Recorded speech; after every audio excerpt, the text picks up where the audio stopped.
All But right. Hello. Hopefully, everyone can hear us now. Let us know in the chat if we are coming through this time.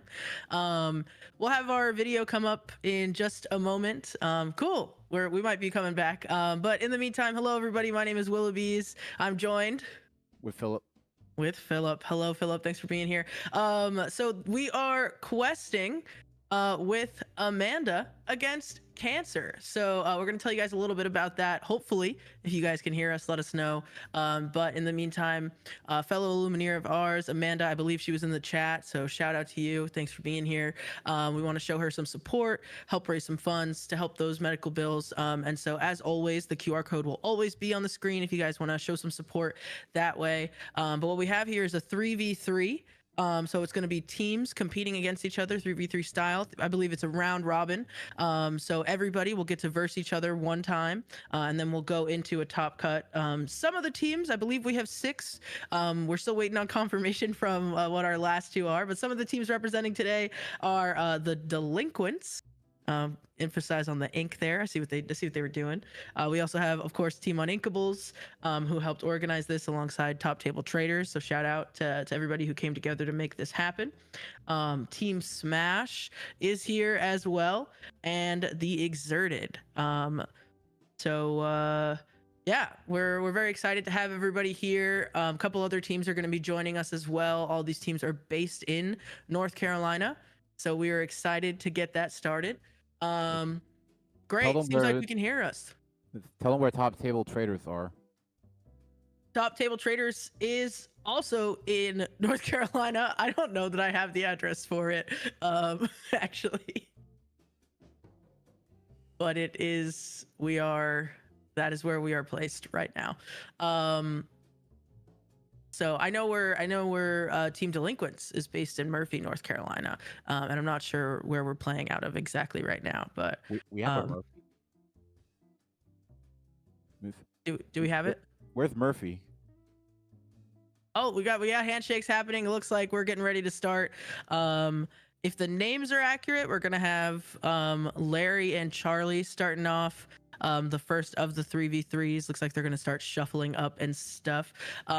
See if we can pull up some of these deck lists here. Tell us a little bit about what they're playing. I'm not sure if the Amber Sapphire is accurate. Do we have any knowledge of if that's accurate?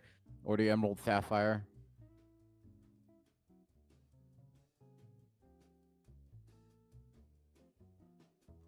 Oh, I guess we'll have to see. We definitely see a genie coming out. So that's good. We know that we'll have something amethyst going on over here. I'm excited though. I haven't seen a 3v3 in a while. Players are logging in using a website. Looks like is what's happening if anybody's confused about that. No, I'm excited. I haven't done 3v3 in a minute. I think the first time I ever did 3v3 was way back in like set 1. It was one of my first big Lorcana tournaments. But it is a joy. Have you ever done 3v3 Lorcana? I have not. I've only done one. But I'd be curious to try. Yeah, absolutely. It's pretty fun. Just like some of the restrictions of only being able to represent a color pairing one time, only use the inks one time, depending on how you set the rules up. It makes for some interesting choices. Particularly right now in this post rotation meta, we can see sometimes where old powerhouses like something like red blue or sapphire ruby is no longer as strong. So now you have to think, okay, well, where is something like ruby that has kind of really lost its identity, a lot of people feel, in this current meta?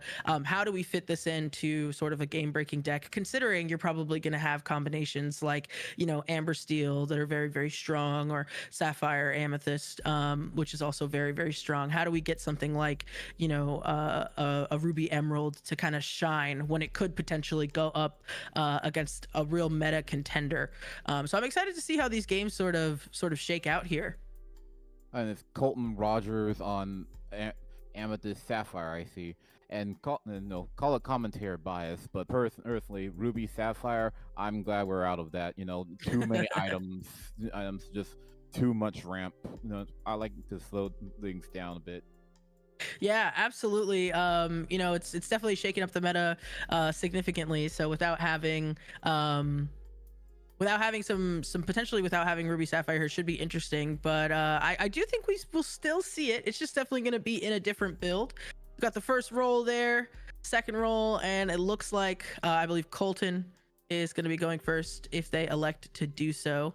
Um, I don't believe the other player put up their name properly when they were signing up, so we'll just have to call them the blank player or something. Yeah, blank player looks like they're playing Amethyst Steel. This is a really fun matchup, though. I think it's going to be a treat.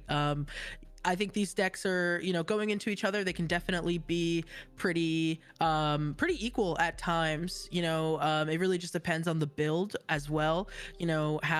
How is your Amethyst Steel built? Is it built to kind of go under Blurple and be a little faster in its pace? Maybe some artificial lore with things like Cobra can really just kind of outpace what Sapphire Amethyst is able to do. But with that in mind, I mean, Sapphire Amethyst also has plenty of late game tools. So if you can kind of mitigate through that early game lore aggression, a lot of the times you could sort of stabilize. So we might see a fairly back and forth game here, which I'm pretty excited about to kind of kick this thing off. Yeah, I love Jafar decks. I will always root for a Jafar deck. I'm sorry. Oh, absolutely. Yeah. Do we have the new Jafars are the ones kind of popping up with Jafar decks? To me used to mean we were going to see like Sing a Whole New World gain like 14 lore off of the exerted Jafars, but now it seems like it's kind of like the ones where we give challengers, where we're kind of heading, which I'm not used to seeing. So this will be interesting for a matchup. Yeah, absolutely. We have a Jafar on the screen for us. So this is an interesting one. We're gonna allow us to win this character quest, draw a card, choose and discard a card, and if it's an illusion character that is discarded, you can play that for free. So that's gonna be fun. But here we go. We're going right into the action. Starting off, inking a Dumbo, which honestly isn't too bad. You really don't want to see that card on curve, anyways. It's more of a late game card that you want to see. So we're going into the Basil here and offering some support there, which is actually quite relevant in Sapphire Amethyst. Going to allow them to set up some favorable trades or things like your Elsa can now swing for 4 instead of 2. So I definitely think it's going to be relevant. Is that the Basil and Captain Hook from Fabled? Yes. Yeah. Okay, I thought these Fable cards I'm not familiar with yet, but Dumbo is pretty strong, would you say? Oh, absolutely. Yeah, Dumbo's a beast, but like I said, you just don't want to see it on curve. So I think that's why we saw it go into the inkwell so early. Interesting to note is we did elect for the Tipo over the sail. We actually specifically inked the sail in favor of the Tipo. I think that's because usually Amethyst Steel can kind of play out a lot of characters early game, and also we elect to do this Madam Mim Elephant, which is going to bounce that Tipo back to hand. So technically negative tempo, but now every time that Madam Mim kind of challenges things, it's going to hold that damage really well with it having 7 willpower and being able to move 2 of those off every single turn. Man, Helga Sinclair did not see that coming. What is the plan here?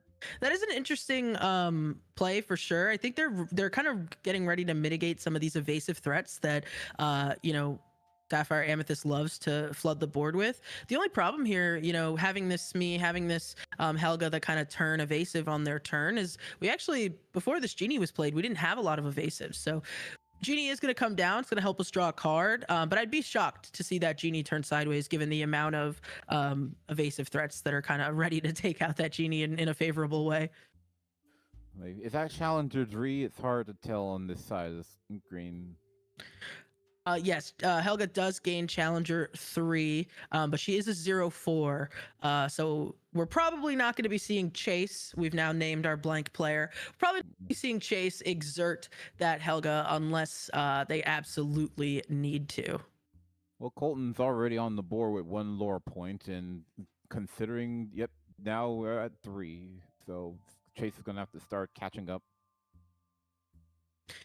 Yeah, absolutely. I'm curious to see. I think there is another Madam Mim elephant in hand for Colton. I wonder if he's just going to elect to bounce this genie back to hand because, like I said, Chase right now can kind of get rid of that genie pretty easily. Yeah, absolutely. So these elephants are no small threat, right? A 3/7 is a pretty powerful stat line, and then you factor in the fact that she can kind of move 2 damage every single time at the start of their turn. So but he is not turning it sideways, which makes sense because between that Smee, the Captain Hook, the Helga, like all of these things are gonna like even if they die to it, can kind of cleanly take it out to where there's not gonna be any damage left over. And I can't tell the glare on the screen, but a card just dropped and did something interesting. Yeah, we did see a Yzma come down, which is gonna be good Oh, for. Yzma. I miss Yzma. Is that the Yeah, one that lets she's you draw cards when you're low on hand size? absolutely, yeah. She's gonna let you draw back up to 3. So, I mean, if you're Colton, you want to deal with this right away. I can't tell how many cards in hand Chase has. I believe it's 2 based on what's off to the side there.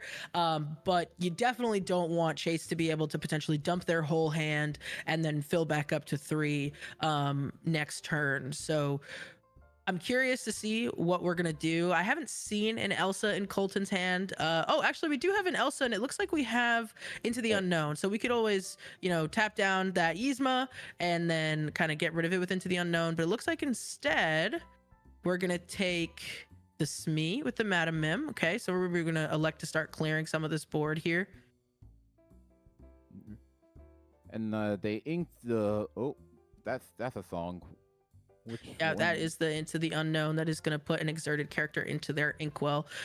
Exerted. So cleans up some of the board. That Yzma has not been taken care of, so I'm curious to know why Colton, thought maybe getting rid of the genie was more important. Obviously, Yzma's only going to get so much value depending on how low Chase Oh. is able to get their hand. All right, so that's 2 more cards in Chase's hand. That Bell's going to come down and help cleanly trade out that Madam Mim, which is nice because that Helga survives the challenge by having that 4 willpower, and the Bell kind of gets to move that damage over, which is pretty clean. And Chase is going So to ink the Cobra and use Yzma to draw how many? 2 cards.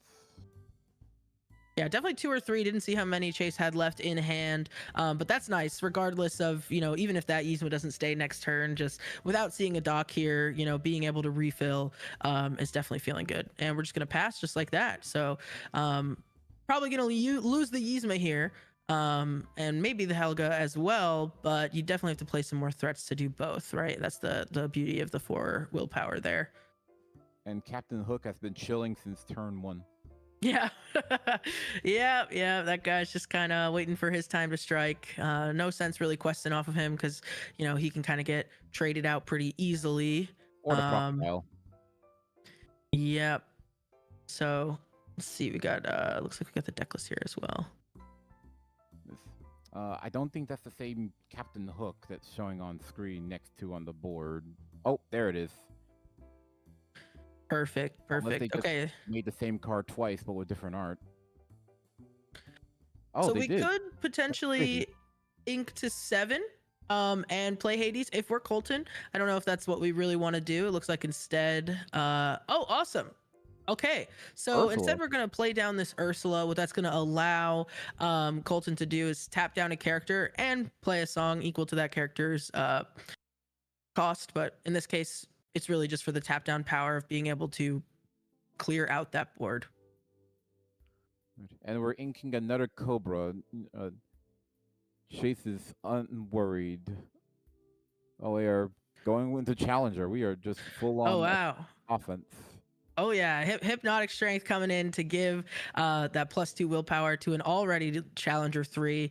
So Helga is going to be able to very cleanly and easily clean up that Elsa.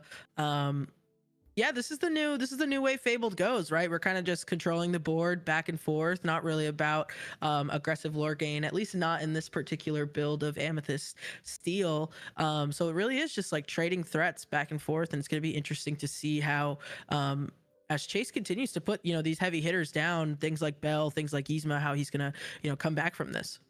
Not even mad. More Yzma is more drawing. Absolutely.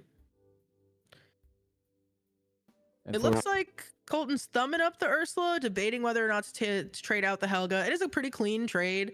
Maybe take out the Bell, but then you would completely trade altogether. The Helga, obviously only swings for a heavy amount, but has no willpower when being challenged back to. So definitely taking a moment to slow down the game and think about this, which I think is important here to kind of think about what are your options and what are your most important threats on the board. and the Helga goes down, and the big Hades enters. Yeah, we are going to see that Hades put that into the inkwell. So this is nice. Now we're kind of potentially swinging the board state back in our favor. Dumbo comes down, but we don't have any evasives immediately on the board. So we're not going to get any immediate card value. It's more going to be threatening, drawing cards for next turn. So pretty cool to see Dumbo in these Amethyst Steel lists. They don't always elect to run that. So we're going to do a clean trade there with the Ursula and the Bell and just be left with one character on board for each player. Is Doc draw? Nope, not drawing cards with Doc. Okay. Not drawing cards with Doc. Interesting. I guess you don't need it when you've got that Dumbo, but Colton is answering back rather quickly, saying, "Get that card draw out of here." So one of these Hades could quest, which there's not a lot of willpower or strength rather on the other side of the board, so that's feeling good. Dragon Genie just got that evasive during Chase's turn, but no evasives yet. Oh, and that Challenger Jafar, that's okay. What a aggressive Amethyst Steel deck for Chase. I am not used to seeing this. Yeah, that is going to be a nice top deck off of that Genie for sure. It's going to go ahead and give that Challenger +2 over to the Genie. So then we're going to swing for 5. Get rid of that Dock because it's not really doing anything else for us as well to make it the clean 6. And still keep our Genie, right? Which feels pretty good. So we only lost one character in that trade. And someone in the chat said the location's in Winterville, North Carolina. Oh, awesome. Good to know. That's where we're at here playing. We did see a Genie come down for Colton, drawing another card, just kind of refilling the hand. Not too sure how many cards in hand Colton has. Gonna elect to take that Genie that is no longer evasive on Colton's turn and keep him pass. It's surprising how close a game this is. Chase is in the lead with 7 lore, but it's been slow going with getting this lore. Oh, and 8 now. Yeah, absolutely. It's kind of been very back and forth, very controlling the board from both sides. So nobody's pulling way too far ahead. And a lot of clean trades are happening. So even when Chase has a bigger board state like this, we just continue to see, top decks in the favor of Colton that are really making a difference. So that Hypnotic helping us cleanly get rid of that Genie without losing our own. We elect to trade our Hades because that Jafar is questing for 2, only leaving 2 lore on the side of both of us. Lots of Diablos coming out for Chase, but it looks like Chase is now in top deck mode, whereas Colton has, I think, 3 cards in hand. Yeah, but Chase is in a situation where he can just keep getting more lore because attacking, we are not worried about it if we have Hades and. Yeah, that is nice on the side of Colton. Being able to remove those Diablos without offering the draw feels pretty good. Obviously, spending 7 and such a powerful effect such as Hades on a Diablo 1 cost could be questionable, but I think in this case where Chase has no cards in hand, it's pretty clear why Colton is electing to just do everything he can to not give any more card draw so he can stay ahead of this race now by questing for 4 every turn, where Chase is only going to be questing for 1 if that Diablo is even long for this world.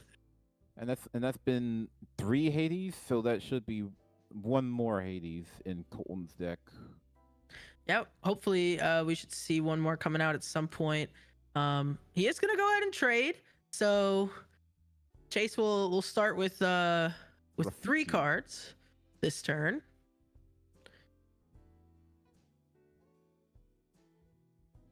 And challenger, so we're just setting up for offense for next time. So Colton has a chance to get some lore back up, try and equalize.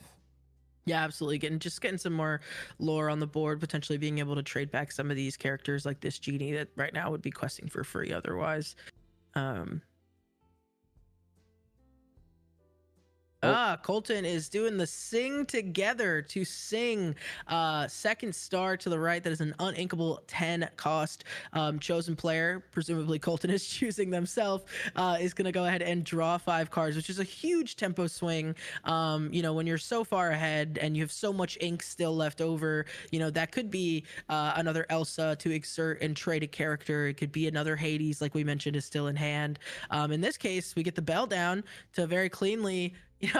There we go. Wait, And it looks like Chase is just going to scoop it up right there, kind of seeing the writing on the wall. but he had 12 lore, such a lead, and just decided, no, I'm good. I think it's just the card draw. The card draw just kind of really can swing the game in Colton's favor, knowing I think Chase recognizing that Colton really has just like a lot more play in the late game than Chase has. And so 12 was good, especially when he was threatening to go to 15 with that 3 lore on board. But I think after seeing those 5 cards drawn, seeing the amount of 2 questers on Colton's side, there was just like, we'll just go next and save ourselves some time. We do have a clock ticking down here after all.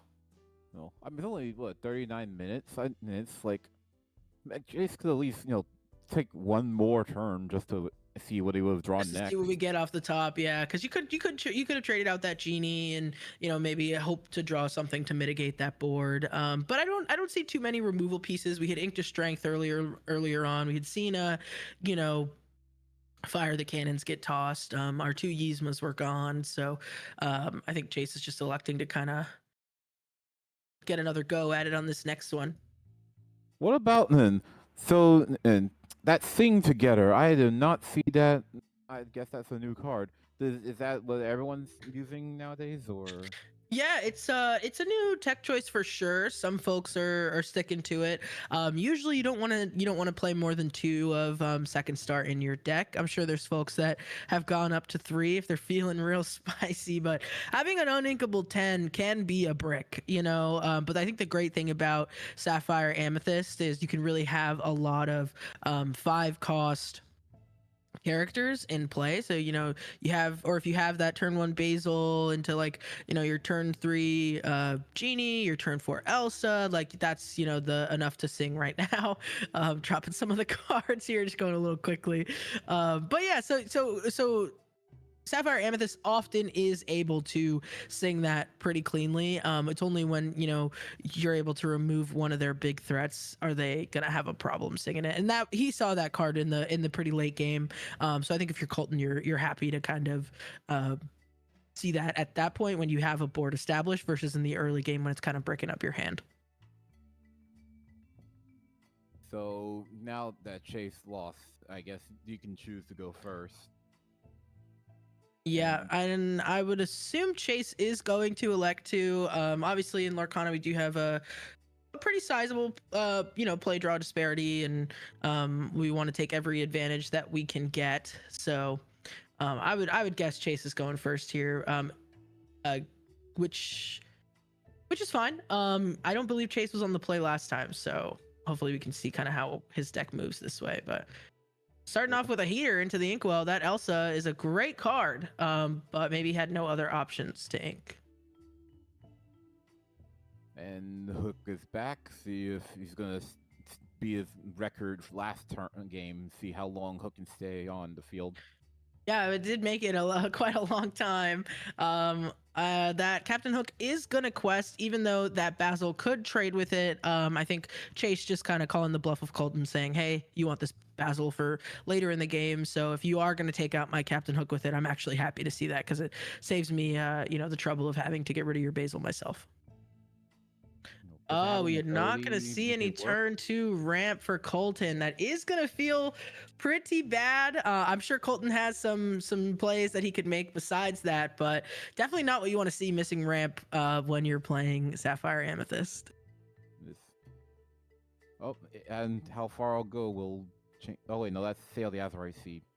Yep, we will get the ramp on turn 3. It is a little late, but we are on the draw. So, obviously we would have rather been playing a genie on turn 3, but I see that he does have the Elsa 5 in hand. So, hopefully we can kind of just clean up from this next turn and not have to worry too much about it. And also thankfully, before that genie came down, Chases only really have one questers on the board. Where is? So they got. I see the Mystic Bell. I see the Hades. I see that song again. And 4 ink. Colton has options. Yeah, 4 ink. I mean, I think if I were him, I might be throwing down like an Aurora into the inkwell, exactly, kind of saving those into the unknowns for later in case we need them to crawl back. Just seeing as how the board state isn't really in our favor, we could potentially throw down both of them next turn since we have 2 in hand. It's not the best feeling in the world, but it does kind of help, clear some of this stuff that's going on.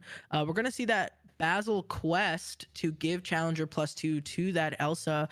She could take either of these genies and survive. So she is going to take the bigger swinger, right? The one that swings for 3, but only but gains less lore. So that's interesting to me because if Chase wanted to, he could, trade that Elsa with his genie, and the genie's going to live just fine. Right. I like the Aurora. It's such a nice card. It's a shame they have to ink it, but I guess maybe there's hope for a draw it again. Yeah, I think in this position it's not really doing what Colton wants it to. So I think right now it looks like Colton's hand's not too great right now. I mean, very powerful characters. I'm seeing that 8-drop Elsa, that 7-drop Hades, 2 into the unknowns. So not really going to be able to establish board presence. Just going to be able to kind of clean up the board. But now, he doesn't really have anything else on his board by having to double play those into the unknowns. Thankfully, next turn, if we can get an ink, I didn't see what the other card in hand was. We can play, that Hades down and then eventually get to that 8-cost Elsa. But Chase is not letting his foot off the gas here, and we are just continuing to flood this board, which is definitely what he wants to do. A Madam Mim that doesn't bounce. That's crazy. Yeah, no, this one does not bounce. She is surfing instead. So she is riding that broomstick, giving Challenger +1 to all other characters on this board, making it so even those Diablos are not going to be free. They're going to come at the cost of a little bit of damage. Okay, inking Ursula. So we still have a Hades in hand. We do have a Hades in hand. I think this is one of the tougher parts of being, Sapphire Amethyst. Sure, we can put, that genie into the inkwell, but a lot of our threats cost a lot. And so when Chase is able to flood the board with these little guys that are all questing for 1, I mean, at some point you're at 11 and, we can kind of quickly start going up and up and up here. Oof. The dock, just the icing on the cake to kind of keep refilling the hand so we can keep putting out these lore threats. So Chase is feeling pretty comfortable. I think Colton's going to do his best. But yeah, it looks like he's just going to scoop it up. He knows what's coming. So now so that's a 1-1. So now it's just the tiebreaker. Yeah, we are 1-1. That is that play draw disparity that we are seeing in full effect. I'm liking the pace of play from these players, though. They're keeping it quick. It seems like they both are, not seeing any reason to fight past where they think the game is over. We've seen them both scoop up, not necessarily too quickly, but I think just in time, right when it's like, okay, you know what, I don't think I can really catch up from this. I'd rather save the rest of my time to have a potentially grindy game 3. You know what I mean? So and Colton's gonna have a chance to go first, which is good because I think a deck like Amethyst Steel can definitely come back and has a lot of tools in itself to be able to make a significant impact even when on the draw. So I'm curious to see, if Colton gets their ramp this time, maybe this game will be a little bit more even, a little bit more fair. Also, you good? You got some water? You drinking? You're hydrating? Oh yeah. Oh, we are keeping hydrated over here. I just got over being sick, so I'm sure you can still hear it, but I'm trucking along for the lore for Amanda. So we're doing this with our water and we're doing it live. You sound a lot better to me. Don't be proud. Thank you. Thank you for coming back from it. So how many is that Chase mulliganing? It looked like 3, 4. I believe it's 3. Yeah, I didn't quite see how many Colton did, but I'm loving the speed of these guys. These guys are going so fast, and everybody's so ready to go. So let's see. We've got a lot of late game cards, it looks like, but I do see a turn 1 play and a turn 2 ramp. So Colton's going to be just fine. We're going to get that Basil out of there. Colton just Inca Baymax. He did. That's only one of 2 in his deck. Just not something he's looking for right now, I guess. And inking a hook and playing a hook, you'll have to see it. Remove up to 2 damage. Gain 1 lore for each damage removed this way. Oh, that. Oh. Yeah, definitely a later game swing because your characters kind of hold damage well. It looks like Colton is kind of debating whether or not he wants to play the Tipo for the body or play that sail. And also, like, if you play the sail, you are getting your hand down a little lower because you have to ink twice, which Colton has plenty of cards that, you know, he can ink. Doesn't look like he has a 4 cost in hand other than Dumbo, which you don't really want to play, you know, right on your turn 4 if you don't have to. So it looks like, okay, we're going to elect to play the Tipo. I think the sail would have just helped him dig a little, you know, dig a little deeper, as another card says, to help us find, you know, a 4-drop that might be better, like Genie.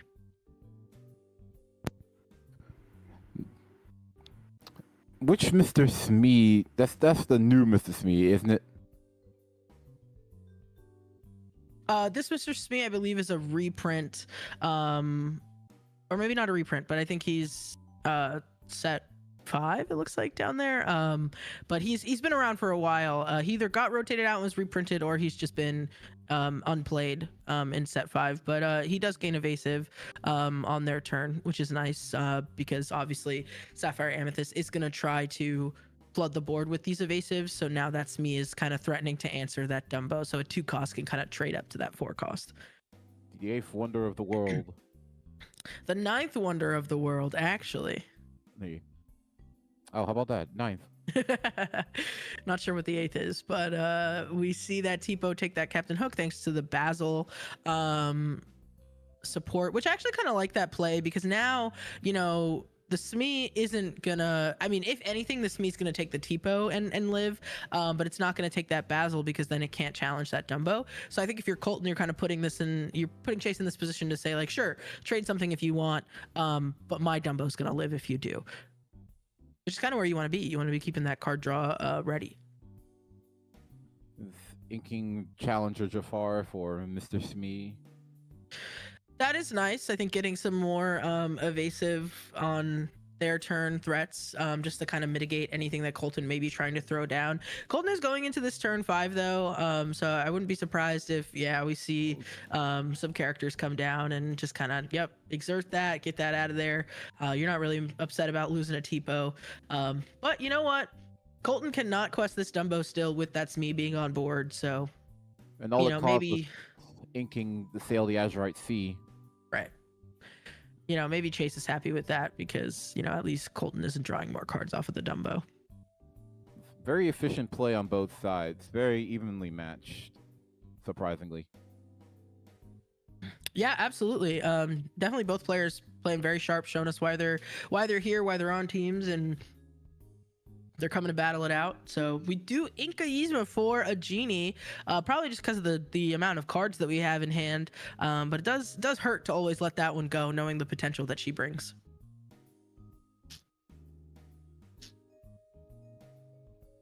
Rehydrate, chat. Yes, take your sips of water. All right, we do see this Elsa 5. Colton is getting ready to bring that down. Yep, super linear stuff here. Quest the Basil, give the buff, clean trades, keeping that Dumbo upright still. So the Smee is doing what the Smee wants to do, but I think the problem is just in the meantime, you know, Colton's kind of being able to do other things by having so many bodies on board. We're inking a Dumbo for our own Elsa. Looks like we thought about using that Elsa, only to realize it would not cleanly trade. So instead we used that Smee to get rid of that. So this is fine. I think Chase is a little bit on the back foot right now, but I definitely think it's nothing that, the right top decks can kind of bring Chase back into this game, no problem. Looks like there's only 2 cards in Colton's hand anyway, so with that Dumbo now being gone, we're feeling pretty good. We're inking Strength of a Raging Fire. This Chase better have the comeback of a lifetime. Oh, it looks like we do have another one in hand. So, okay, we're going to use that bell to kind of cleanly get rid of that Elsa. I like that. We do have another strength in hand if we need it. So I'm curious to see what's going to come of that. 2 Hades and a Baymax in hand. Let's see what Colton is doing with this. And that's the last Baymax. Yeah, that is the last Baymax in his deck. Just going to go ahead and ink and pass, as he does not have anything to play without those 2 Hades in hand. I mean, Hades into Hades is a nice, follow-up. But this is going to allow Chase to kind of develop this board further. And notably, with Helga having that 4 willpower stat line, that Ursula is not going to be, able to take it out, even if it were to get exerted. We are questing for 3. All right, we did not get an inkable, so we did have to play down that genie. So we were not able to play a Hades, which I think is not the best, but it's fine. It's still establishing our board, getting some of our evasives out there. The Helga in and of itself can't cleanly take out the genie, so this is not great though for Colton, right? Seeing playing out 1 more evasive threats, and then 2 being able to now sing the strength on that genie is feeling pretty bad. We're just playing the Hypnotic Strength to draw a card. Just to draw, yeah, it's the icing on top. Looking at this Ursula saying, wow, this cannot get anything on this board taken off of it. So Chase has really kind of pulled themselves out of a potentially unfavorable situation to now everything on this board just having characters that are so low to the ground, whereas Blurple can really only play 1 big threat a turn. We are seeing this Amethyst Sapphire, or excuse me, Amethyst Steel being able to just play down multiple threats, which is really helping in this case. It's still anyone's game, and here comes the big Hades. Yeah, that Hades is going to be nice. I thought I saw it Into the Unknown. It must not be, or at least, because this Ursula... Oh, it's a bell. Okay. So maybe once we're ready to start trading some things, we can use that bell. But seeing as these Helgas, don't hit for anything back, you're really not going to have anything to put that bell damage on, so... Yes, and that Dragon Genie lands... Oh man, yeah, we do see the other Hades follow up to put our wish fulfilled genie into the inkwell, but still just like all these 3/4s, or 0/4s, but 3/4s on your turn. Like these are hard to deal with. The only thing kind of helping here is Hades has a 6 health, and the Ursula has 4 as well, so it'll take 2 things to kind of knock it out. So Colton's going to quest just to try to start catching up in that regard. But yeah, this is really back and forth here. I want to comment how very nice that Enchanted Hades is. Oh, absolutely. Yeah, that card is beautiful. I haven't seen too many shinies in either of these decks so far, so I appreciate players that are playing with the common cards like me. Haven't been able to full max rarity any of my decks yet. So... All right, looks like Genie and this Elsa are going to take out the Hades thanks to the Jafar buff. Magical maneuvers is interesting. So it looks like we are going to bounce a card back to our hand in order to exert chosen character. So that is a fun one from set 7. Don't see too much of that. It is only an action, not a song. Thought he was picking that Ursula. Looks like he's picking that Hades instead. Just gonna use the Helgas to take that out. I'm not sure what we're we're moving the Hades from the discard back into play, but that's okay. We figured it out. And like I said, the 4 stat on that Helga is just gonna help them trade that so cleanly and be able to live. I mean, yeah, sure, you'll lose a Helga to the Ursula, but then you can just kind of take that Ursula right back. So Magical it's maneuvers, not a tech choice I had ever expected. Yeah, it's not what I expected to see in this as well. Oh, I love this. I love this use of the bell from Colton. Realizing that bell is not just damage from your own characters. You can move opposing to opposing. So nice little way to kind of help clean up that board a little bit more. And kind of now we're looking a little bit better. I think we still would want to see a bit more evasive threats, a bit more big bodies on the side of Colton, but I do think he's kind of equalized this board state a bit. But of course, as soon as it happens, that's what Amethyst can do, and just kind of keep playing back that Elsa, tapping things down and making favorable trades. That looks like Surfer Madam Mim based on the glare.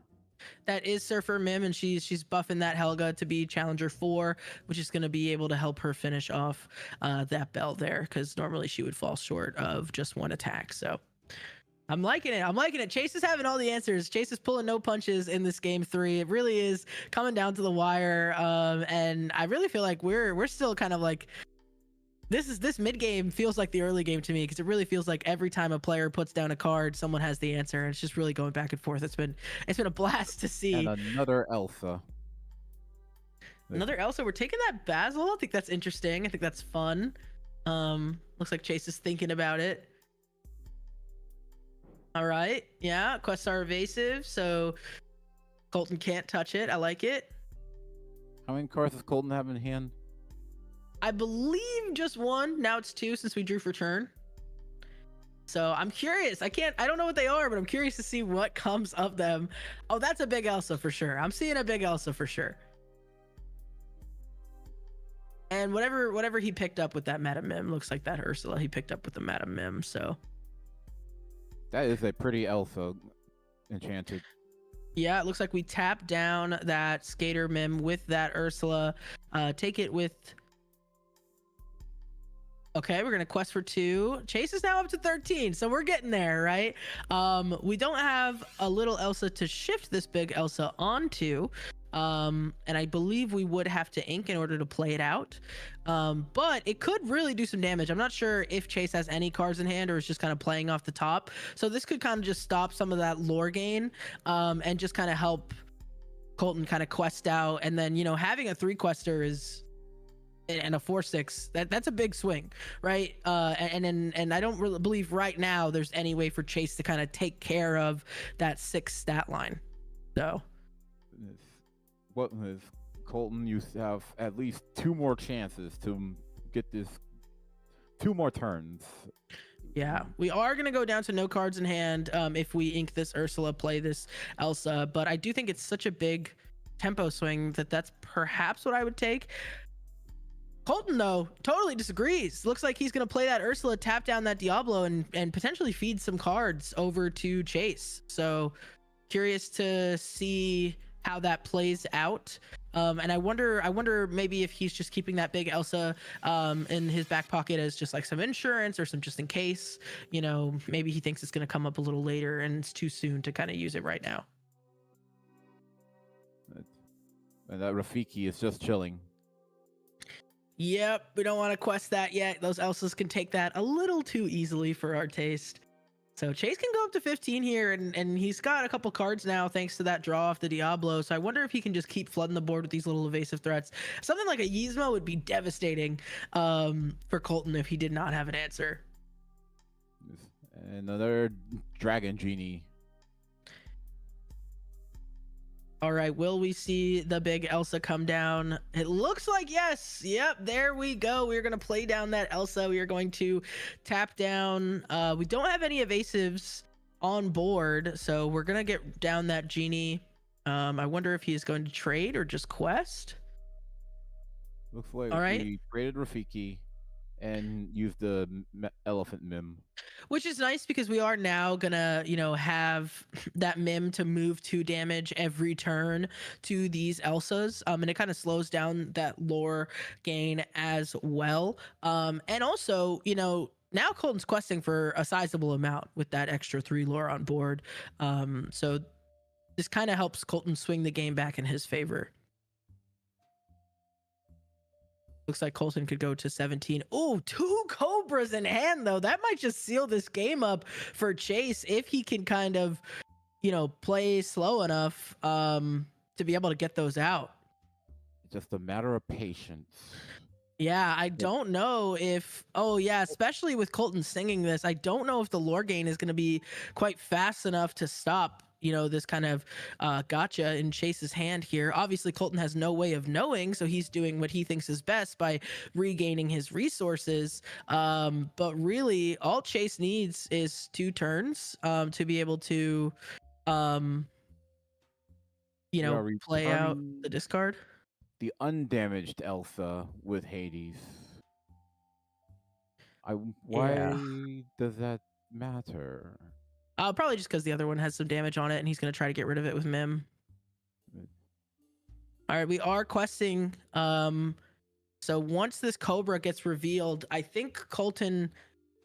Colton is up to 15, so it looks like Colton still has it. So Chase would have needed 2 cards in addition to those Cobras to win the game, but it's not going to quite get there. Okay, so we play the genie to draw a card, then use a Cobra to discard. Discard the card. But we don't have an extra card in hand for our second Cobra. So it was very close. But unless Chase is able to take out those threats. So yeah, Chase is showing him. He's like, look, if I had a couple more cards in hand, I could have just played both of them for game because he does have the ink for it. So really, really close, but it's going to Colton 2-1. And yeah, I got nervous for Colton there. I didn't realize how much lore he had on board. And I was worried that he was using all of his questing power to sing. But he had it. He knew it was a 2-turn clock, and kind of just barely worked out. It's where you think about those decisions where like things like using a Hades on a Diablo instead of just swinging into it, that mitigates that card draw. That kind of really comes up and makes a difference in games like this, where had he just had those 2 cards in addition to the Cobras, he could just win the game right on the spot. Really good game on both sides. Like both players played their best, and it could have been. It was anyone's game. Yeah, absolutely. Really fun watching them play to their outs. Congratulations to Colton. I don't have it right now. Do we know which team Colton is affiliated with? So we can give a shout out to them as well, because that team's going to have their first win. So what team, do we know what team Chase is on? All right, so Colton is Team Smash. So Team Smash picking up their first win. Chase's Team Delinquents. Yes. So great games all around. I'm sure we'll see more since it is a 3v3. I believe we're going to see some more of maybe some Team Smash versus Team Delinquents in a second, or maybe we'll see another team. But yeah, that was fun. It's cool to see, some of the pieces. Sapphire Amethyst is my personal deck of choice right now. So I think just watching somebody pilot the deck and seeing the way that Colton did it was great. Lots of key pieces.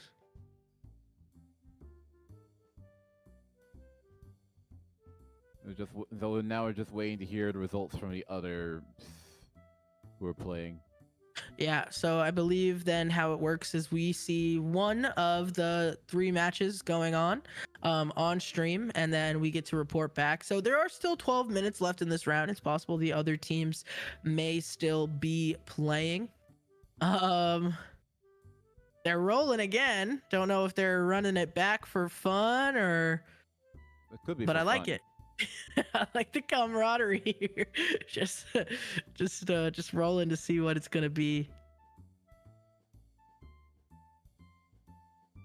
Look, that fist bump's all around, the sportsmanship at an all-time high. Well, while we have some time, this is a great time to remind everybody, you see that QR code on the screen that is going to send you straight to the GoFundMe fundraiser link, where you can go ahead and, if you are able, make a donation to help our fellow illumineer Amanda in her battle against cancer.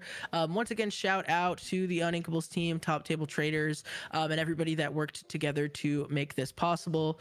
Looks like we're seeing some of those Alice promos being given out, which is pretty cool.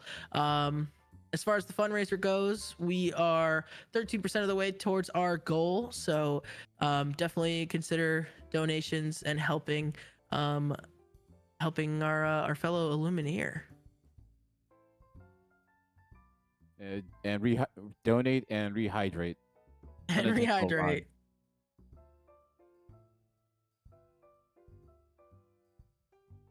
Okay, it looks like Team Delinquents actually came out ahead. So while Colton did win for Team Smash, it appears the other two games that we're playing did go in favor of Team Delinquents. So shout out Team Delinquents taking our first win of the day on that first round. So really cool. I mean, just goes to show you anything could happen in these 3v3 tournaments. You know, Colton obviously fighting his best to keep his team, keep their head above water, but you know, the other spice that Delinquents was bringing in must have came out on top. So now we're just waiting to hear on the other teams, Team Uninkables and Team Exerted. Well, I guess The Exerted. The Exerted, yeah, we're excited to see where those things go. Very cool. Yeah, I want to give a quick shout out to these playmats as well, like the Welcome to Rally, the fireworks is so classic, you know, like Disney theme parks and stuff like that. So really cool. I don't know who made those, but they look awesome. I gotta get me some of those. You guys should send me some over here. When you wish upon a convention center. Yep, and the fireworks go crazy, and the moon is just, it's beautiful. I can show you the downtown. Well, I've only been in North Carolina a handful of times, so I haven't even been able to see Top Table Traders myself, but I know that there's some great people over there and some great games happening. So I'm excited to see how the rest of the game goes. I haven't been to it yet, but even I'd recommend it. Oh yeah. Looks like we are getting some of the players ready to swap in. So just hang tight while we get the kind of transitions going.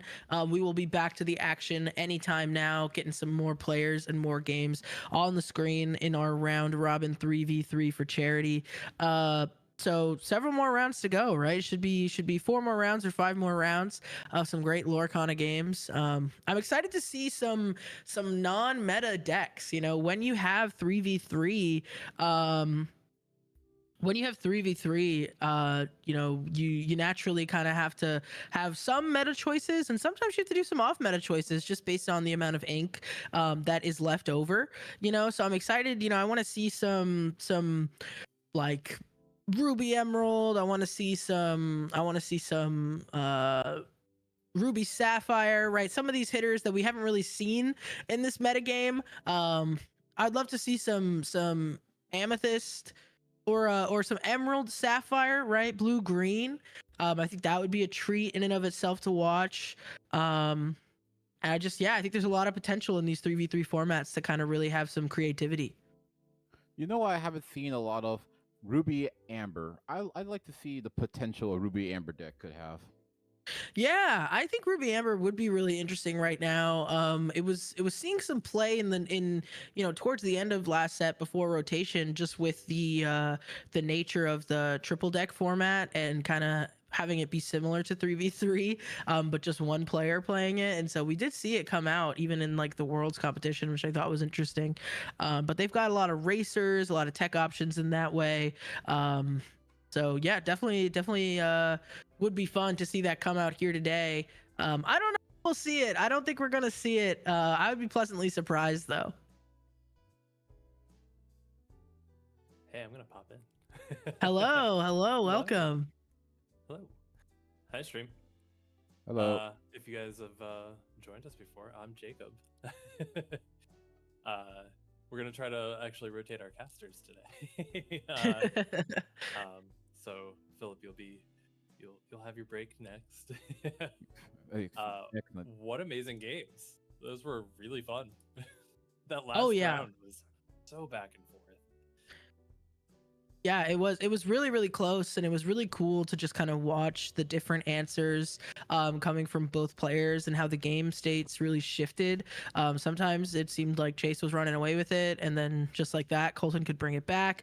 Then Colton, felt like he was in a really bad spot, but all it took was like a couple of turns of only top decking, like just not the things you want to see to kind of bring it back, and it was fun. I love games like that, especially in game 3 when it's a little bit more high stakes. Yeah. Oh, what So did I do? I'll say you. What happened? Oh, I'm hearing like buzzing. Okay. Oh, Maybe that's on me. I think it might be from Philip's mic. Maybe something got unplugged or something. I turned it off and on, seeing if it was gonna change anything. Did it? It just got fuzzy for a second. It's all good now. It does look like we do still have a few people playing. So table 2 is still at it. That last die roll there at the end was actually to see if Team Delinquents would stay on stream. They won that die roll, so they're going to stay on stream. So whichever team they're going up against next will be the next ones. Okay, awesome. Did we get any confirmation on those final 2 teams that we have? I have not seen who that might be. I'm assuming that it is Team Triangle Incredibles and Team Ohana, I believe, are the 2 teams. Oh, great. Awesome. So hopefully we'll get some of them on stream soon. Not sure who Delinquents is going to go up against yet, as we do, like you said, still have some tables playing.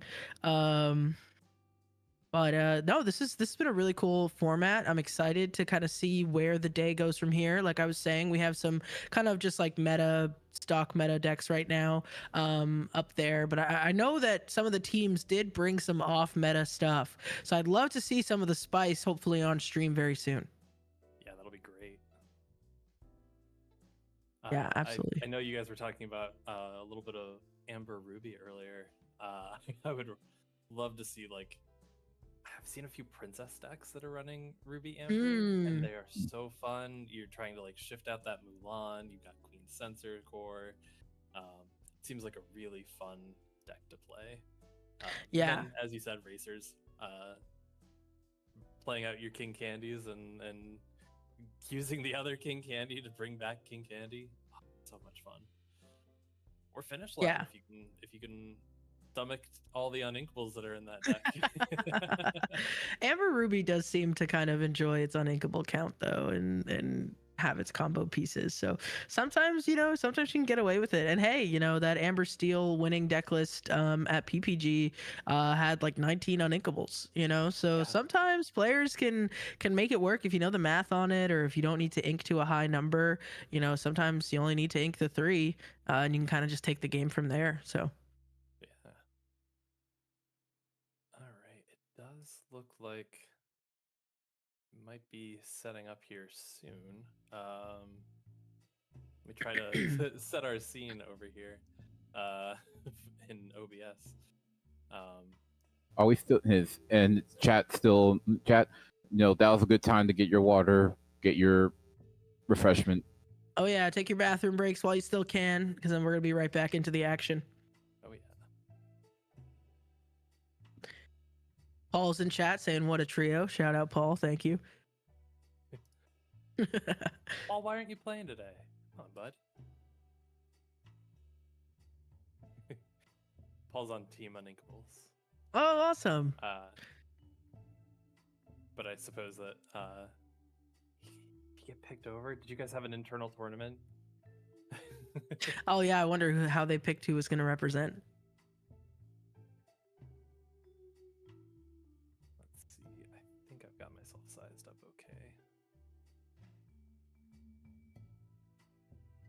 Will do.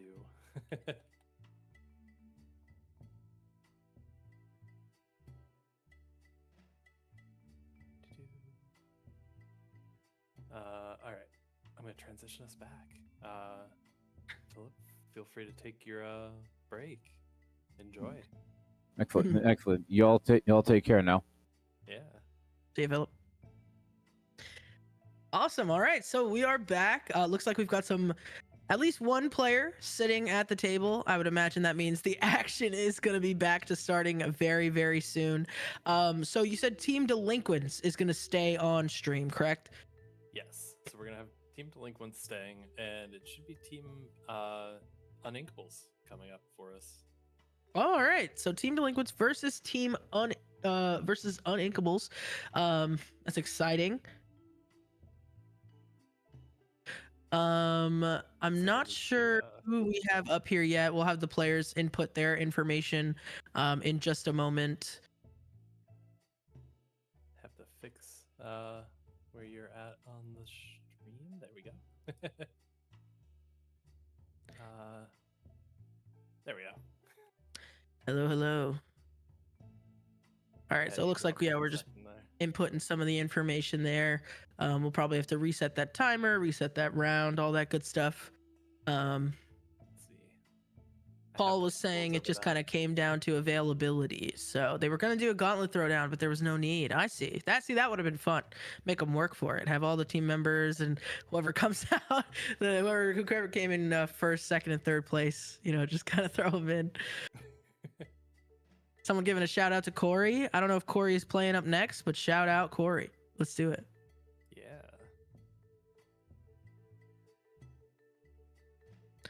So we'll have these names updated in just a moment once the players are able to do it, and we'll be right back into the action. Oh, there we go. Okay. Oh, we got Charlie. All right. So we have Charlie on Emerald Sapphire and Corey on Sapphire Ruby. See, this is the stuff that I wanted to see. I wanted to see some of these off meta decks coming into the 3v3 because you know what? You can't always play the meta stuff. Sometimes the decks get taken up by your teammates and you got to make two. So I'm curious to see, Corey, why he was left with the blue red and what he was able to make of it. Just found out that it is actually an hour-long match, not 55 minutes. There we go. Okay, good to know. I was wondering why I was about 7 minutes off before on the last timer. Oh man, I'm excited. If I'm looking at the right blue-red, I don't know how many blue-red deck lists we have, and I don't want to give away all of his surprises, but definitely gonna be interesting. Obviously with any Sapphire deck, you have to ramp. You just got to. So we still have some of that. But some of these, Ruby pieces, a lot of players are feeling like Ruby doesn't really have a strong identity in the metagame at this time.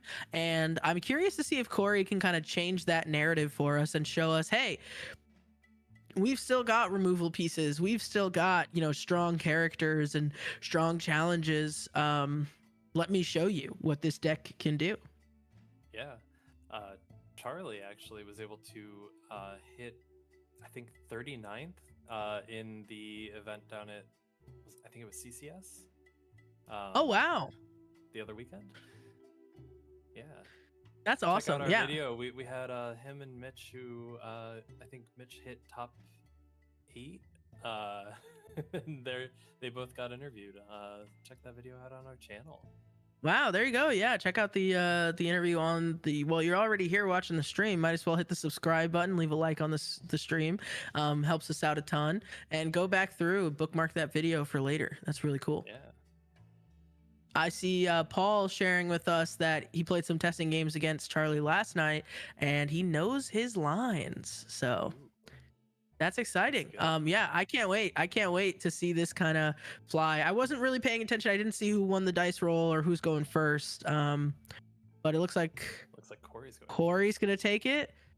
All right, we are going to see that Nick Wild go into the Inkwell. If you don't know what that does, while you have another character with support in play, Nick Wild is going to get +2. So already fun shenanigans kind of happening with cards we haven't really seen before on the side of Corey. And we're gonna develop your brain over on Charlie's side.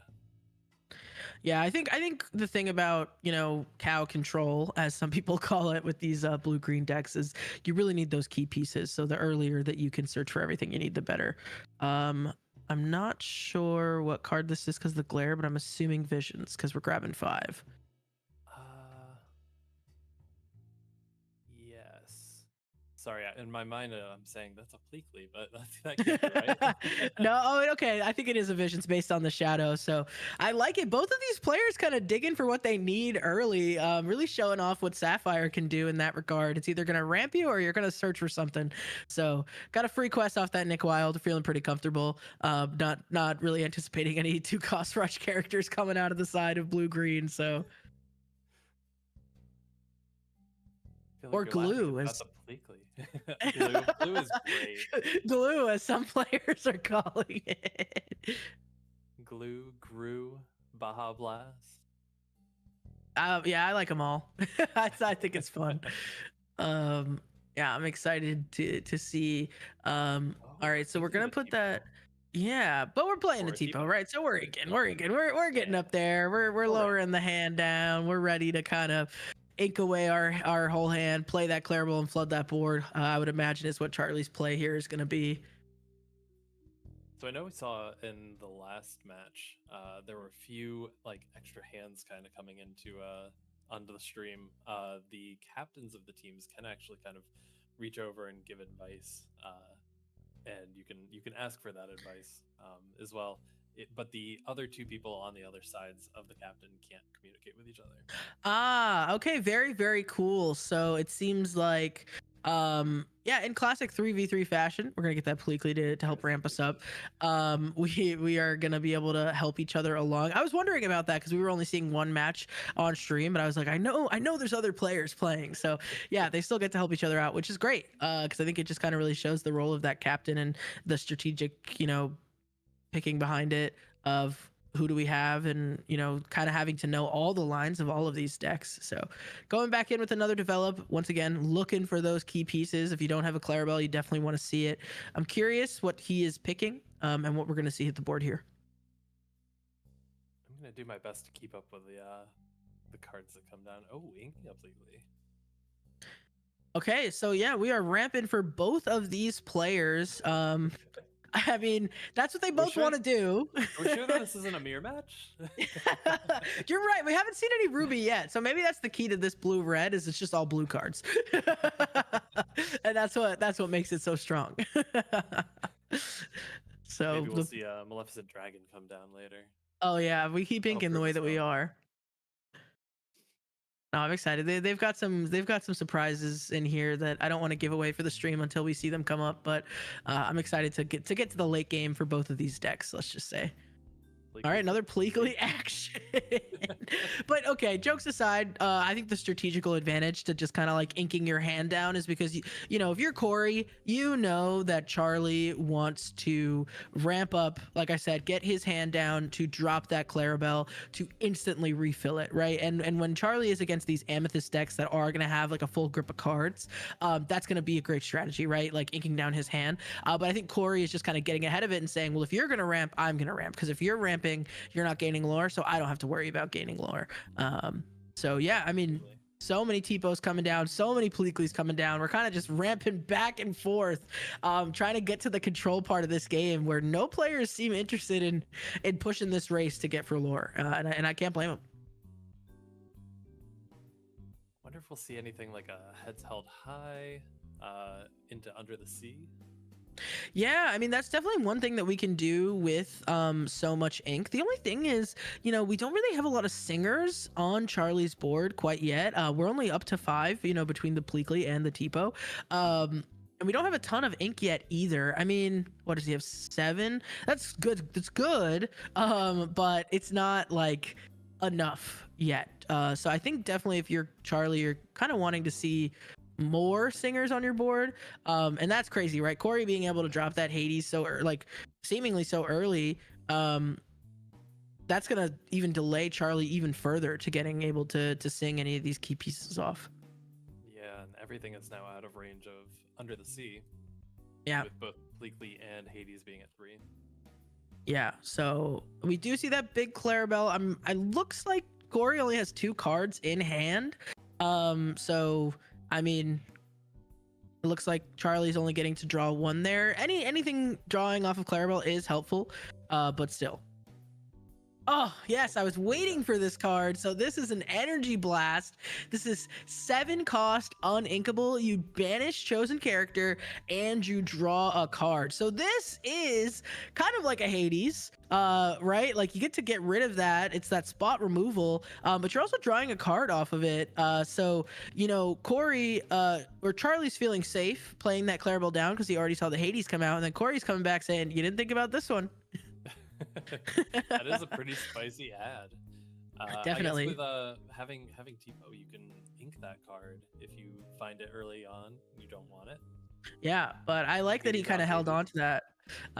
Yeah, I mean, I'm expecting the rest of this match to kind of go this way where we're just sort of, you know, removal after removal back and forth. Somebody's got to run out of it first though, right? And that's where we might be able to see someone start to run away with this game. But for right now, we are well into just the control game back and forth. So I'm excited to see kind of where this goes. I'm not sure Charlie would have much playtesting against a deck like this, so he might be figuring it out in real time like us. Mm-hmm. Vision of the Future coming down. Looking at What do you think cards. he's looking for here if you're Corey? I don't know. I don't know anything about this deck. I guess maybe if you didn't have the dragon and you're looking for the dragon, maybe another Energy Blast so you can keep digging through your deck. Yeah. I really liked the Energy Blast. I thought it was fun. And I really love that you're able to draw a card off of that. Just helping to Dragonfire with a continuously. draw. Yeah, exactly. Continuing to refill that hand. The only thing is you obviously don't gain lore, but I do think the drawing part of it helps. And like with a deck like this that's ramping as much as it has, you know, a lot of the times you can play that 7 and still have more steam, you know, left in the inkwell to go. So Absolutely. Paul's saying he's on that spice. We got Elizabeth Burns coming in saying hi as well. Welcome to everybody in the chat. Thank you so much for joining us. Hello. Pretty interesting game that we have here. I'm excited to see where this is gonna take us. Let's see. We already had a sail the Azurite Sea. Goofy. Okay, that's a removal option. Yeah, this does have rush. Hits for like 5 is huge. So not being able to rush anything right now, but it's also evasive. So even if, you know, Charlie was able to like tap it down or something like that, it's not like he can swing into it.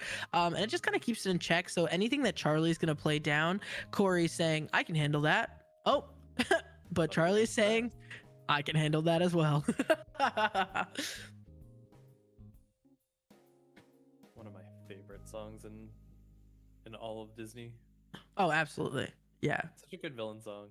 Yeah, they came out with a heater in set 1. They said this song is a banger. We got to put this in the game stat. I think what I love about this is, you know, Corey does have some lore on the board, but neither of these players really seem interested in gaining lore right now, which I think is just super funny. You know, nobody's like dropping a bunch of 2 questers, racing out. Like he's like, sure, you can take my Pleakley if you want. It's gonna take like multiple characters. Corey has to be too afraid of that because we're seeing a lot of evasives, and I'm not sure if Charlie's going to have anything to deal with those evasives outside of the Hades.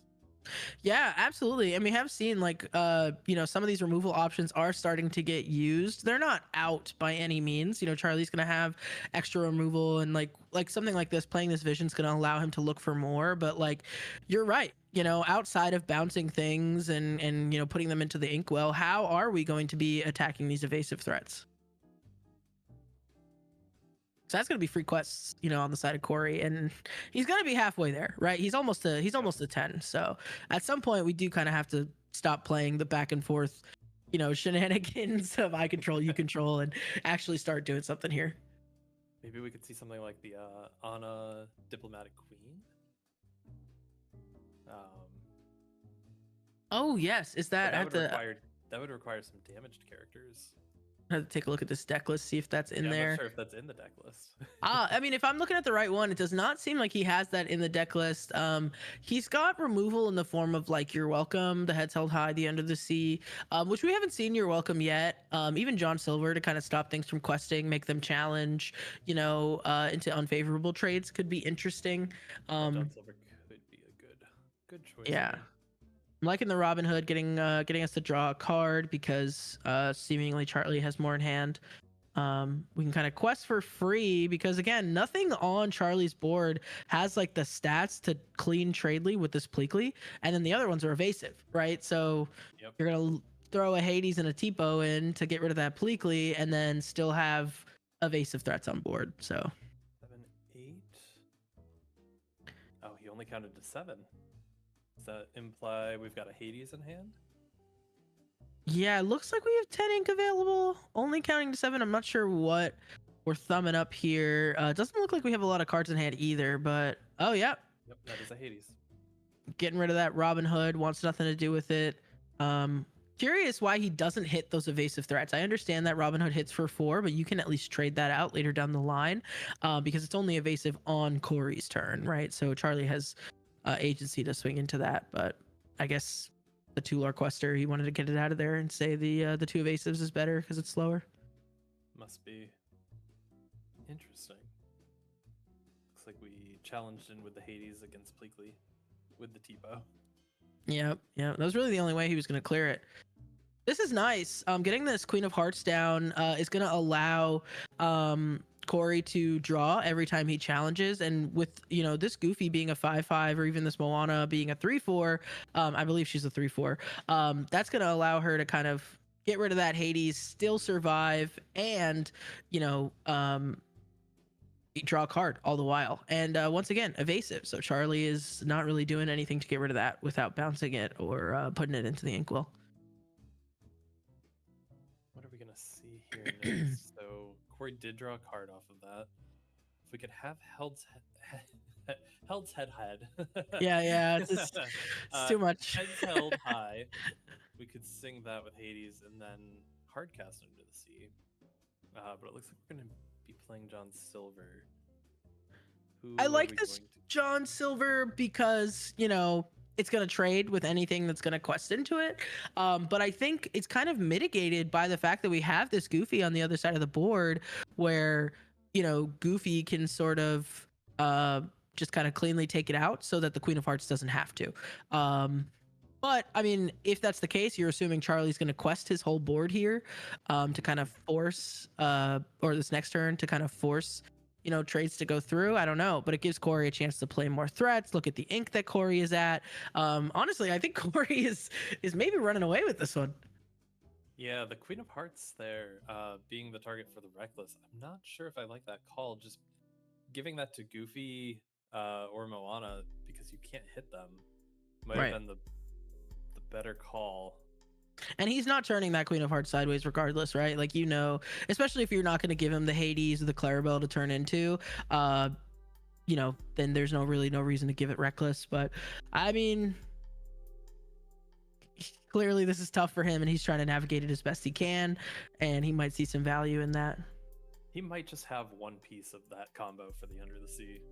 Right. And he's just digging. Yeah, maybe he's obviously got the singers on the board, but now does he have, the Heads Held High to kind of minus everybody where they need to be? He's counting. He's counting. He might have it. Let's see here. Okay, another John Silver. So at least you can quest with one John Silver to give Reckless to something. That one on play is also going to give Reckless to something. So he could kind of choose, even if it is the Goofy and the Queen of Hearts or the Moana and the Queen of Hearts. Now, if he quests his whole board, I do believe that is going to stop, Corey from getting the value out of this Queen. But not necessarily even because of the order. Trades, yeah, and the order in which you play it, Corey's still going to gain 2 lore regardless, or draw 2 cards regardless, I guess, depending on what the challenges go. Definitely put it. Okay, I was gonna say you would put it on the Moana. And then you quest out though, right? Because that's how you get Corey to swing. Unless he's just forcing the Goofy to Into the trade. John Silver. Yeah, and only get one card off of this, maybe is what he's going for. Interesting. Yeah, I do think he picked the Moana there because the Goofy's gonna have to trade no matter what. Oh, and now Corey's drawn 2 cards every time a challenge happens. Oh man, Which and he's these John forcing to Silvers, happen because of the yeah, reckless. these John Silvers are saying you're gonna have to do that. So, 2 draws. oh man, and then all the while Corey's at 15. This is honestly looking pretty good for our Sapphire Ruby player. Yep.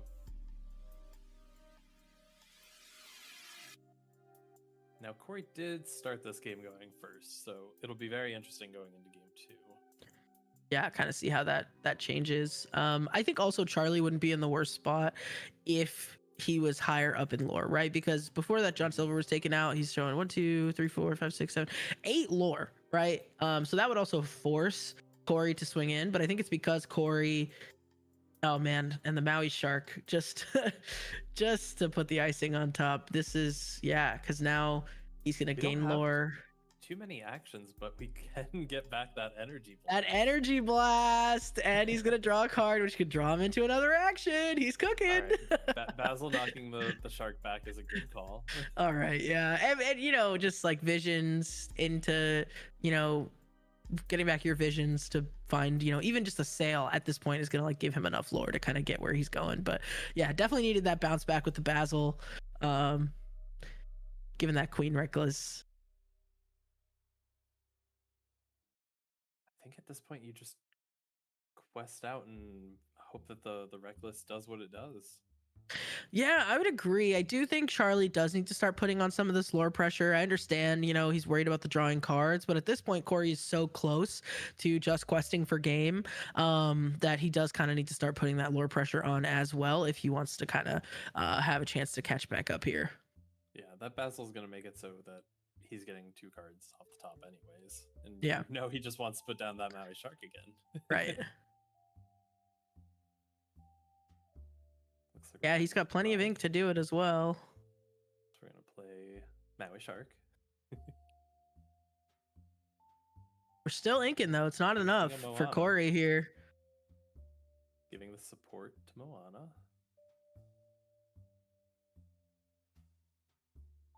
Oh, What for are we playing 19 sideways for?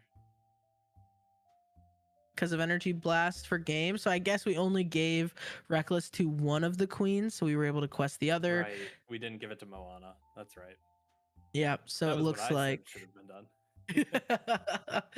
Wow, I mean Corey making the Ruby Sapphire look good here, showing because you know blue green is a very strong contender in the meta right now. People are playing it to kind of deal with Sapphire Amethyst, which is like a lot of people are saying the best deck in the format. Wow, I mean Corey saying, "Hey, I don't care about your meta stuff. I can do this off meta," making it look good. Obviously, like you said, he did go first. But I think that's a great showing. I think that's a great showing. I agree. It'll Getting be that very energy blast interesting to off see. twice. That is awesome. Winning with it. We went in with the energy blast. I'm gonna build this at my locals and try this out. And you know what I love about this is Corey has only got 13 uninkables in this deck, so really not too high. I try not to go above 12, but I mean, what's one more, right? Like that is it, and it looked good. It didn't look clunky. His hand never felt you know, low on draw as well, like having those queens right when he needed them, visions to search for what he needed, Robin Hood drawing him the cards. He made it look seamless. All these pieces kind of really flowed together really well, and we're able to get some of those combos off. Yeah, definitely. I can't help myself. I love running on Inkables.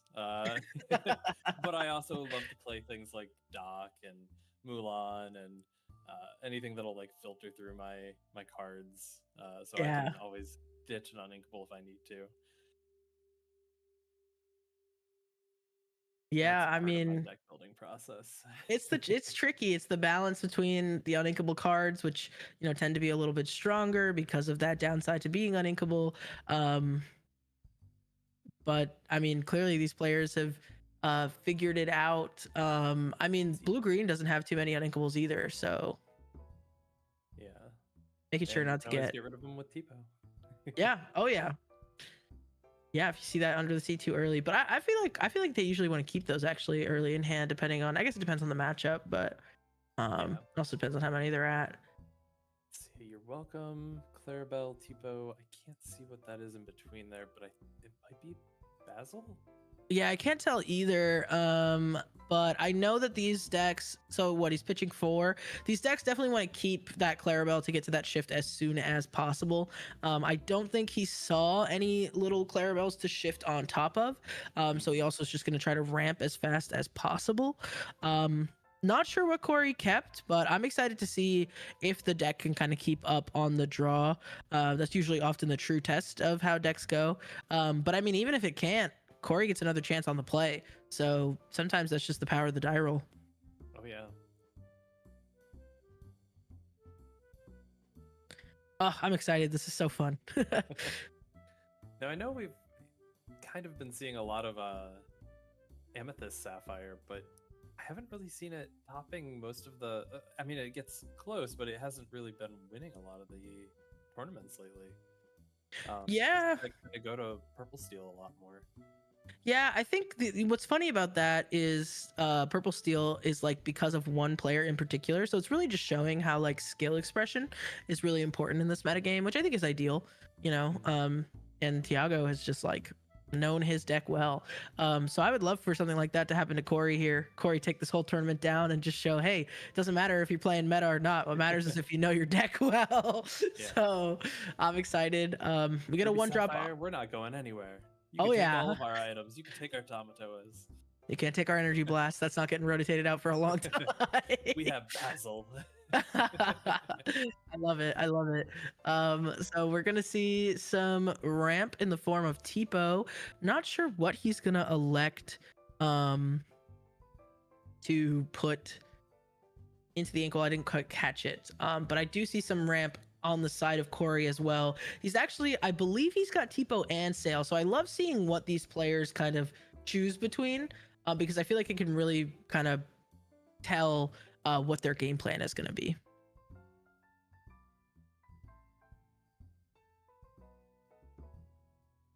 Let's see. So puts Is that another goof in hand? puts Vision into the inkwell, inks something with Tipo. I thought that was the Goofy. I know he did have an energy blast in hand. I do think he actually elected to keep it. I can't tell right now. But I'm curious if he did elect to keep it. He thinks he's getting to 7 soon, you know? He very well could. He could. See some more Pleakleys. So double ink for Sale. All right, so we do have a shift Clarabelle that's going to be able to come down next turn. So we're going to see if Corey is, if Corey is able to kind of get his hand down low enough. But I mean, he's got a lot of cards in hand. I'm not sure the Sale's going to help, but I don't know. I think Charlie is definitely still going to be able to draw some cards off of this Clarabelle here. Definitely. I guess he could double Sale, but he's got a couple of uninkables in hand. That sure is. You bet your dollar it is. Oh, well, that it isn't, but and inking another Sale. Okay, I like him getting rid of the Tipo because he acknowledges, all right, no matter what I do, that Clarabelle's coming down. I've gotten my hand down to 2 as best I can. You know, if he draws 2 cards, so be it. But what he's stopped by getting rid of that Tipo is an instant sing of Under the Sea, right? Now So Charlie, what you do is you ink that Clarabelle and you say you got rid of your hand for nothing. Oh, he's got another Clarabelle. I mean, it's gonna help, right? Drawing even 1 is gonna help. So he's not able to sing that Under the Sea without that Tipo. He is able to bounce some things back to hand. Draw. Yeah, I like that. I do like that. Does give him an extra draw. I think I would bounce the uninkable back, just to kind of clog his hand up even more. But I see the appeal. Especially since it's evasive.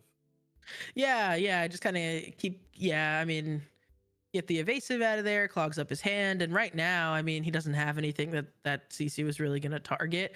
Also for 3 costs, sometimes it's a singer. I'm not sure if it's singing anything in this particular deck, but just something to kind of think about.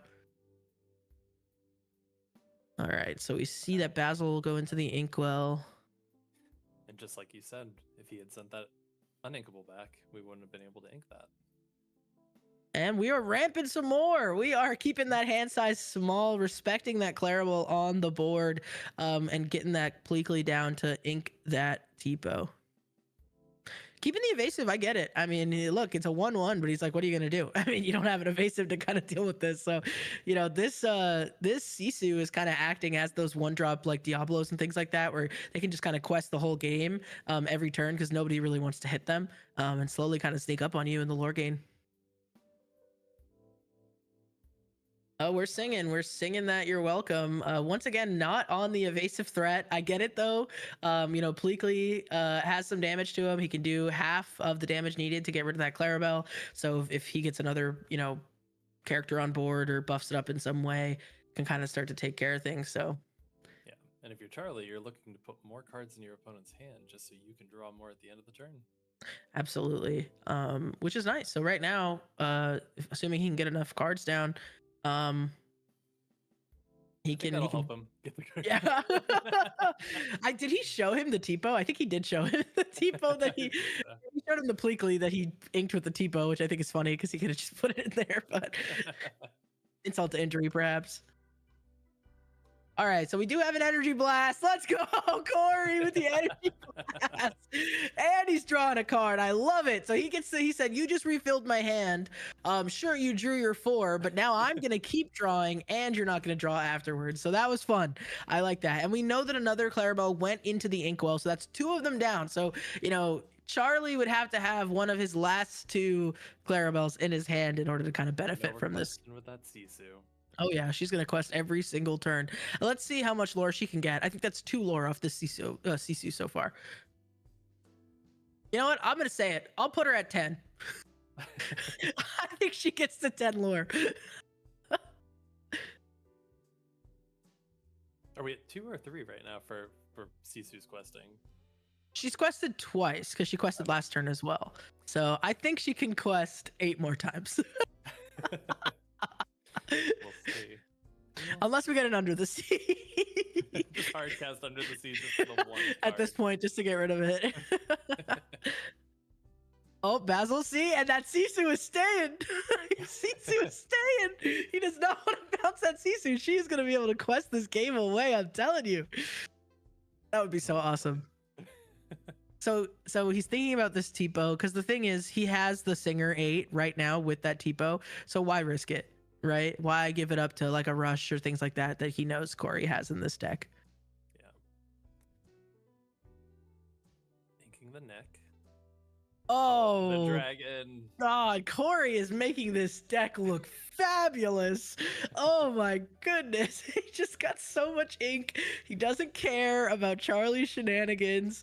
And that Sisu is questing again. It's up to 3 now, is that correct? I think so. I think every time that Charlie has bounced something back to Corey's hand, he has inked it and then used it against him. Yeah, we got to get that Sisu back to hand, Charlie. I'm telling you, Charlie, this is the card that's going to win him the game. Oh, man, that's awesome. So we are rampant again, but I really think we're not interested in more ink. I think we're just desperate to see kind of a good answer. What is this going to be? Yep. Okay. For the Clarabelle. Playing everything for the Clarabelle. He can ink again for sale, I believe. He's got 3 cards in hand. Looks like he doesn't, so he just elects to draw 1. Must have been uninkable. Does Corey have another response? Does he have another Maldragon in hand? Does he have an Energy Blast to just kind of time walk Charlie and make it feel like a world of hurt here? I saw 2. I bet that's a Visions. Oh, but then he changed it. Oh, and it's the Enchanted. Oh, insult to injury again. Corey is saying these meta decks got nothing on my rogue list. I have to try this at locals. I'm loving how this looks right now. I'm not a control player, so I probably won't. But I don't want to go Oh, up against this, so let's hide this deck list. hide this Put deck. it away. No, I mean he just saw 2 Mal Dragons off of that, so he was only able to take 1, which he did. He took the Mal Dragon, so 1 is at the bottom. So we're only potentially drawing into 1 more, so he can use this Mal Dragon potentially twice. You know, if he's the one he has in hand, and then maybe he draws into another one, assuming he's got 4, which I think he does. Yeah, he's got 4. So curious to see what's gonna come up. All right, how is Charlie dealing with this? And once again, that lore disparity as well. That Sisu's up to 5, by the way. We're halfway to the goal that I have set for her. And now, you know, Corey's got 7, but he's gonna go to 12 next turn if nothing can be removed. I think it's actually only at 4. He quested with the Mal Dragon, right? Did he? And there was Yes. already 1 before the Sisu. So that's 3 that aren't accounted for the Sisu. So we're at 4. All right, so we're at 4. So you're crushing my dream. So you don't want her to I'm get to 10. I do want her to get to 10. I want her But to that get to means 10. Charlie's gonna have to pick it up and really take out that Mal Dragon. Yeah, in the yeah. 80s.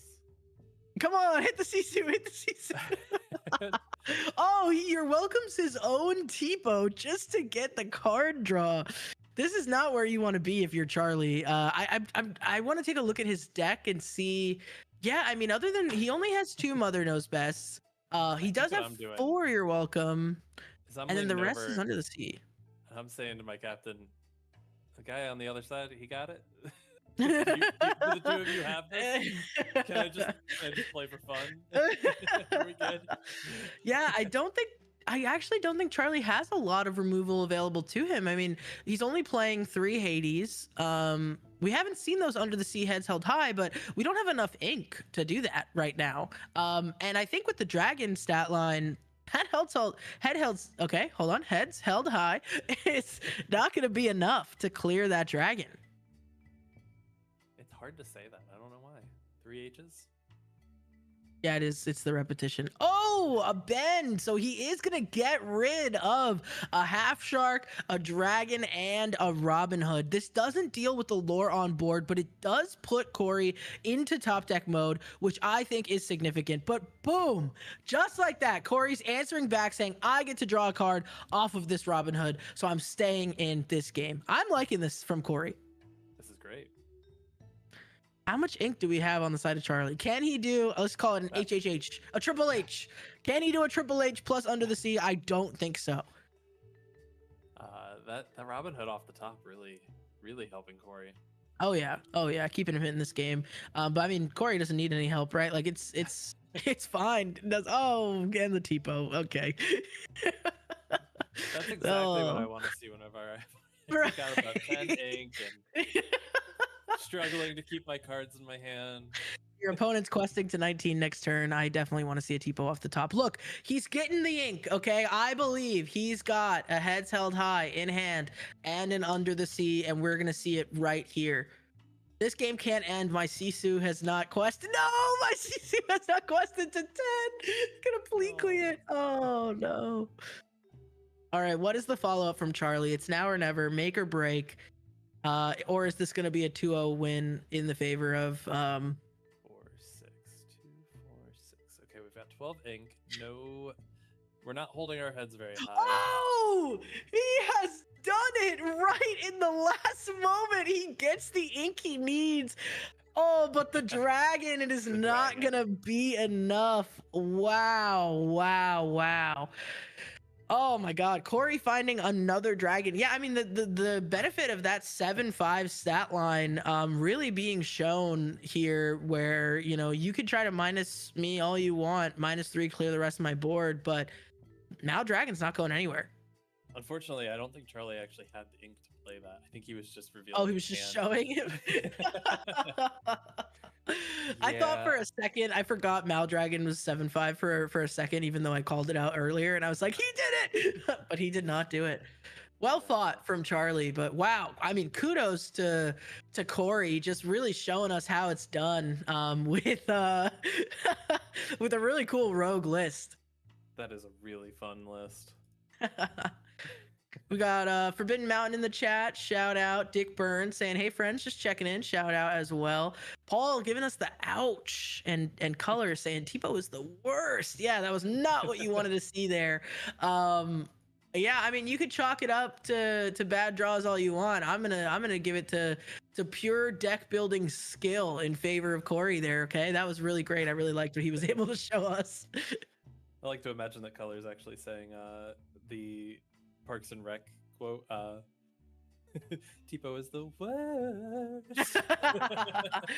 Hey, what's up? Hello, Willow. Shout out to DB, my co-host there of the Lore Chronicles. Oh man, so happy to be here, guys. This is awesome. And if you're enjoying the fun along with us, don't forget to scan that QR code, obviously, to show some support to our fellow illumineer, Amanda, who is battling cancer. We are doing this all for her, having these teams show up and show out. So please, if you are able, scan that QR code, send a donation her way to kind of help out with some of those things. But yeah, what a pleasure to be here. This has been so fun already. And what's the score line now? Was that Delinquents taking it again? Yeah, that was 2-0 for Delinquents. We don't know about the other two team, or yeah, the two team members here. In our last round, we actually saw Delinquents lose the match that was on stream, but win that round. Win the thanks to whole the other round. two. Yeah. So Delinquents, at least in terms of if this 2-0 is any sign of how the rest of the other games went, they might be 2-0 for real as well in the tournament. So we'll give us a second, we'll get some input. They still have 21 minutes left on the timer here, so the other rounds are definitely probably still playing out. And so as soon as we know how those other games went, we will fill you in as well. Yeah, big shout out to Daniel, Nathan, Sharon, and Dick, who have all donated so far.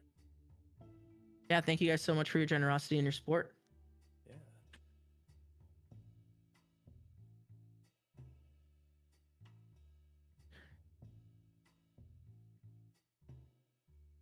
Yeah, let's see if we can get another host in here. All right. I have to find the right tabs so that whenever they do join us, we can put everything on screen correctly. Yeah, I'm excited.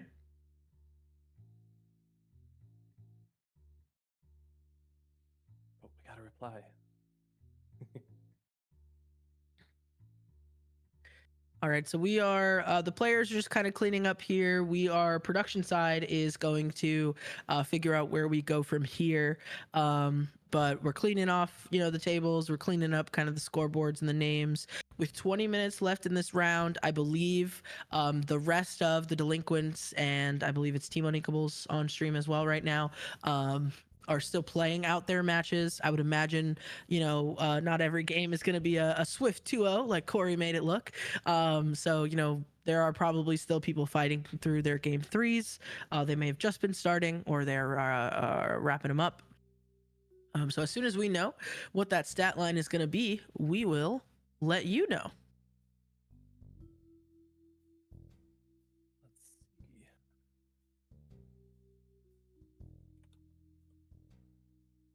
I can at least switch us to us, but I have to get our our views correct here. Yes, yeah. So we will break down some of that match, some of what we saw. If you were in the chat and have any thoughts about the really cool deck building, I know we have some people shouting out Corey. So good to see some Corey supporters in the chat. Good to see him take it home for you all in that win. I think for me, as we're figuring out the stuff, I'll just yap away here. I think for me as a Sapphire Amethyst player, so a Blurple enjoyer right now in this metagame, I am scared of Charlie's cow control, sort of blue-green glue as some people are calling it. That list is scary to me, and it's something that I'm like, man, how do you beat it with Blurple? It's one that I got to get a lot of reps in against. So I think for me, when this metagame goes from being that sort of rock paper scissors to now having this fourth inclusion, now it's more like a square with blue green. It's fun that I see these rogue lists coming in and showing us, hey, Us. woo, hey, it's us. We're not gonna Oh, be bullied by these it looks guys. like we just actually got some people back up on stream though. Oh, Don't know what's going on. I don't know who these are or what's happening, but we're happy to have them. We potentially might have some games happening. Maybe some fun. We should get some pack rush on stream. Okay, let's get to Pack some Rush. fabled pack rush to fill the time here. You a fan of Pack Rush? I am. I think it's a fun way to like teach your friends too, who like normally don't play card games. So Absolutely. yeah. All right, we're getting them. We're getting some shuffles in. It looks like we might have. Gosh, Joshua. Is this a for fun game? I think this is a for fun game. All right, so we're gonna have some fun. Corey showing us how it's done, potentially with Joshua on Blurple. Oh yeah, here we go. This is the real test. Okay, I've got lots of Blurple at my locals, so if Corey can make something happen here against Blurple, I'll switch. I'll play it. Why not? Let's have some fun, right? Setting up the next round. It looks like. Oh, perfect. Okay, so Corey's going to stay on stream again. So we are watching the delinquents run all the way to the top. We don't know yet if it is for all the marbles. This is actually round 3. Okay. This is round 3. Okay, am I sticking in for the commentary here? Or are we getting you and Philip in here? Let me see if I can get him in. Let's see.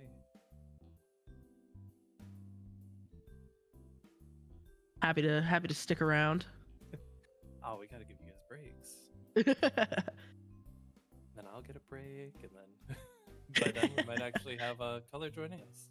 Oh yeah, I mean any opportunity to watch Corey pop off with this deck, I'm seated. All right, looks like Philip's coming back in. Yeah. All right, well, I will return. I'm passing it off to my fellow caster Philip. Enjoy. I will be watching from the sidelines. But yeah, see you guys soon. Yeah, thank you for joining us. Yeah, of course.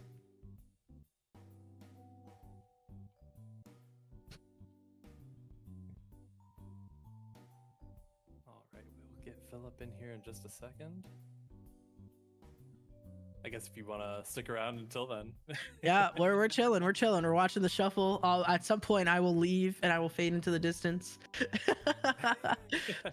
But in the meantime, looks like we're shuffling up. So that clock is not correct, I think, because it looks like we're ready to go on the next match, which is fun. So that is Quickly hide the cameras. I while will slowly turn into Philip. All right, you guys enjoy the match. I will be back soon.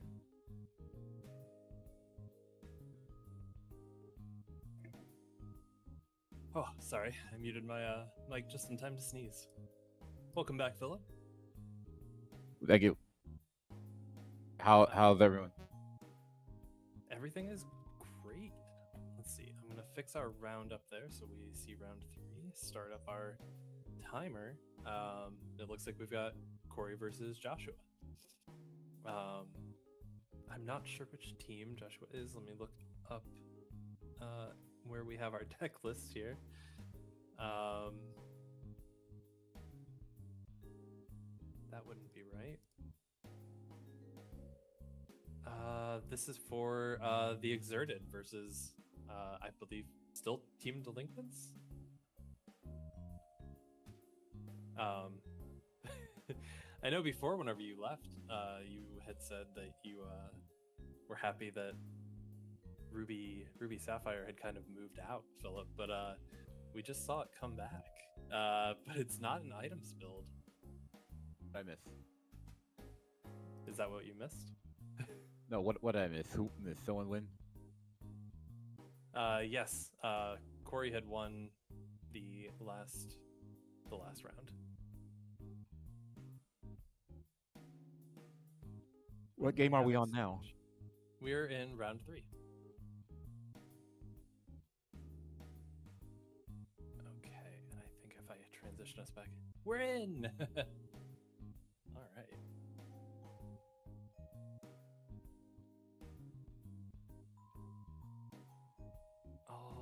Okay, it looks like they are still waiting on cuts, die roll? Maybe they were waiting on me to fix everything up. I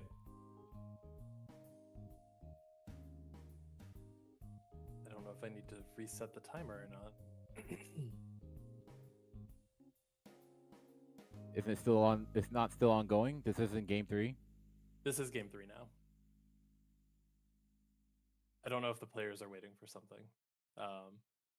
It looks like we've got some hand waving. All right, so Corey took that last match against Charlie from Team Uninkables.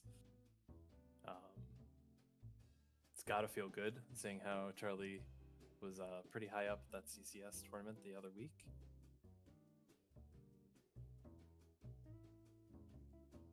What do we got? What do we got here? What do we got here on Joshua's side? Corey was playing some really interesting cards. He was running Energy Blast. He was running the typical ramp that Sapphire players tend to run, but also Maleficent Dragon, really embodying the set champs that we're gonna start coming into here in about 2 weeks. I think you're a little quiet on the stream. Am I quiet? A little bit. I could turn my audio up on the Discord side. I think I had turned it down the last time we had streamed.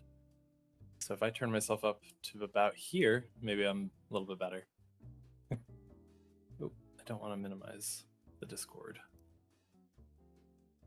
So that should be a little bit better. Yeah, I'm hitting right about at the yellow. Isn't green better than yellow? You want to be like right at the top of the green, but sitting right below yellow, so I'm just ever so slightly going into it. All right.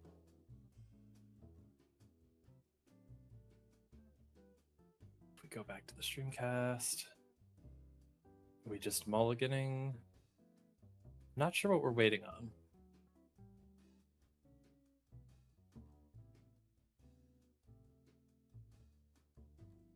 Okay, we've got a cut.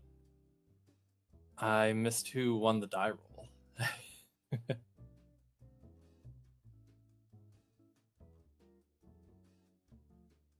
Someone definitely got the. Hold on, sorry, I'm just checking some settings. Mm-hmm. So we got Corey Anderson and Joshua. Yep. And Joshua is from The Exerted, and Corey is from Team Delinquents. So it looks like they still won the die roll to stay on stream. Delinquents. You have to really emphasize the ink part. Yes. Otherwise the pun doesn't work. Yep.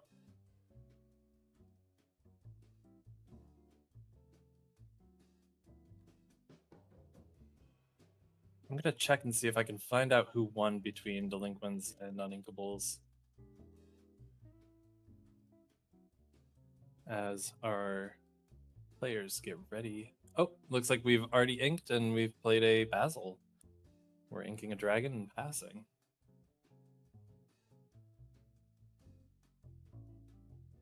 Supportability is getting some mileage. Let's see, inking a Tipo for a sale. Inking Visions off sale and playing another Basil and questing.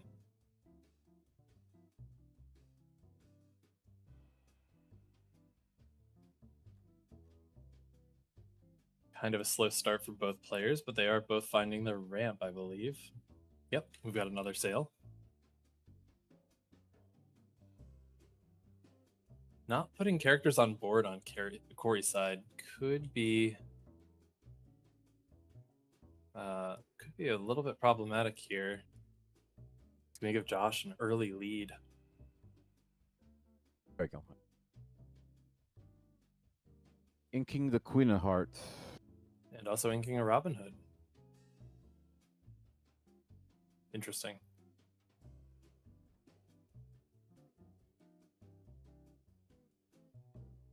Looks like for 2, we're gonna play Tipo.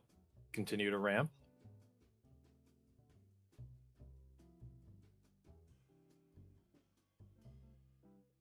And what are we inking? Into the Unknown. Yeah, Questing see for it both happen. Basils.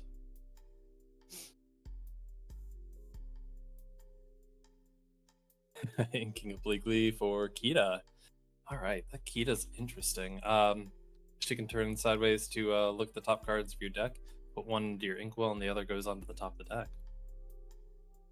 And she has ward, so she can't be touched until she turns sideways here. Well, Joshua just says, if you're not going to play anything that threatens me, I'm going to just keep turning sideways.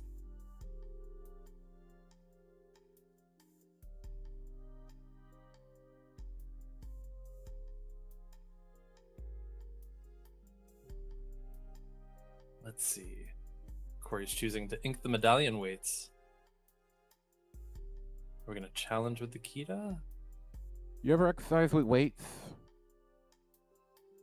Huh? I mean, okay, dumb question. Oh, like, exercise dumbbells, with weights? sure, but like weights tied to like your limbs. No, I've never done the whole Rock Lee Goku training.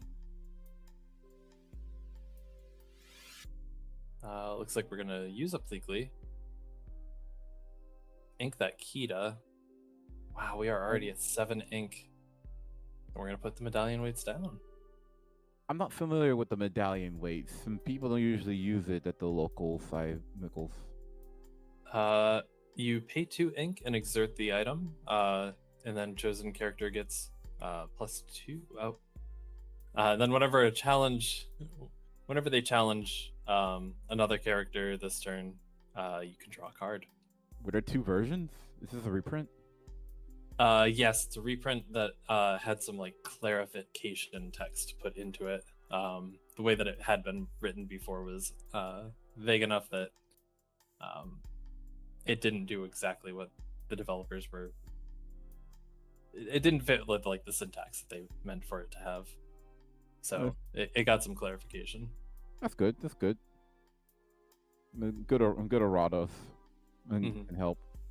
I think before it was in the rules app as not necessarily being errata, but it was like this is the clarification on what is meant by this card. And then with the reprint, they were able to actually add that clarification to the card.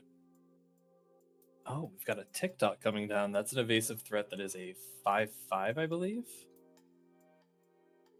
Not people playing the crocodile. That's crazy. And using the dragon to take out the crocodile. It's a good option. It is a good option to get rid of that crocodile. That 6-cost elusive was that needed a dragon that badly. Yep, absolutely, it needed that. A 4/7? 4/7 is a very big body.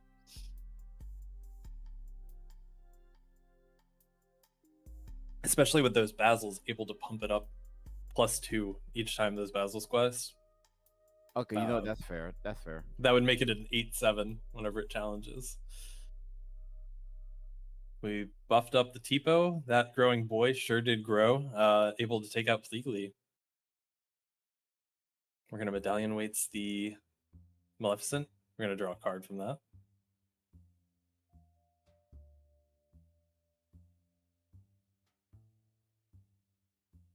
It looks like we are going to play Visions of the Future.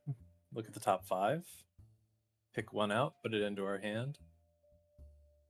Oh, I see the Enchanted Hades in his hand there. Or not in his hand, but in the 5 from Visions. It didn't look I don't think he's enchanted. going to pick it, though. Oh, no. I think he wants to because it's shiny, but I don't. I think that it would be very irresponsible. But it's pretty though. It's so pretty. It's okay, Corey. We'll put it on screen for you.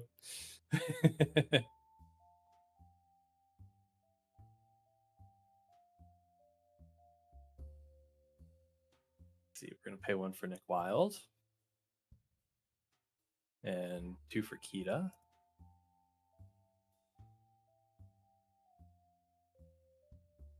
And Another passing it character back over to support. Josh. Into the Unknown. Good choice. Good choice. onto the Maleficent. That will be Josh's turn. We're going to do Kita's ability. Look at the top two. One will go into the Inkwell. It looks like that Nick Wild is the one we're going to put into the Inkwell, putting the other onto the top of the deck.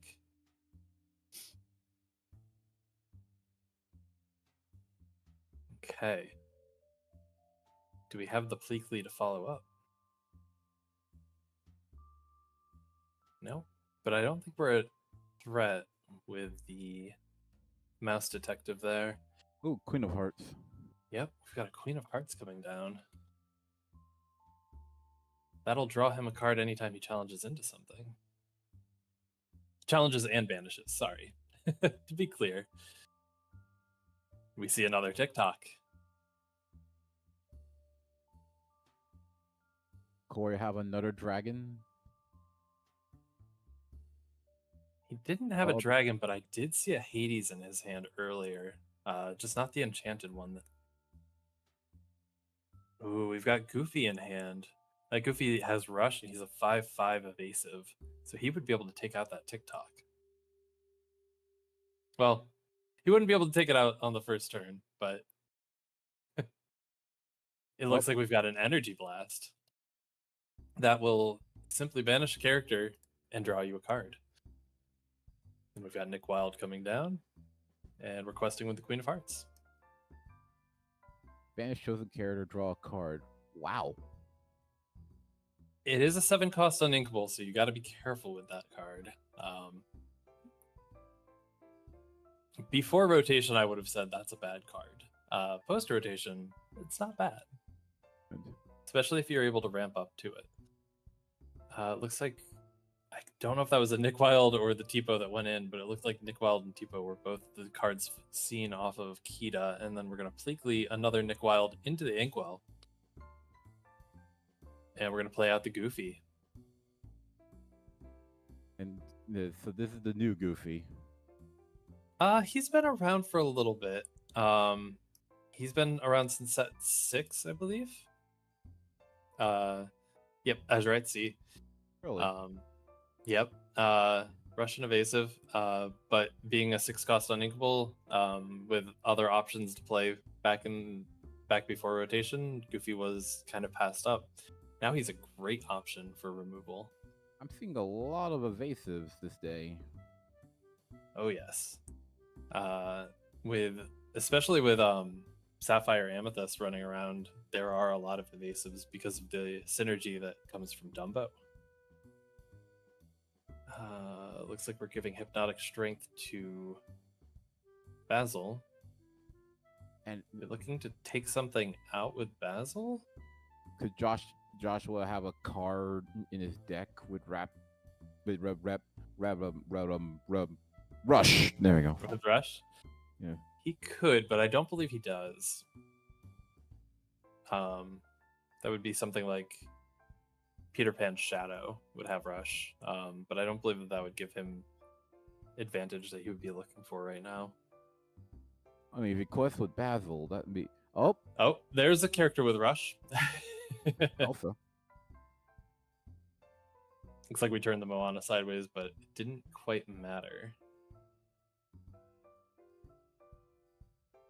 I do wonder if in that scenario you quest with the Basil to give +2 to the Elsa so you can take down a bigger threat. Goofy time. Those Goofies are going to be a very big threat. Not being able to quest with that Elsa or challenge or do anything. It looks like Josh was just passing, going right back. We're going to see more questing from Corey.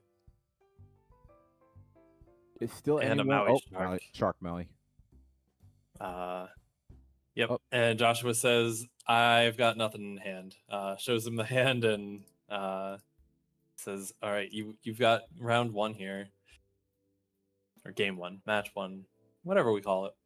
Match, round, game. Match. Technically, it's a match. Yeah. No, well, technically it'd be game, and then the whole thing would be a match. And then match and round would be synonymous.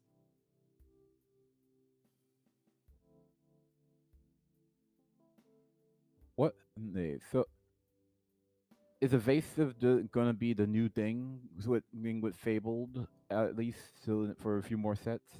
Evasive has always been a very pervasive threat to put down onto the board. I remember all the way back to set 2, there was a rogue deck that was Emerald Ruby. It was a very cheap deck, and a lot of the deck came from starter decks. So you're able to really just like put out a bunch of evasives, quest, and unless somebody was running Steel Song back in set 2, you had a very good chance that you could run away with that game. And then eventually the meta shifted around, and you would see some more decks come up for Ruby Amethyst, and they would start to actually combat that a little bit because they would play a lot more evasives.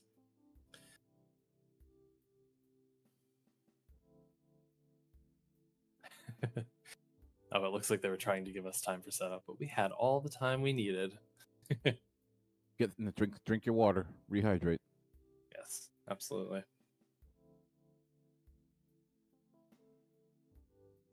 You too, chat.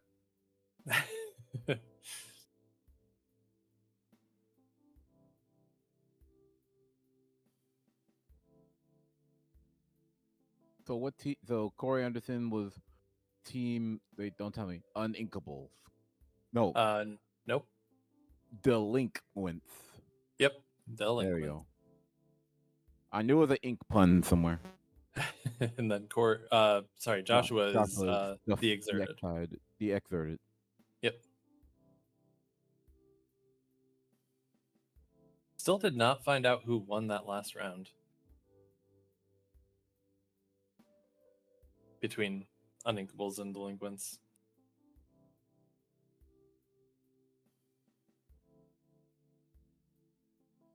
Maybe if Paul's still listening, he'll chime in on chat and say one of his teammates told him.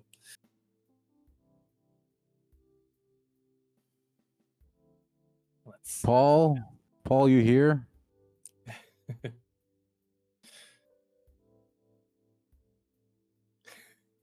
Back in my day, we paid 7 to banish all characters. That's right. We had Be Prepared.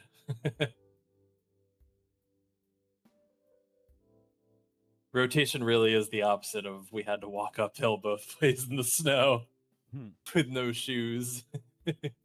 Now we're walking both ways uphill and with no shoes. At least we're not trying to ice skate uphill. Yep. No, that's the Raleigh special. There's a famous photograph taken in Raleigh of a car being on fire and like cars piled up because in the South people don't know how to drive in the ice and snow. No, that picture was in Raleigh. Oh yeah, it was Snowmageddon. When was this? When was that? I believe 2010. Makes sense. 2014. Okay. Makes less sense. Fire and Ice in February 2014. Snow Summoned Flames. What had happened was somebody was trying to drive up not too steep of a hill, but a little bit of a hill, and they just kept giving it gas when they shouldn't have, and their engine exploded. I believe everybody was safe, but it is a pretty silly, famous photo. All right, I see Joshua starting off by inking Monstro and playing a Royal Guard. Yeah, Royal Guard. We haven't seen that at all today. Octopus Royal Guard. Yep.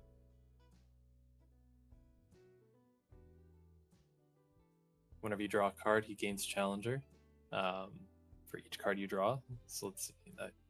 He's now up to 3-2 thanks to Sale and his draw for turn. Inking Rafiki for Rafiki. Interesting. Let's see what Corey has to offer. I think I see a Pleakley in hand. Yep. Visions of the Future. We're going to ink a sail for a Tipo. I have a feeling we're going to pass, allowing Joshua to stay one lore ahead of us.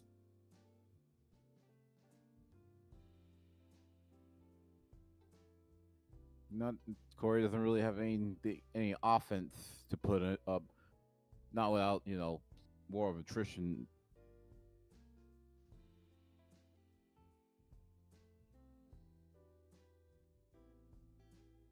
Let's see.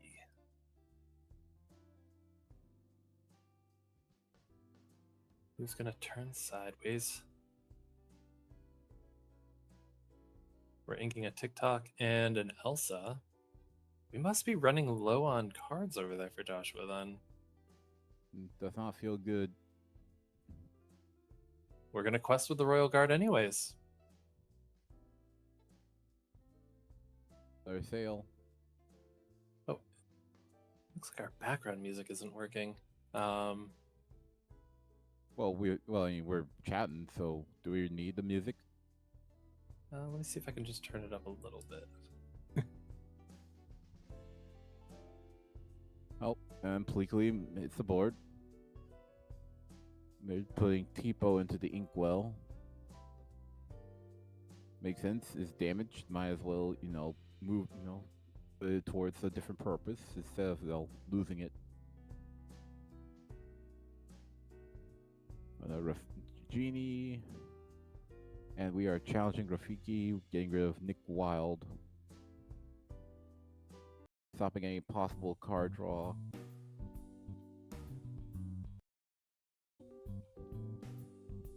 And alright, Corey is start off with. I keep thinking of that one song, "Wings for the Future." Something different. So what is Corey going to pick? Still have all this ink. I pulled the music back some in the timeline, so we'll see if that helps. Maybe we got to a quieter song. We can't hear the music for ourselves, so sorry, chat. Let's see, we've got Genie down. Did we pass back over to Corey then? Corey is still. Looks Still like we're got gonna an challenge action. completely. Yep. Inking Tipo, and we are going for Ward Kia. Yep.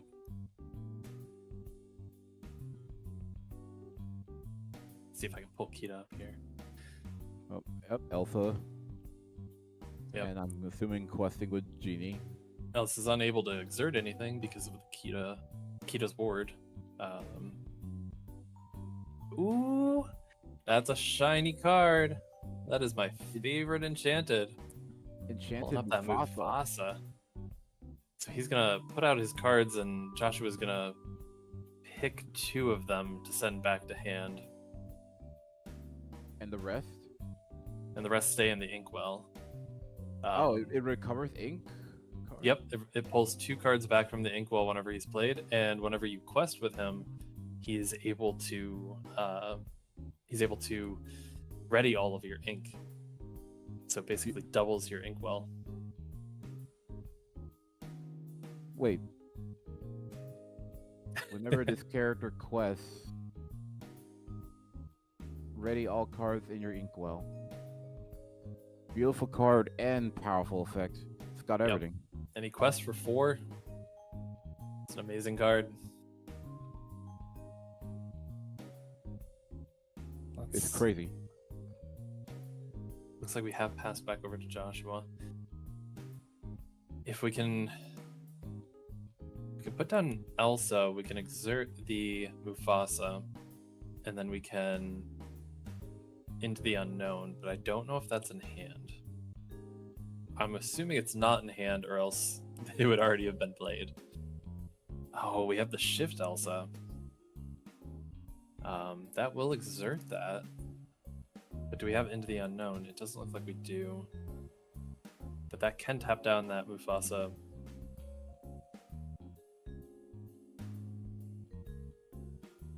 Let's throw up the enchanted version.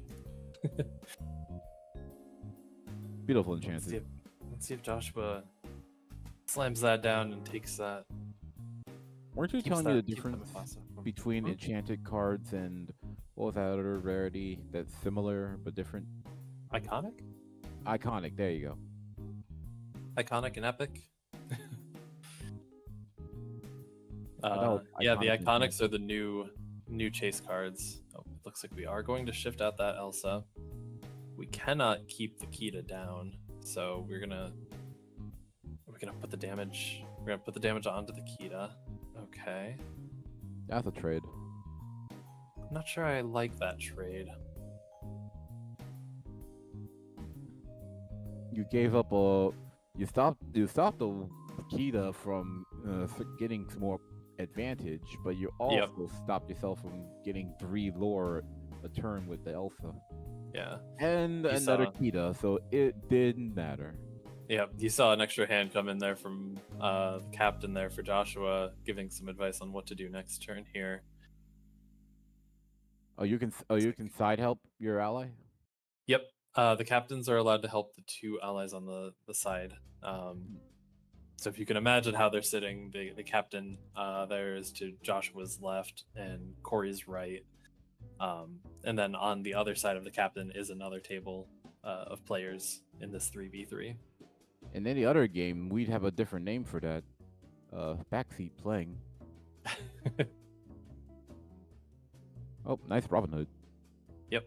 And because Joshua has more cards in hand, Robin Hood allows Corey to draw a card.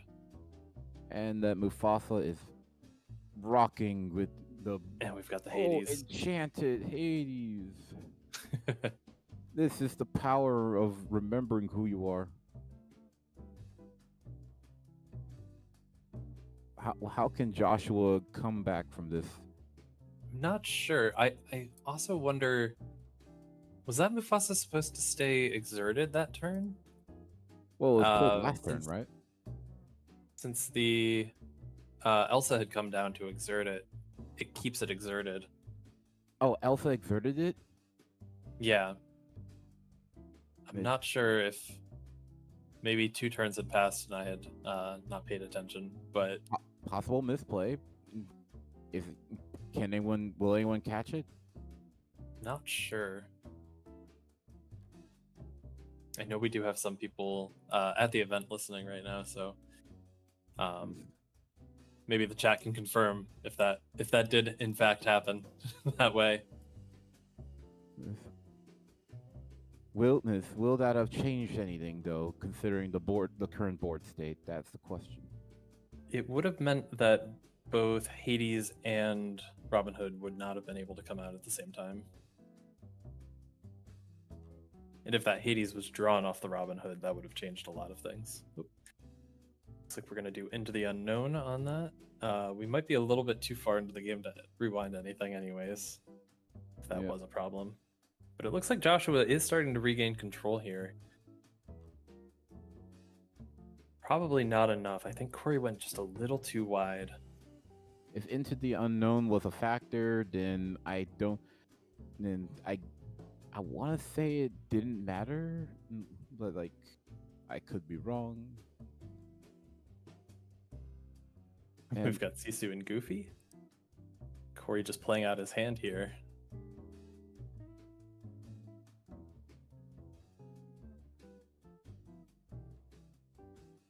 Counting up the lore, 1, 2, 3, 4, 5, 6. Corey would be able to go to 14 if nothing is dealt with this turn. And Elsa got- would be able to take out that Sisu. You've got 2 more turns, Joshua. 2 more turns to change everything.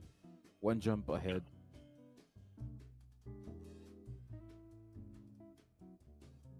Wow, as far as we've seen so far, Corey would be undefeated.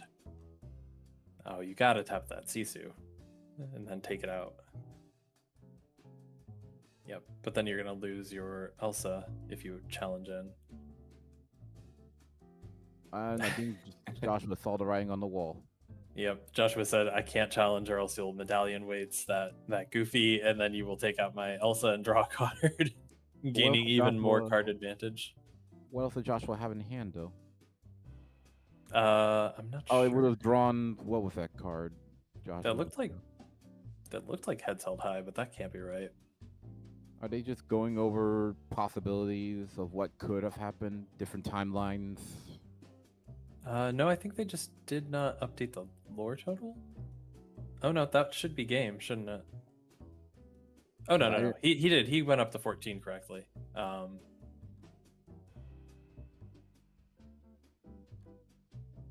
If you don't take out Sisu, you lose. If you take out Sisu, you lose. It was hard to tell if they were still playing.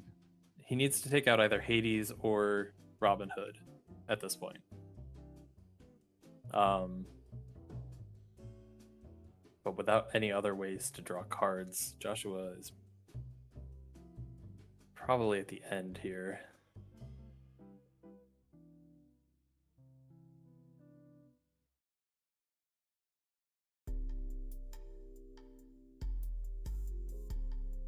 And is going into the Robin Hood.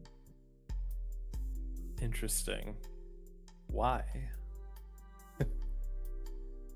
For Madam To bounce, go back down, go back into the Robin Hood. Okay, that makes sense. Cute. Good play. You survive one more turn.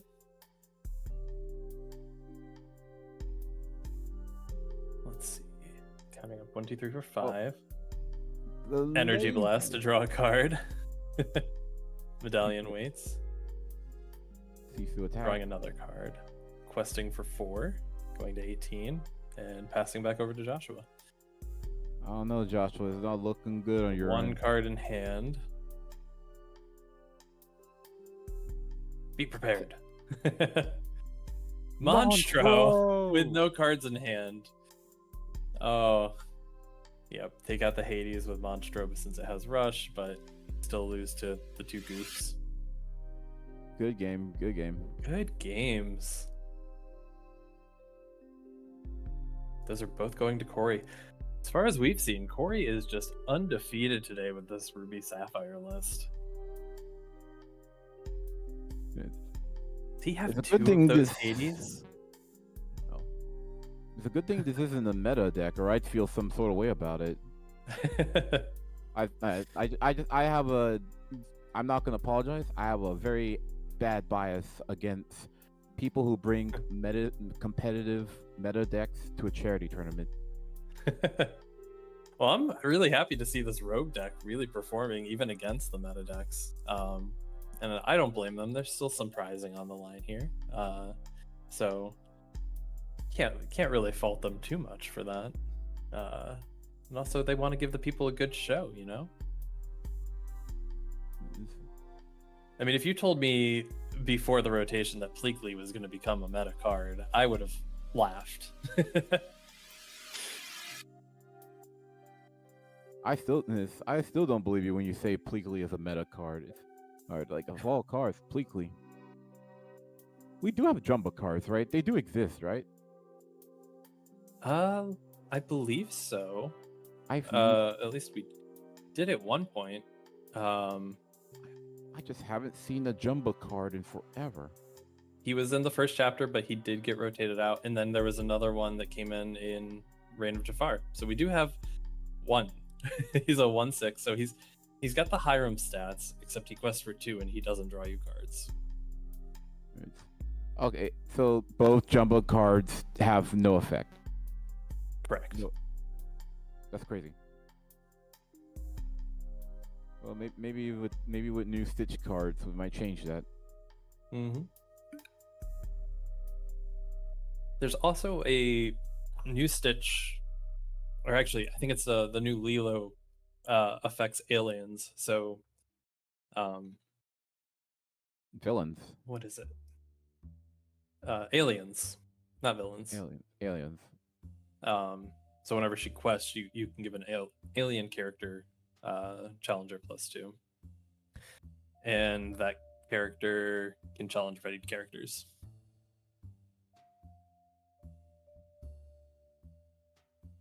When are we gonna get the other experiments as cards, man?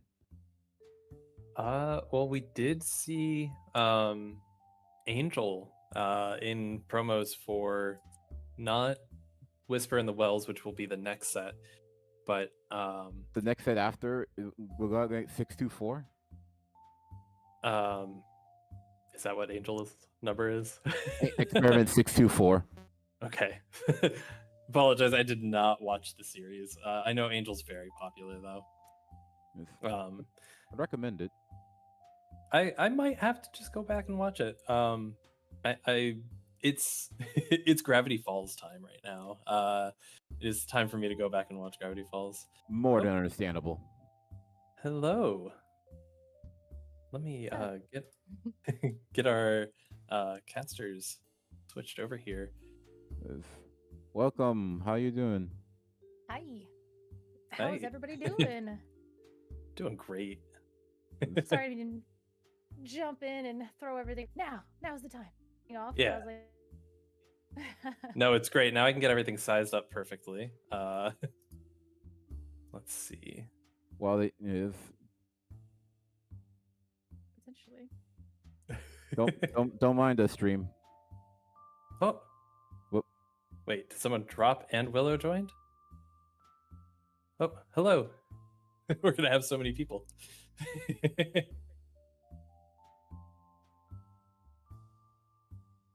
Pay no attention to the number of squares repeating infinity on your screen stream. Yeah, right. Inception. If I pull this down. Did anyone ever watch that movie? Inception? Inception? Yeah. Of course. Yeah. Just I have, crop yes. Crop my messy room out if you can, and then make it look clean. I don't know if you can. Well, right now I'm just struggling to figure out where on the Discord screen everybody is. Okay, now I see. Now if I go back into OBS. Two tabs. Whoop. Oh wow. We'll just pull over here. That's my dresser. Oh. No. Just your dresser. Okay, you Not said that. crop out your room.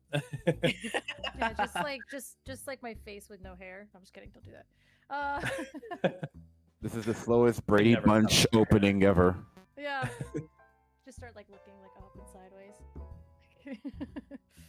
We can't cut out your hair. Your hair's wonderful. Ah, I just now got there's- out of the shower. Now there's two Phillips. Oop, We can't have can't that. minimize that. If I minimize that, that goes into the wrong direction. So fun seeing all the casters happen. We're doing it live.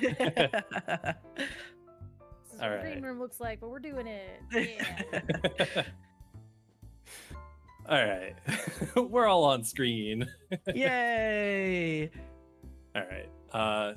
And I need to make sure that I'm actually watching for whenever they're ready for round 4. So I gotta pop back into studio mode, scene. Okay, everything's still blank over there. So,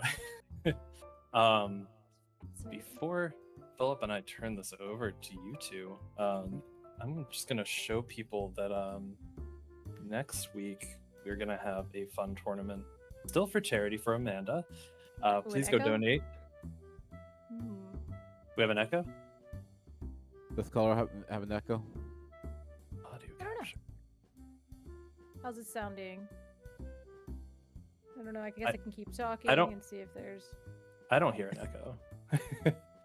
I don't know if was that coming from.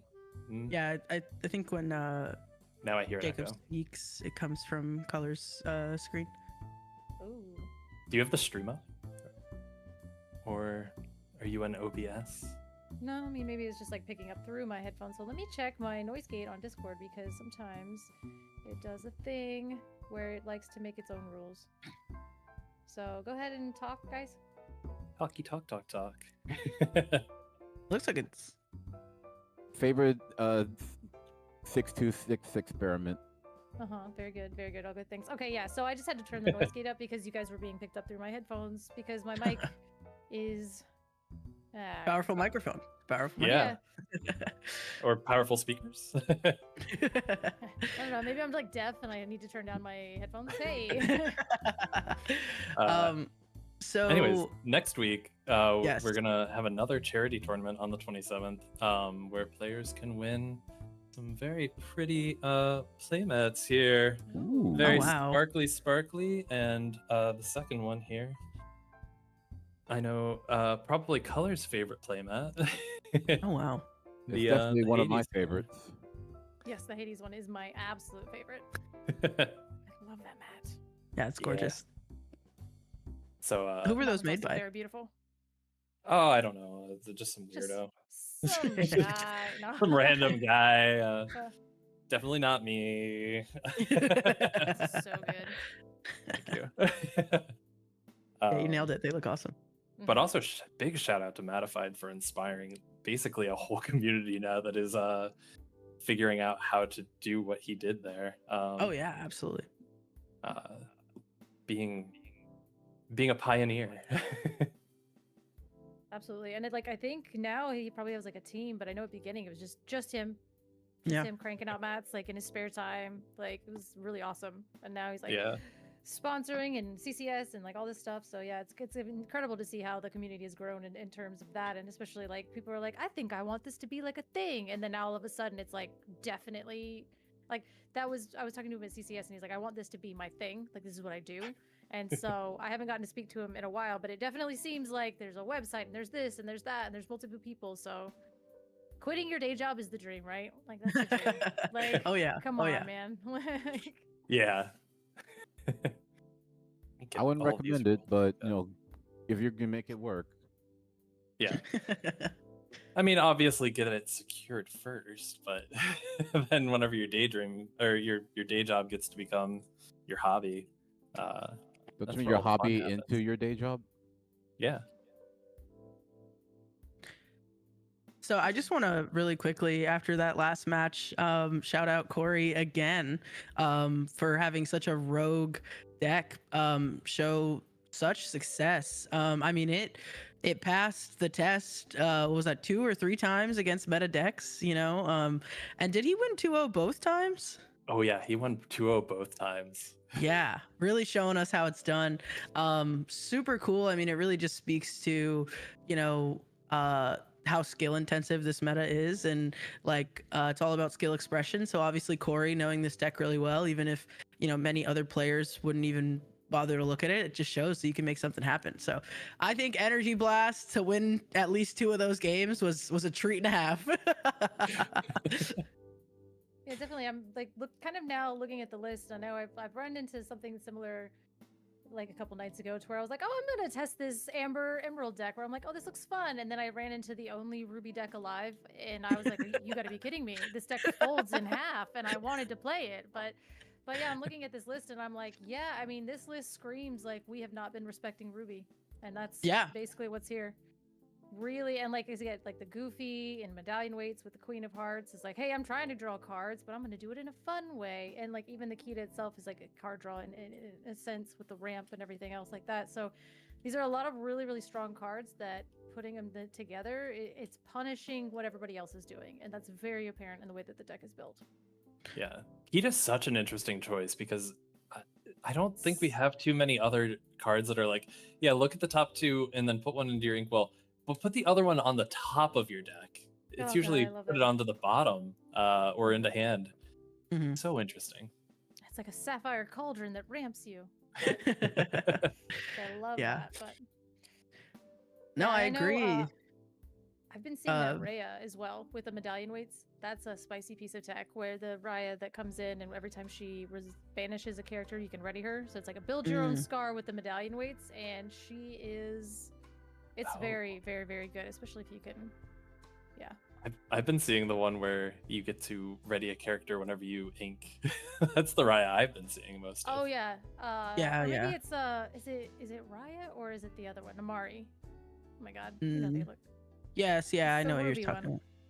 Yeah, I mean, I think it's both of great these to cards are see, like you said, Ruby players refusing to kind of let it fall by the wayside. Many players have expressed that they think Ruby has kind of lost its identity in this post-rotation meta, where before it was very clear what Ruby was trying to do, and now you'll have tournaments where Ruby isn't even represented at all, or it's like 0.4%, are Ruby decks. So I agree. I think that like Corey being able to kind of single out these key pieces, make it look good and make it look fun while doing so has really been a treat. Even just like the way that he pairs it into Sapphire in things like that Robin Hood, getting evasive on his turn but still drawing him a card, oftentimes like acknowledging that Amethyst matchup, acknowledging, hey, they're often going to have more cards than me, they're often going to have a lot of evasive threats on board, but I can kind of mitigate that. Or it's like, hey, I can play Hades too, and I can ramp enough to play Mufasa. How fun was that to be able to see that come out and just really dictate, the end of that game? I've never Yeah. seen that Mufasa before this, so it's really amazing to see it in action. Yeah. Wow. Yeah, definitely. Anytime that there's space for Kita or Mufasa shenanigans, which is kind of interesting, I would love to see. I know that one person is potentially on the deck that won at the CCQ, so I'm kind of interested to see in what this Ruby Sapphire deck will do into a faster situation, because typically Kita's a little bit slow, Mufasa's very, very slow, so Yeah. this seems to be taking advantage of that blurple kind of situation. But there are the loaded ground stuff with the support at the very beginning, which really helps kind of keep everything on board. But I will say, like, kind of to what your point where people were like, oh, I feel like the Ruby is dead and the identity is gone and I don't understand what's happening.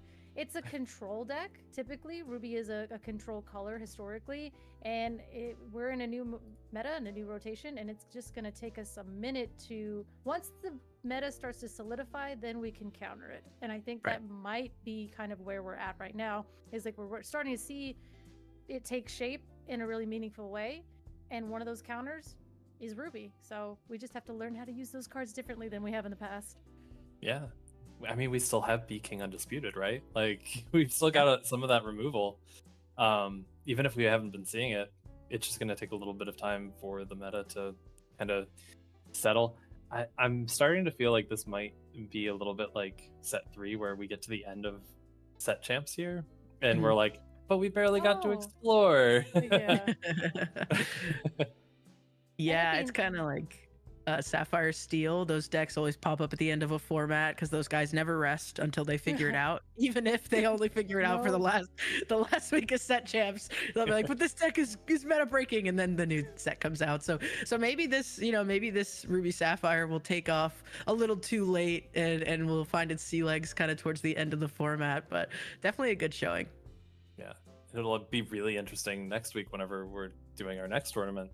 We're going to be Infinity format for that. Oh gosh, it's budgeted to 20, but a lot of those cards have become really cheap. So I've already seen a few builds that are Sapphire Steel, and Hiram's back.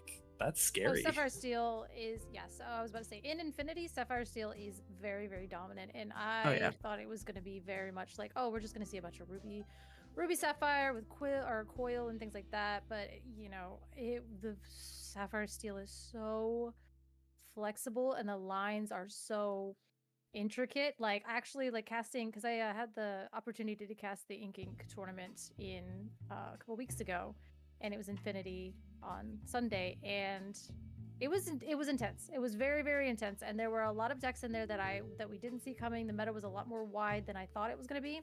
But what I did notice is I think that a lot of people have been spending so much time on core that they have largely ignored Infinity. So some people just ran back their favorite deck and threw some Fabled cards in it. And there were some people that were actually doing quite a bit of innovation to really capitalize on the people that didn't take as much time to go ahead and, like, invest in Infinity. So Ruby is still a big color, and Sapphire Steel is, if you know how to run that deck, it's a monster in Infinity. Yeah. It's and a monster. Fairly low priced too. Because I really have been seeing a lot of under $20 builds for it, which is wild that you can build a deck for under $20.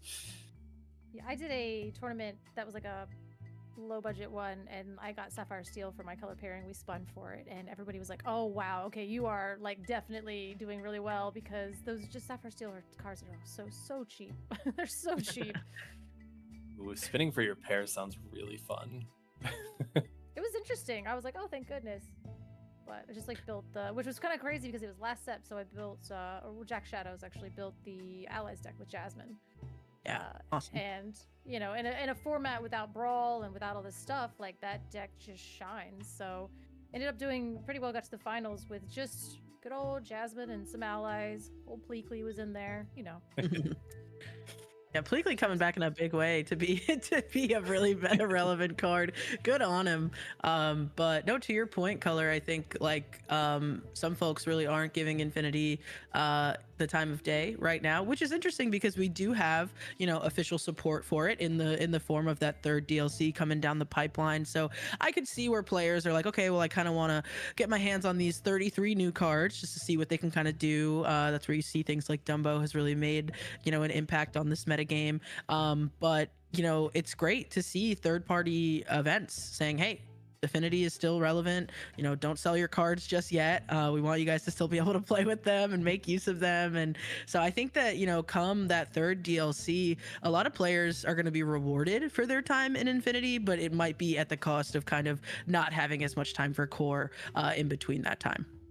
Yeah, I you know, by definitely the think you're time- gonna have to choose, and that seems Yeah. to be what it is. And because I would say like watching, and you'll see like soon if you sit there and watch an Infinity game, the lines are so intricate, and it can open up, and you're like, oh, okay. So in core, we're very back to our foundation and our basics, and I think that's really good for new players coming in and making sure that we're paying attention to how the game works. In Infinity, it's just shenanigans. Yeah. And it's just shenanigans, and there's so much card draw, and there's so many options, and it's so wide and what you can do. But I will say, I noticed that Infinity, there are room for mistakes. So in core, you ink the wrong card, you're done. You have lost the game. In Infinity, you ink the wrong card, you draw 6 more, and maybe you could like stumble your way back. And it's just like, again, I think that's why Sapphire Steel is so prevalent, is because it's so forgiving in that aspect. It's a hard deck to play, but if you kind of know what you're doing, you can kind of stumble through the lines and get there. In core, if you stumble, you're gone. That's it. There's not that many options. The game's over by turn 5 sometimes. So it's definitely interesting to watch both formats, but I think you're right. I think if you heavily invest in core, you're not going to have a ton of time for Infinity. And especially with like the next set coming out so soon. It's like a 10-week period in between sets. So Oh, I am seeing some movement here back in our top-down camera. When we switch back over, we'll have Willow and Color stay on, and I will size everything up while the cameras are off, and then I'll slowly transition them back on for you guys. Okay, great. Y'all gonna do great. Do your best. Thank you. Do you guys want me to transition over right now, or? yeah, you can do that, and then that way we can see the board, see what's going on, and I can figure out which screen to look at, so I don't. Hopefully, the pull up wrong some of the deck lists as well. Yeah. Well, Yeah, I can keep us. We can keep us sitting here talking too. So like. Yeah. At Ink, they had the screen in front of me, and then they had like a computer off to the side, and I couldn't see the screen that we were supposed to be looking at. I could see the little tiny one in front of me, but it was like it had about like 10 seconds of lag. So I was casting, and I'm no. like, "You guys are prophets. How are you getting all this information?" And I'd look, and I was like, "I am looking at the wrong screen. Oh my god!" So, Yeah. Well, it looks like on the screen now we just have some leaked text messages. Seeing it live, that is awesome. Uh-oh. Right. Oh, and I Now. I know that deck. I know the deck box that was on there. That's Charlie. What do you? Oh, got? Charlie, Who you what texting, is Charlie? we texted? Do we know the next 2 teams that we're gonna see on screen here? I would assume that it must be Team on Ink Bulls if Charlie's sitting there. All right. See a Sapphire and Emerald deck, so we know that's coming up, and I think Which is exciting.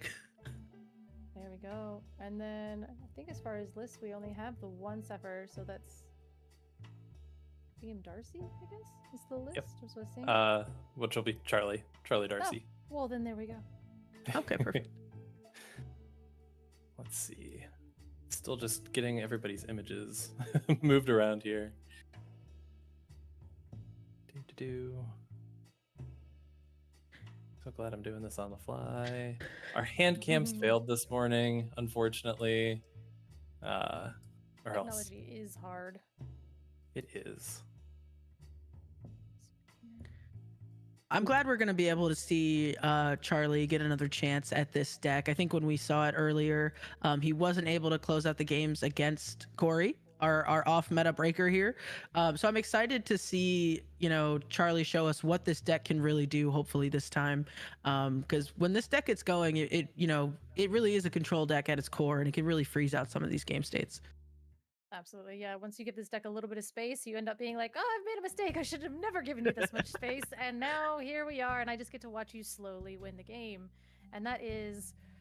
It's so funny, too, because I know we were, like, when we were casting and watching this deck, you'd see the chat, and they're like, ban Sapphire, Emerald, this deck is nuts, blah, blah, blah, blah. And it's like, okay, guys, there are weaknesses, but yes, if you give it too much space, that's it. That's all you get. You watch yourself slowly lose.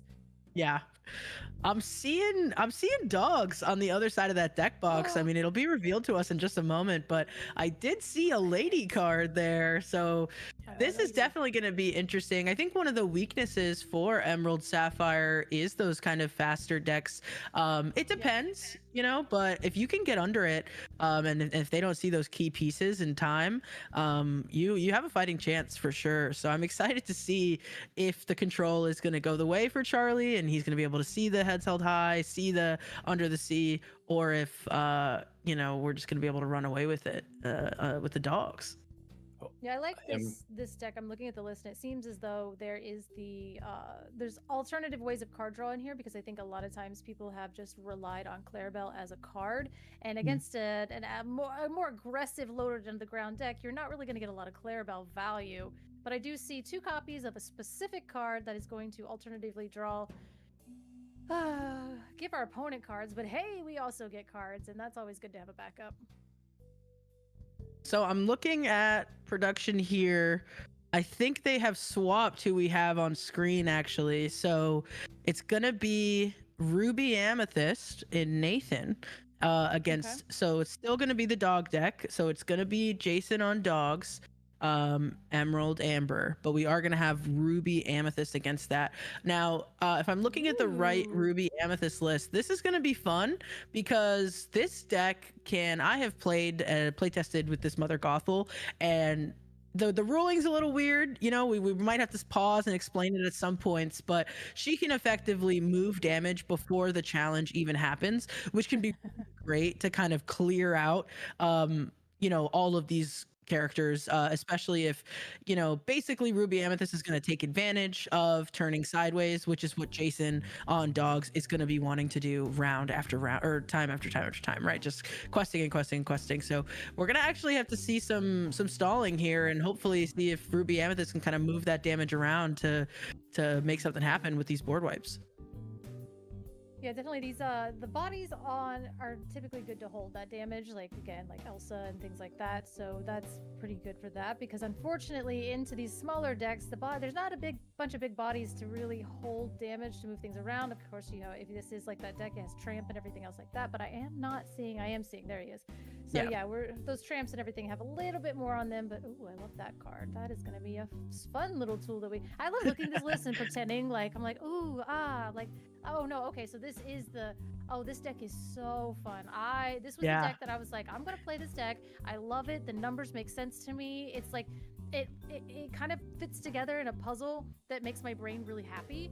And then I ran into the only Ruby deck on the planet, and I was like, he was like sick, baby Sisu, and I was like, yeah, that's my whole game. Yeah, right, well, cool. It's gone. Yeah, go next or whatever.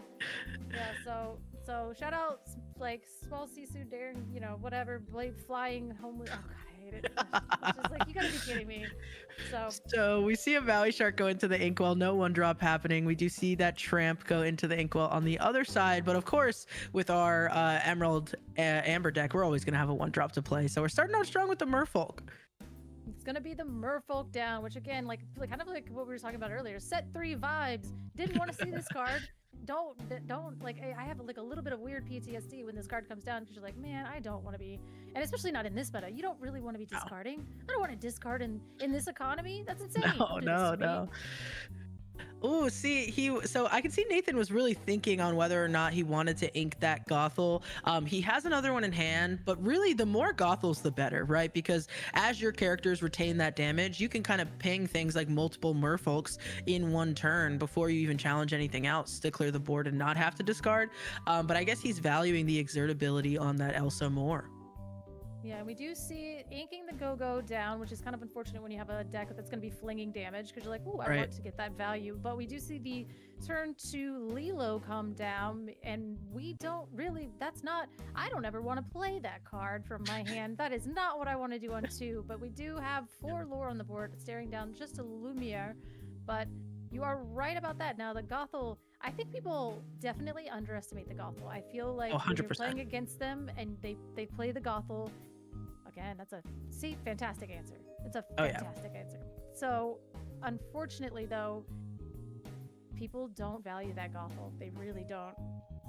And Nathan disrespecting his own Gothels. One's in the inkwell and one is being discarded. I understand he's got to ink, he might have all 4 in hand, which is kind of crazy if that's the case. We're going to go Lady Daisy because that is the most toxic combo. Actually, the second most toxic combo besides Lady Doc. Doc is first. Lady Daisy also not invited to my birthday party. So I'm curious to see what he's going to make of this hand. I mean, he's not going to want to play that Dolores yet because he's not going to get the card draw off of it. So I think it has to be the Genie here, unless he's looking to establish a Gothel early. But I guess it's like, what are you inking if not? Just like, yeah, I think the Dolores is into the inkwell at this point because if he does have a Genie in hand, you have to play the Genie. The Dolores is kind of fine card draw. It is a 3/3, which is very important, but at the same time, it's just a 3/3, and we're gonna need more cards. Yeah, absolutely. And it's not getting the value it wants right off the top. Feeling safe to quest with that Sisu, which is fine. Still surprised. I mean, we're left with 1 Gothel, which is fine. It's going to be a nice little surprise later down the line. But I mean, you had the dream, right? You had a bunch of them, and now we're only down to 1. So it's going to be a little bit harder, especially because, the Amber side of these cards can really hold some of their damage quite well with that Daisy having 4. Even these other characters like the ladies, the tramps, they're all going to have like 3 as well.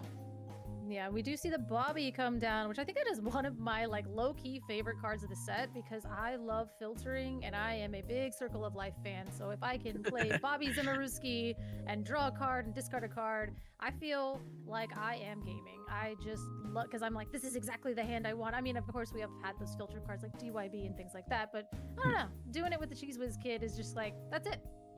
I'm gaming. We see this Lose the Way enter Nathan's hand.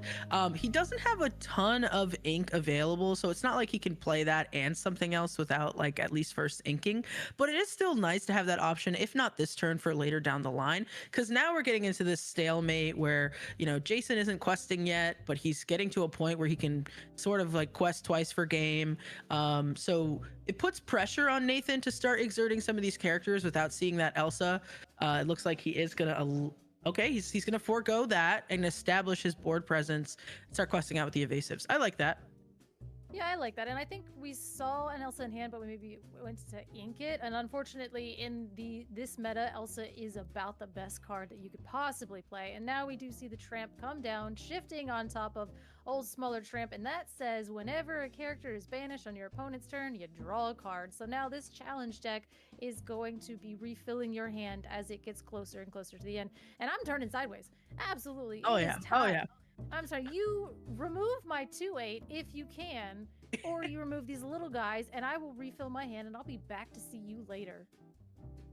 Yeah, at this point, Jason's kind of hoping, right, that Nathan is going to start banishing some of those characters, like you mentioned, so he can draw. And with no current damage on any of Nathan's characters, he can't really utilize that Gothel to the fullest potential. Sisu's not holding any damage either, so unfortunately, because of the Lumières, we Genie's a big old, we changed our minds because that was the wrong Elsa. Okay, I feel you, man. I feel you. I don't think he changed his mind. I think it was a mistake. He's like, Tap 5 and Yeah, he looked down this Elsa and he's like, that's the wrong Elsa. That's not it. But yeah, so we are gonna tap that down. And thankfully, because of the 2 Lumiers on board, Elsa punches hard. Oh yeah. She's a big old gal, but unfortunately Sisu is not. Sisu's gonna be like a little battering ram, I guess, to get in there. So Yes. So Nathan's trying to slow this down. I think Jason's going a little quickly for us to see that Gothel interaction happen. But basically what, when that genie goes to challenge, he's going to be able to move one of those damage off of the Elsa onto the merfolk, and that's what's going to clear it out. So you do sometimes have to slow it down with Ruby Amethyst. There's a lot of thinking, a lot of math involved. And I think Jason just wasn't really taking that into account. So he was like, okay, fine, you're gonna kill this. But it's like, whoa, we actually have something else we can do with this merfolk as well. And it doesn't help too, like there's a little bit of a hidden Mother Gothel over there just kind of hanging out in the shadows. But yes, she does put in a lot of work, and kind of like what you were saying is every time you challenge, now there's just like new math. And it's really funny because this deck, I think there was somebody in 20 lore that was kind of coining this as like flinger dingers, and I think a lot of us said like, oh, there's a lot of math involved. This is not an easy deck to play. This, that, and that. He clipped all of those clips and put it together in a thing and was like, yeah, like just like taking like all of us being like, this deck is really intuitive, like not intuitive, and you have to learn how to play it, and damaging with Mother Gothel takes a lot of brain power, and he's like, I'm smart, and like it was just so funny. That he took all of those clips and mashed it together, and I was like, okay, all right.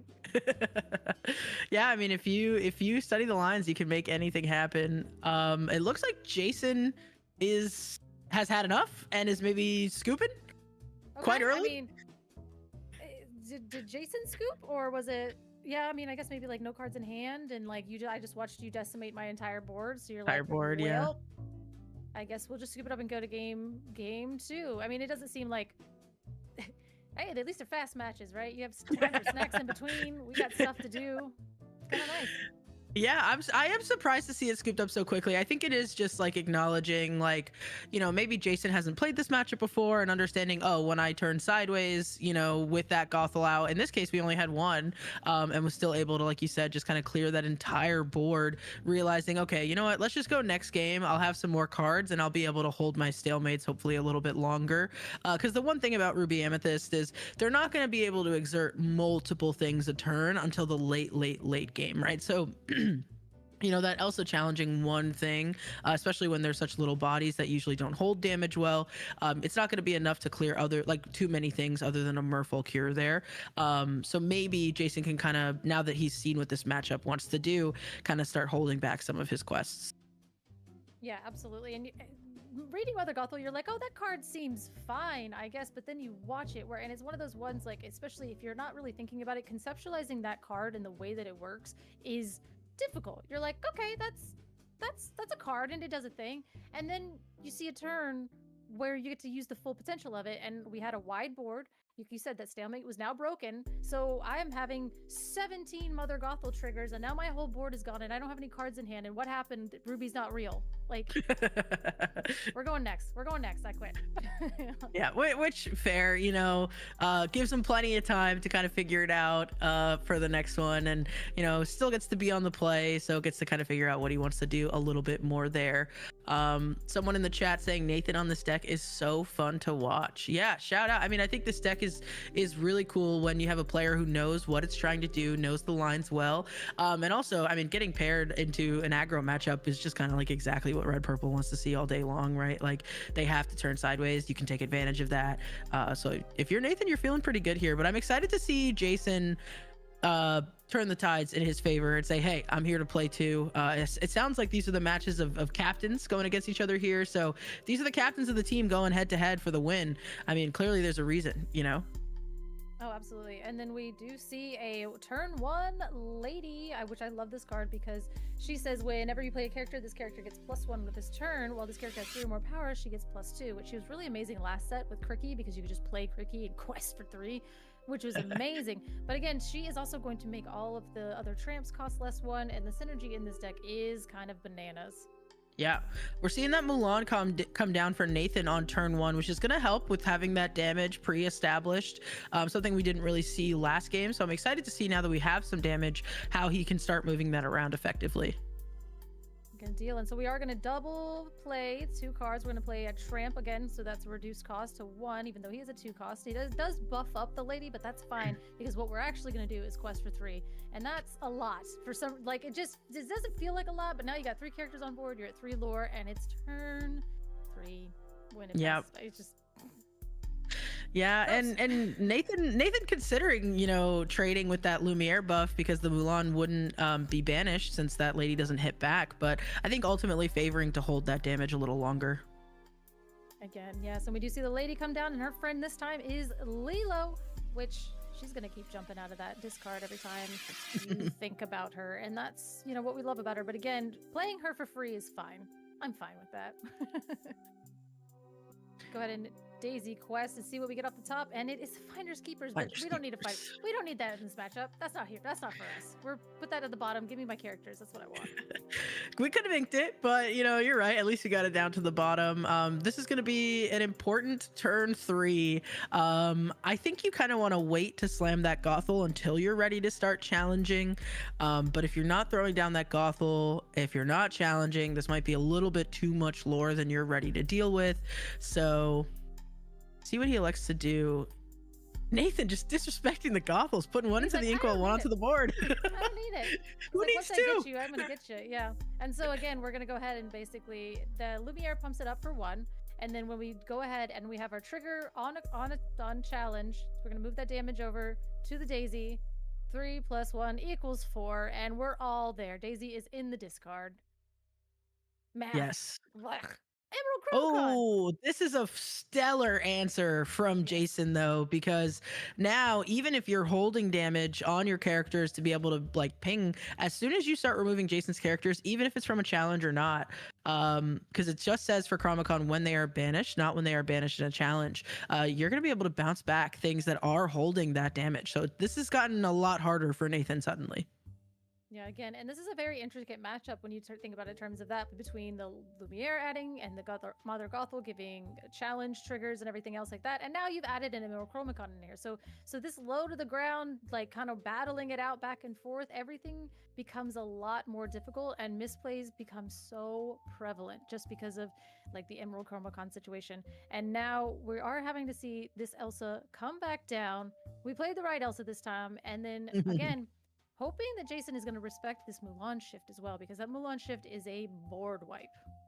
Yeah, that is Ruby showing us that they do still have board wipes available with that Mulan. I'm curious to see if Jason respects it, especially just because, you know, next turn is the 5-cost shift to do it. Even so, right, the math just with that Chromacon is still going to be weird. So I don't know that this Mulan is going to be quite everything, especially with that Chromacon in play, but it's definitely not going to hurt. Yeah, so I think that the Mulan will still happen though because of the damage from it. Right. So yeah, the Mulan will still get that, and then that goes that. But then now, But then you just might not have a board after, depending on how right, much. definitely not. Yeah, it's like definitely not.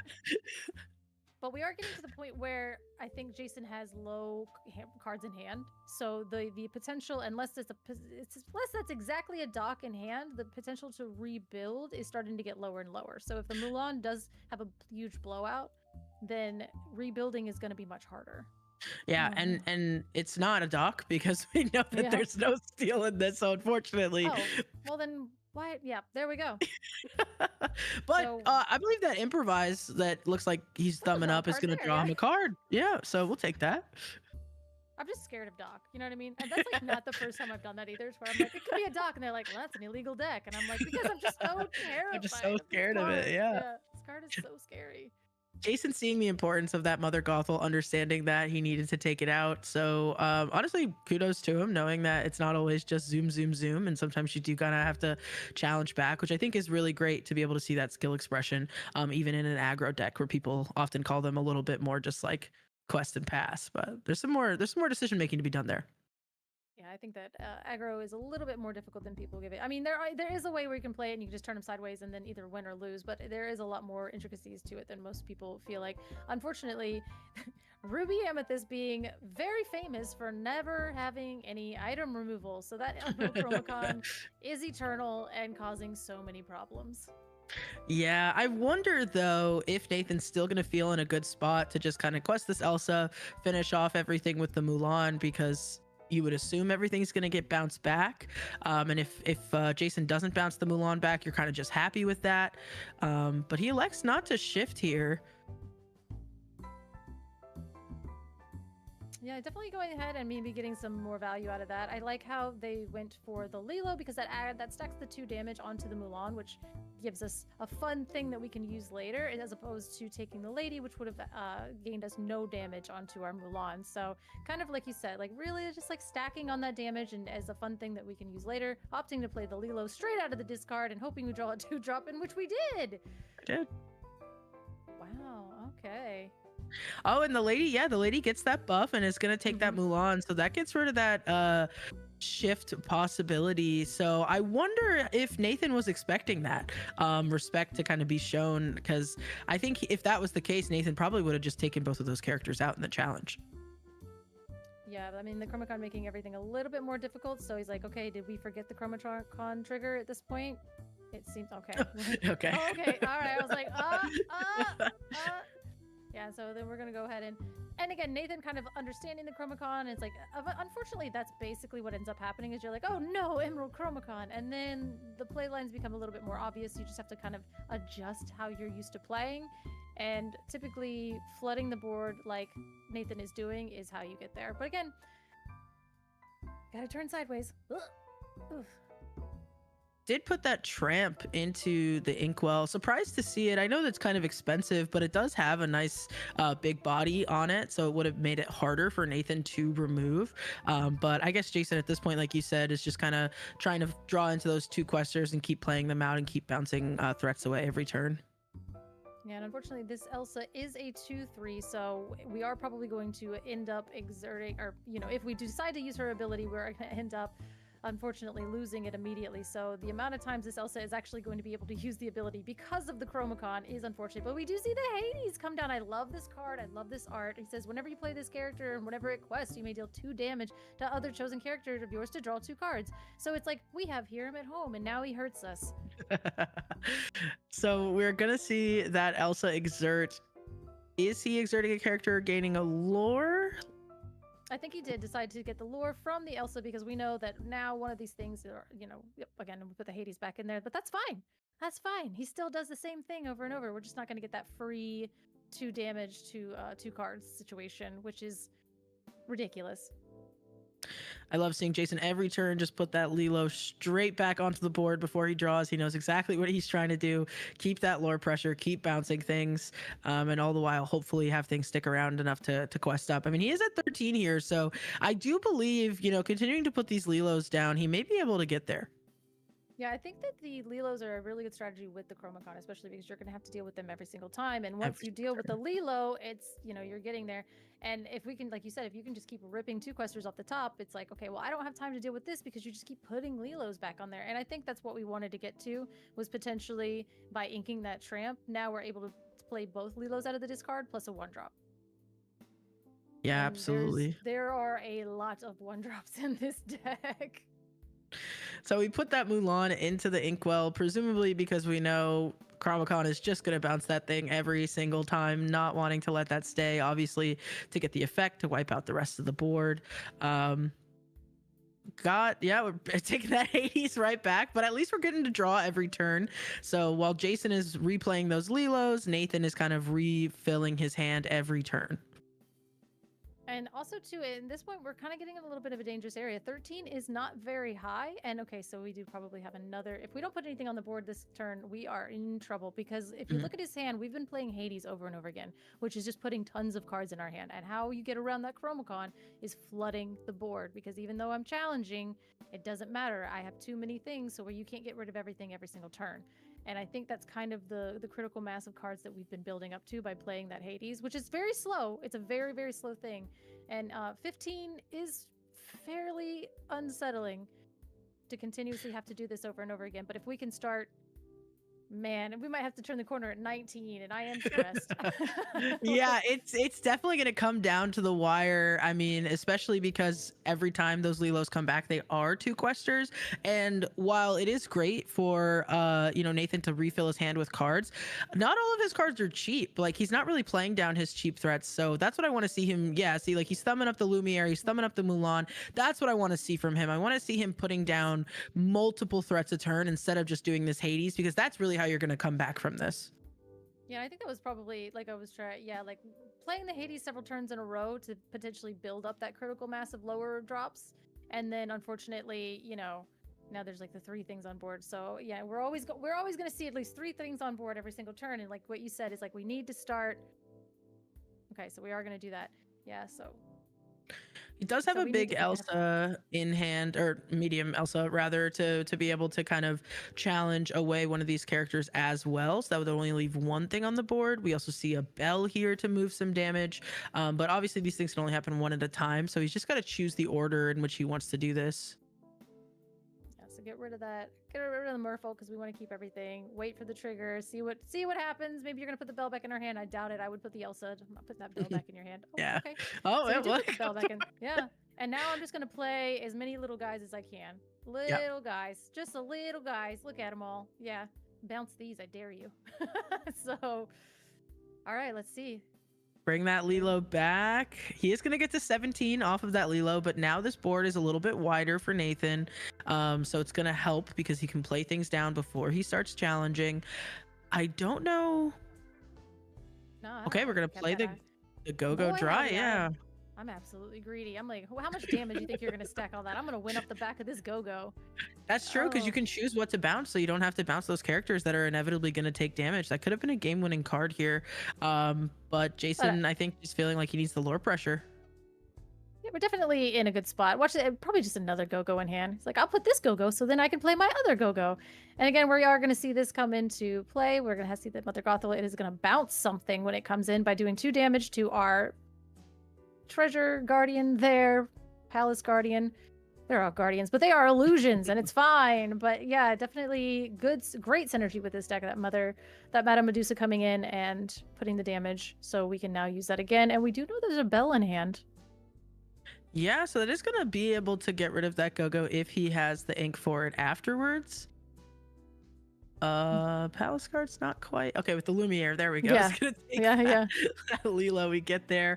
Yeah, this is a board wipe if we have that Bell available to us. Gotta find it. There it is. Or we do have for the Go-Go, so we're gonna take care of that as well. And like again, we're getting to the point to where this is a wide board. So yeah, you can put that Elsa back in your hand, but again, we have to be able to continue to flood the board. And I think even though we took all those turns off to basically say, like, oh, I'm just gonna play this Hades over and over again and watch it get bounced over. Oh, well, come on. Okay, it was another Go-Go. Oh, come on. Okay. See, I wasn't sure why Jason would play out the Go-Go if he did not have another one, but Yeah, I was that like, must have been another why. Yeah.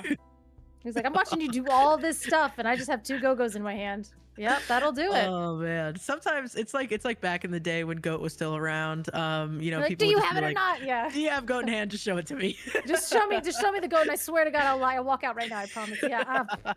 Because you're sitting there and you're just like sitting and you're thinking, especially in a mirror, and you're like, okay.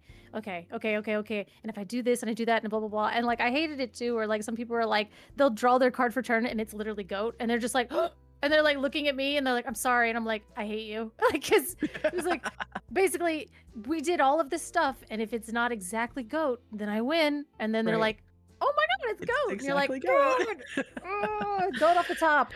But yeah. Yeah, I mean, but I still think like Nathan played it beautifully. That Chromicon really obviously coming out and messing up his plans, but I think just being able to show off, like playing that Hades multiple times, 2 turns in a row, maybe even 3 turns in a row, and still like not losing to the amount of lore threats that we were seeing. It just shows like this deck has some legs. But yeah, I mean, Jason just played it perfectly and was able to really get there and cheese out every last little bit of lore that he needed. Yeah, and definitely, I think that was actually a really heads up play by Nathan as playing that Hades over and over again, because again, like how you get around that Chromacon is being able to just flood the board and get past the amount of bounce. So if you're playing one thing a turn, which Ruby Amethyst likes to do because everything costs quite a bit, then yeah, that Chromacon is going to ruin your whole day. But basically, playing the Hades, watching the Hades get bounced, play it again, was very slow and was a risk that didn't really pan out. But at the same time, I think that was the way around it, because you weren't going like flooding the board with those like 1s and 2 drops on that turn. That was how you were going to win. Unfortunately, it took us a little bit too long, and Jason's deck is built in a way that everything off the top is just straight gas. So Oh yeah. it's like, you know, like you needed him to just draw like an improvise for a turn, you know, just Right, draw the improvise exactly. and just chill, like, you know, just stop drawing, you know. But again, it's like, oh well. No, I really appreciated the patience, honestly, from both players, because it wasn't like Jason was, quite out of the woods, like you said, staring down your opponent, drawing so many cards, and having a full grip, really, and being able to play out so many like smaller lore threats at the end there to kind of say, hey, your Chromacon doesn't matter to me. Either one of those players could have scooped it up, a turn or two early, and it wouldn't have maybe been the right play, because as we saw, it really got down to the wire of either Jason was going to have it or he didn't. And so kudos to Nathan for staying in it as long as he did, but also kudos to Jason to being like, unlike the first game, being like, okay, I can't come back from this. He really stayed in it and played to his outs there. Yeah, definitely. And I'm of the camp where people are like, oh, just scoop it up. I mean, and it really depends, right? Like, you're like, if you're playing like a Sapphire Mirror, especially like last set or before, you're like, I gotta scoop it up. We gotta go next, blah, blah, blah. But unfortunately, like those games, even like we were saying, is like if they play it out long enough, like anything could happen. But Right. these decks, I mean, this is Emerald Amber. This sucker is fast. I got time. We got 30. This is game 3. Oh, And we yeah. have 30 minutes left. So I'm going to drag it out. I just want to look at my deck. I want to see what's going on. Maybe I can draw like a miracle. Maybe I'll flip a card. It'll be like, hey, you win. I don't know. But I like staying in it, especially in these like finals and these like, the very top tables. Like, let's see. Like anything could happen. So Yeah. again, I love watching the games go to time. Forget it. No, absolutely. Yeah, I mean, like you said, I doubt this will go to time with 30 minutes and, as fast as the deck as Jason has here. But it's 1-1. We've got the captains going head to head. So this is exciting. We see that Chromacon, which has been such a key piece for last game, in the hand of Jason. So I'm excited to see, when that's going to come down and how that can affect this board state. And I would say on the draw, that is a very difficult thing to do. Is like, you don't want to really put Chromacon down on 3. That's not what you want. So you're like, okay, is this my turn 4 play where I play the Right. Chromacon plus a 1-drop? So that's kind of something, again, is trying to find the right time. But unfortunately for Jason, if he were to play on turn 4, play the Chromacon and a 1-drop and then turn sideways, that's actually the perfect time for it. It is because you've built a bit of a board. You have 1-drop, 2-drop, 3-drop. On turn 4, Chromacon, 1-drop, turn sideways, now deal with my stuff. And that's kind of like a great time to break up the stalemate. So Yeah. we are going to see just a big thing, and then we're going to quest. So yeah, really taking advantage of this lady ability and getting that 3 lore. It is a little bit tight on the side of Jason, though, right? Because I think now we're left with only uninkables in hand. Oh, is Yeah. it 2 Chromacons? No! I mean, no, I mean, at no. the very least, they're all uninkable. I think there's a couple of ladies in there. It might be 2 Chromacons, actually. So you gotta maybe 2 hope that Chromacons? Jason has a good poker face here, because he could be telegraphing this tilted. to Nathan. I'm tilted. I want to get to 3 ink at least in this deck, and I am... yeah, minimum. Yeah. And we're turning him Yeah. sideways because he's like, I can see in your eyes that you can't cast anything in your hand. Nothing. Oh, man, That's another let's uninkable. see. He looked at it flipping a real table. slow. All right, Oh, we got it. We're good. We're back, It's a tramp. back. We're safe. We can play this. We're going to shift it. We're not going to get the value from it because Lady does say when she comes into play, you can pick return up to 2 chosen characters with power cost 2 or less back to your hand. That isn't happening, but she is a 4/4 with 2 lore, and that is not nothing. Yeah, I mean, it's interesting to see him elect to shift there, but I think I agree. I think just like it's a 2 lore quester, it's a 4/4, so there's no Queen of Hearts shenanigans with moving the damage and buffing her up, because like at the very least it's gonna trade her back. So And Daisy does flip a Mulan and give a Mulan to our teammate as if she were the Nathan's date instead of Jason's. And I do love that she's just giving out gifts to our opponents. It's rough, but I got Amanda watching, who this is all for. Shout out, Amanda. We are questing with you, but she says that she's watching his poker face right now, and it is 10 out of 10. So you would never know Nice. that Jason is bricked up. Bricked into oblivion, and that is so bad. That's 2 chromacons. It was 2 ladies, and again, we're not even going to be able to play that lady because she does cost 5 Ole Miss 5, Park Avenue yeah. there. So that is not an ink total that we typically enjoy getting up to. So we are going to go ahead and challenge into the tramp for 1 damage. But when the Queen of Hearts has damage on her, she does get +3, so she becomes a 4/4, just a statical 4/4 hanging out on the board. Yep. I think that is an inkable card in Jason's hand in the tramp. Hey, get that out of here. Let's play the Chromacon. Yeah, all he can really play right now, like he said, cannot afford that lady quite yet. So he is going to quest out. That is going to give the Queen of Hearts the ability to trade with that Daisy Duck, or not even trade. It's going to be a favorable trade, right? Because she's going to stay on the board. Mother Gothel into the hand. It's not what you want. And do we have the Mulan? Because I swear that'll be gay. I'll scoop up and flip the table if we shift a Mulan. I hate getting caught by that card. Every time it happens, we do have you a can Mulan in hand. Wow, every time it happens, like the person that got to do the Mulan shift is so stoked, and you're like, I'm happy for you, but I gotta go talk to my therapist because that card should never work the way that it does. But because yeah, it comes down as a 5/5, and if you have the Lumiere, it's a 6/6. So I can just throw 6 damage all over the place. It's crazy. Oh man, we are seeing Nathan quest out here. I think this is, kind of foretelling that we are gonna, shift that Mulan and really and just decimate wipe your this whole board here, because that Chromacon, while it can bounce everything back to hand, it doesn't necessarily matter because the Mulan is still gonna trigger. Yes, exactly. So you still get the triggered ability of the Mulan, and we are going to think you're like, you can keep the Diablo. You know what? You absolute monster. You can keep the Diablo. That's fine. And look how many cards we have in hand. Yeah. Oh, and the full value lady. Oh, but we are at 13. I mean, it's 13 to 8. So the full value lady does give us 2 cards back in hand because we did just get our board wiped. So it's actually helpful for us because we're probably going to have to. No, we could go ahead and play those now because we took the lady and the tramp, or the Daisy and the tramp back. So we could Chromacon tramp and Daisy next turn. Yeah, we can play out our whole hand, which, in this case is fine because Jason's been top decking like a champ, right? Seeing those inkables exactly when we need them. I don't know if Nathan is going to be ready to deal with this double Chromacon as well. So, at 13 lore, Jason might be able to get there. Definitely. 13 is very, very high. And again, like you said, the double Chromacon is going to be something to happen. So, because you'll have a casual 6 lore on board by the time you're done with your double Chromacon. So, unfortunately, you are going to need to play out. You're going to have to put the Mulan, you're going to have to put the Queen of Hearts, like put all the little babies back on the board. But there we go. Gosh, Nathan identifying this so well and just absolutely going for it. And I love that because as soon as that lady turns sideways, Mulan is back. Oh yeah. The only thing is, Nathan did elect to ink that Lose the Way, which was going to allow him to exert a character. At the very least, he could always choose to discard a card and keep it exerted, sort of like that freeze ability. So I'm curious to see if that's going to, bite him later. But right now, I mean, Jason going for it, doing exactly what we were expecting, having the double Chromacon, emptying out that hand, and hopefully it's just 2 questers off the top every time from now on. I don't know if I would have exerted that lady because that's definitely, we're going to shift the Mulan. And if we have a bell, we could move the damage, and that's just another board wipe. And I think there is a Mother Gothel in hand, but I don't think we have enough to do all of that at once. But again, we're like, this is a very, very interesting turn because Nathan can absolutely decimate Jason's board, but he's going to have to do it in the absolute correct way and sequence it properly. Otherwise, it's all for nothing. Yeah, I mean, it looks like this risk is paying off. Bouncing.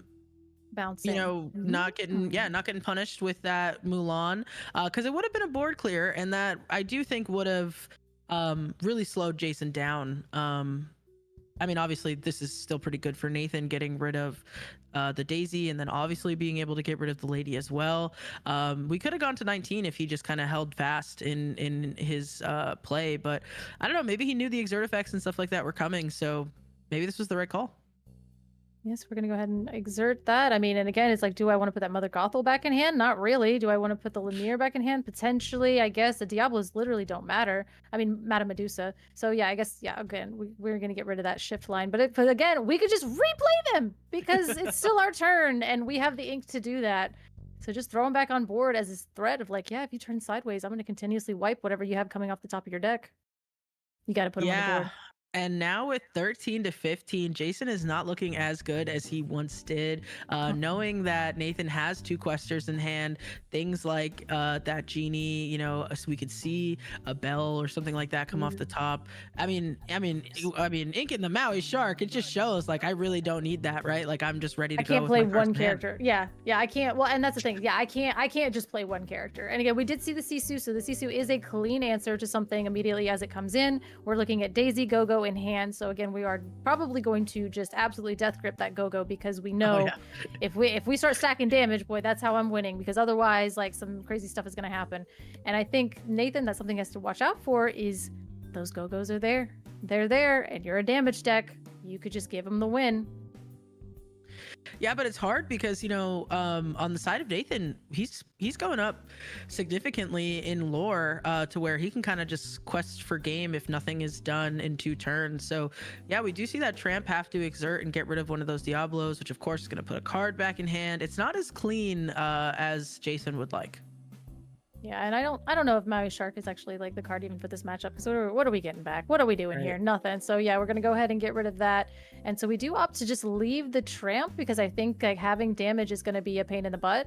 And now at this point, I think we're deciding which one we want to bounce. Okay, so which ones double Chromacon, we so want to? we Yeah. Which Bounce ones? 2 of them. Get the 2 lore threat out of the way. But even so, right? Like Nathan potentially. Well, it's still his turn, so he can just keep playing. Absolutely, just play him back, put him back in there. And so you got a geez. 1, and another 1, and another 1, and not opting for the Mulan though. That's interesting. I mean, I think at this point Nathan is feeling pretty confident. Jason, I don't think has many cards Oh gosh, in he's hand. a 17. Yeah, if at all. Wow. and Okay, I was like, wait a minute. There we Okay, go. 17. Yeah, we just all around.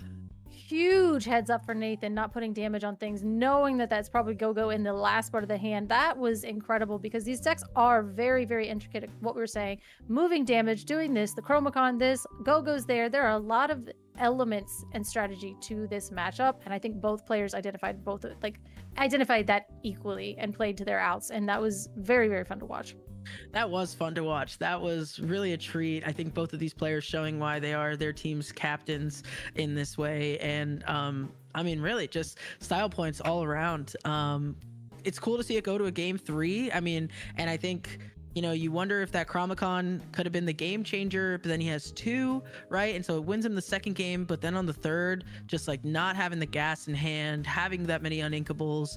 Yeah, it was really tough. He was put into a lot of tough positions of plays that he wouldn't necessarily want to make, right? Shifting that lady for no value, and then yeah.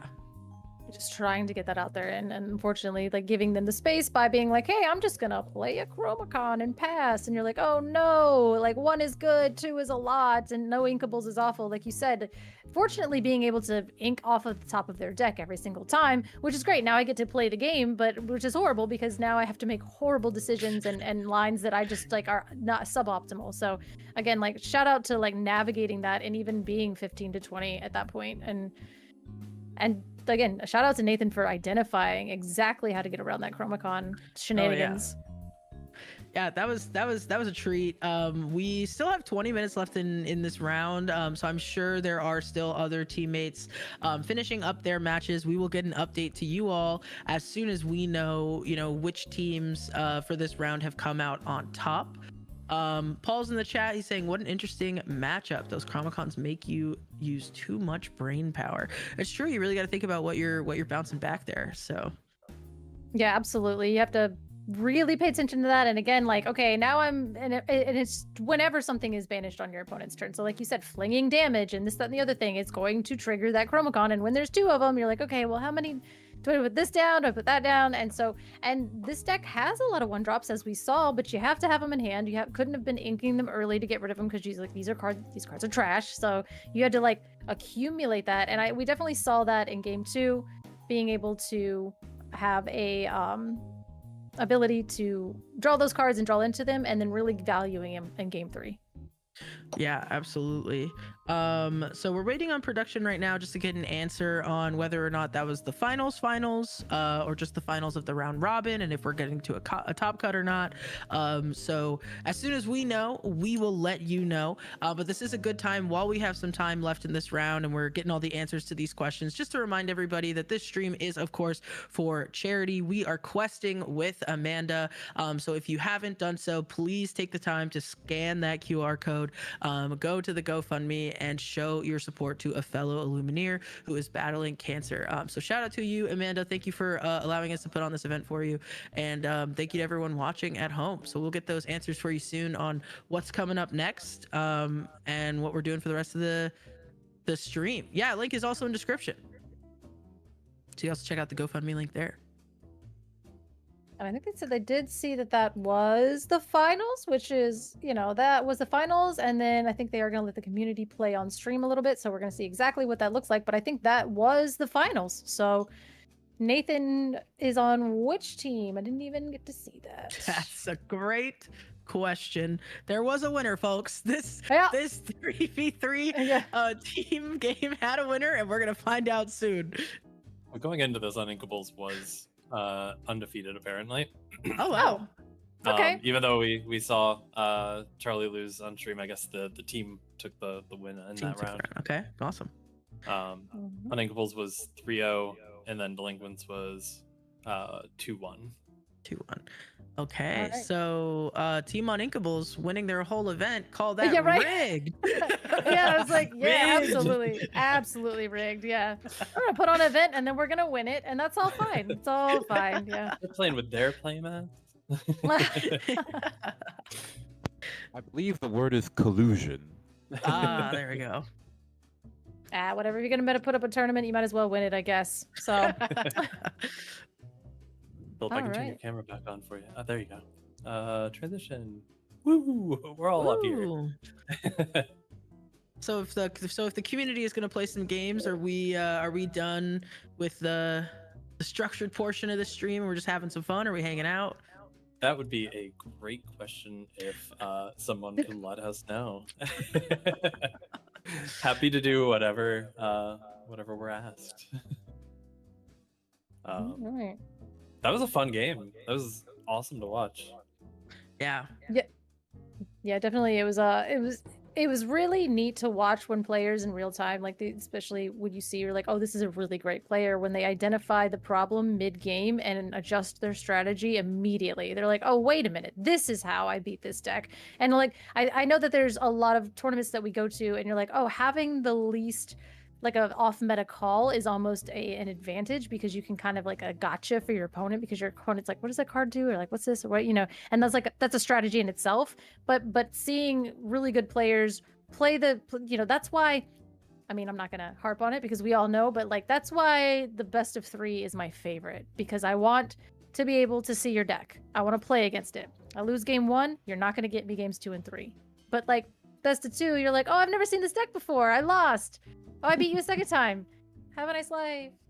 Like, So, yeah, I love seeing that in real time. Oh, it looks like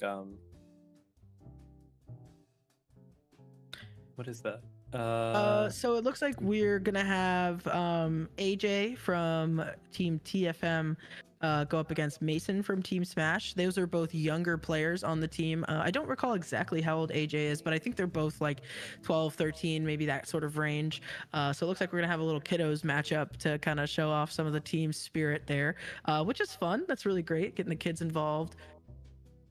Yeah, we at Ink actually during the Infinity tournament, we also ran a youth tournament at the same time, and it was kind of nice because they said like with the pairing they were able to lock the seating to where the parents that were playing in Infinity were able to like stay next to their kids and everything, and like kind of like maintain. So I was like, that was really, really neat to watch, like the parents playing in their Infinity tournament, but then also the kids there. And then it got down to the finals, which was 2 Amethyst Steel matches, and we actually streamed and I was able to cast that game, and it was very, very interesting. Not a lot of kids able to buy 4 Dumbos like the week after release, but you know, the 2 top decks did have Dumbos in them, but I was very, very interested to see how efficient they were playing, how quickly there were cards in the matchup where like one kid would draw a card and they would look at it for a second and immediately down to the inkwell, and I'm like, wait, what was that card? It's like they just knew like this isn't for this matchup. This card is for this matchup. I'm looking for this. Like the efficiency of these decks, and it was funny because afterwards I was like, if you don't play Visions of the Future as fast as that kid does, you had better not play it against me ever, because my like dude literally went Visions of the Future, 5 cards, grab this card, put those under, literally play I was like, he knew exactly what he was looking for. He knew his deck so well that it was very, very efficient. And I was like, see, that's what happens when like younger players play the game. Their brains work better than ours, and we don't have to watch you tank for 30 minutes on 5 cards because it's too much information. I was like, it was really cool. So Yeah. They know I'm excited. exactly what they want. They're very decisive. Yeah, just like I'm this jealous. is it. Yeah. Like other, you know, and you see like grown people that are just like, oh, I love this one, but this would be good. And it's like, listen. And it's funny though, I think like Katie or somebody was like, oh, look at their little angel faces. No wonder they know what they want. This face has never paid taxes a day in their life. Like, of course. It's like, you know. Yeah, I think kids are great too because they have this like ability to be able to just like do the same thing over and over and over again and not get bored. Like it still feels new to them. Whereas like us adults are like, oh, shiny new toy in the meta, and we just jump decks all over the place. So I think that kind of helps too, being able to know your matchup so well when you're like, well, this is the only deck I will play, and it's the only deck I've played. Yeah, because like. And so. Because my dad is not going to buy me, you know, a $250 Right. play set of like, you know, whatever. And it's like, okay, well, I better get good at like, it's like when, you know, when I was a kid, like, you know, like whatever, I don't want to talk about how old I am, but like you had memory cards and something like, and that was like an extra expense when you wanted to Yeah. play your game was a memory Well, card. we And all I know that you're remember, 22. It's okay. yeah, it's cool. But so So like, old. so Ancient. like, I remember like, you know, memory cards were kind of expensive. It was like an extra expense. So like, I would just leave my system on. You know, and if it got turned off, you just start over. It's fine. It's whatever. If that happened to me now, if that happened to me today, I'm done. I'm throwing it in the trash can. What do you mean I didn't save that 10 hours of gameplay? That's insane. So, yeah, kind of like what you're saying. Like, as a kid, you're like, whatever, this is what I got. You know, as an adult, you're like, excuse me. Where's my 10th save file? Okay? Like, Yeah, with my adult money, I can buy Dumbos. Yeah, And play the right. shiny new toy. yeah. Yeah, and then this kid, he was like, hey, what if I threw John Silver, Lilo, and Stitch in a deck, and also with Galactic Trade Foundation, or the location? And I was like, I'm sorry, what? We didn't even get to see it played, because he literally drew it and was like, Inkwell. And I was like, no! You have to Alien do synergy.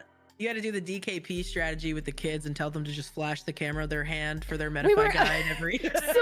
So we were playing Allies on the other side with, it was Baker, Garrick, JDZ, and I, and we were all joking and doing that. And so we were like, it's for the Metafy, it's for the Metafy. But it's like multiplayer heroic. So this is useless information that nobody will ever use. But yeah, we were all like doing that. Like for the guide. Like For the guide, heroic for the guide, yeah. Yeah. Just got to teach the kids. Just give it look. Just show the camera before you put it into the inkwell. You He was never so- had to be. Go ahead. Sorry. I was gonna just joke that you never had to worry about somebody turning off your Nintendo because you can always just put in Genie, Salt, and Jafar Abu, and then you go to level 3. So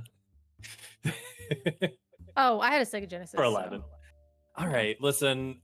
The Genesis didn't have the cheat codes because Because it was superior, but that's fine. No, I'm just kidding. yeah, you actually got a sword and I was gonna say the Aladdin one was so good. Oh, here we go. We're just so going good into it. yeah. I figured just keep Okay. all 4 of us out, right? Like why Yeah. not? Shout out to the Lion King game for being unreasonably difficult, though. I'm not gonna lie. I know, right? Like, why? Why? you What know, about the Bugs Life for PS1? Hmm? Bugs Life? Yeah. I don't think I played that one. Apparently, I don't know, man. Yeah. Kingdom Hearts came out, and I was like, well, that I'm good. This is it. This is my whole personality, and I'm done. I don't have to do anything else. So. all All right, so while these kids play, we're gonna just recount everybody the entire story and plot of Kingdom Hearts. Bro, It's okay. We've got more kids on deck, so we can get through the entire story. Yeah, but where are we starting? Are we starting like Keyblade Wars? Or are we starting like at the very beginning? Or like where are we starting? Because like Kingdom Hearts, I mean anime in general, but Kingdom Hearts is definitely that one of the ones where you start explaining the plot and you're like, I sound like a crazy person. Well, will One we ever actually see made- Keyblade make its way into Disney Lorcana? I think that's really the question. I don't think They so. won't That do Kingdom Hearts. no, Square Enix has like a death grip on that. But you can get your altars from Kendall Hale, and he'll do Mickey the Artful Rogue, and he'll do it's Dick Burns. You know, it's actually funny. I actually did a presentation on that, and did you know there actually was a Kingdom Hearts trading card game and it flopped? Yep. Yes, it did. Yeah. Unfortunately, The art is really pretty though, and I was like, oh man! And they actually just came out with a new, like Square Enix just came out with a new Kingdom Hearts trading card game. It's not a trading card game; it's just a trading card collectors. like a CCG. Yeah, like you just collect the cards, and I was like, oh, that's really cool. I want to buy packs, and they only have it in Japan, and Of super course. expensive to get it here. And I was like, and I'm done. That was it. That was my Kingdom Hearts collecting journey. So Yeah, brief Oh, Before so story. maybe that means the- they're interested. With the old Kingdom Hearts game, most of those were just screenshots from the game and just stuff from the art books. So yeah. But well, I mean, like, Square Enix is weird, right? They have their own trading card game that they've had that is like fairly successful, but they were like, what if we gave a bit of our rights to Wizards of the Coast? Huh? You know? Yeah. It wasn't Wizards of the Coast actually. It was a publishing company in Milwaukee. Oh, I think Color's talking about the Magic crossover. Magic the Gathering, yeah. Oh, Magic Gathering. Yeah. Oh, right. The universe is beyond Final Fantasy. Yeah. They did that. They were like, oh, cool. But then you could also play our actual trading card game, and they're like, nah, let's play Vivi. But Or, you might as Vivi well play busted. Fortnite. But Vivi's not in Fortnite. oh, that's upsetting. At least not We, yet. we have the kids on screen. They are having some fun. I see our child from Team Smash, Mason, is gleefully sticking their head out and know. saying hi to the camera. So shout out to Mason. Excited to see this matchup here. We've got some dogs, and I think maybe it's that Amber Steel aggro. It is Amber Steel aggro. Look at him, Medify. Look at him. He's doing it. He's doing it. goes. Shout out. Get See, that this player DKP has been Medify trained. going. You get Yeah. to 3 ink, and then you play Lady and Nala on the same turn. Maybe this deck, I will say, if this is like the very like Sky version of this deck, people are like, oh, it is like it's so aggro-y, it's so this. Like, the decisions in this deck, and finally, I got Zenulus to play this deck because he's so against aggro, and he's like, oh, this isn't aggro. Like it's fast and it's aggressive, but the lines are not intuitive, and it's like there's a lot of strategy that goes on. I'm like, thank you, stop bad mouthing this deck. It's so good, and the way that Sky and Wonderland Luke built the deck and it kind of went in with it, it's so interesting and so good. Don't do that. I hate that where they play off the top of their deck. Like I've seen a couple players do that where they'll ink the off the top hand of their down. deck and then they'll play off the top of their deck and then it cooks them 3 turns later because they haven't looked at their hand in a while. Like they're trying to be slick with it. I've seen people do that. Scrump! Into the inkwell. Crump Dang is it. going Dang into it. the inkwell. Yeah. Man, I got so excited. You did. You shouted for that scrum. Oh, it's in the inkwell. Oh, I hate it.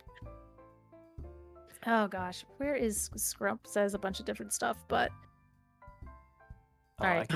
I can pull some stuff up. what are we doing? So we're playing. There you go. Okay, cool. So we're playing Lady into Bobby. Are we going to Bobby trigger, or did we ink Lady to play to Bobby? Clean up the board. I'm dying. Yeah, we've played 2 of these characters. We're shifting that Yeah, Rhino, taking that Lady. So have now small is hands. this TFM AJ on the right? Yes. Okay, he's got some like style to it, the way he's playing. I see what he's doing. Already coming in, shifting, attacking. He's shortcutting. He knows what he wants. Don't you medify this. What are you doing, kids? They're They giving hurt us us. a lot of material to talk about. I know. Gonna ink a Nala. We're gonna throw down a Lady and a Lilo.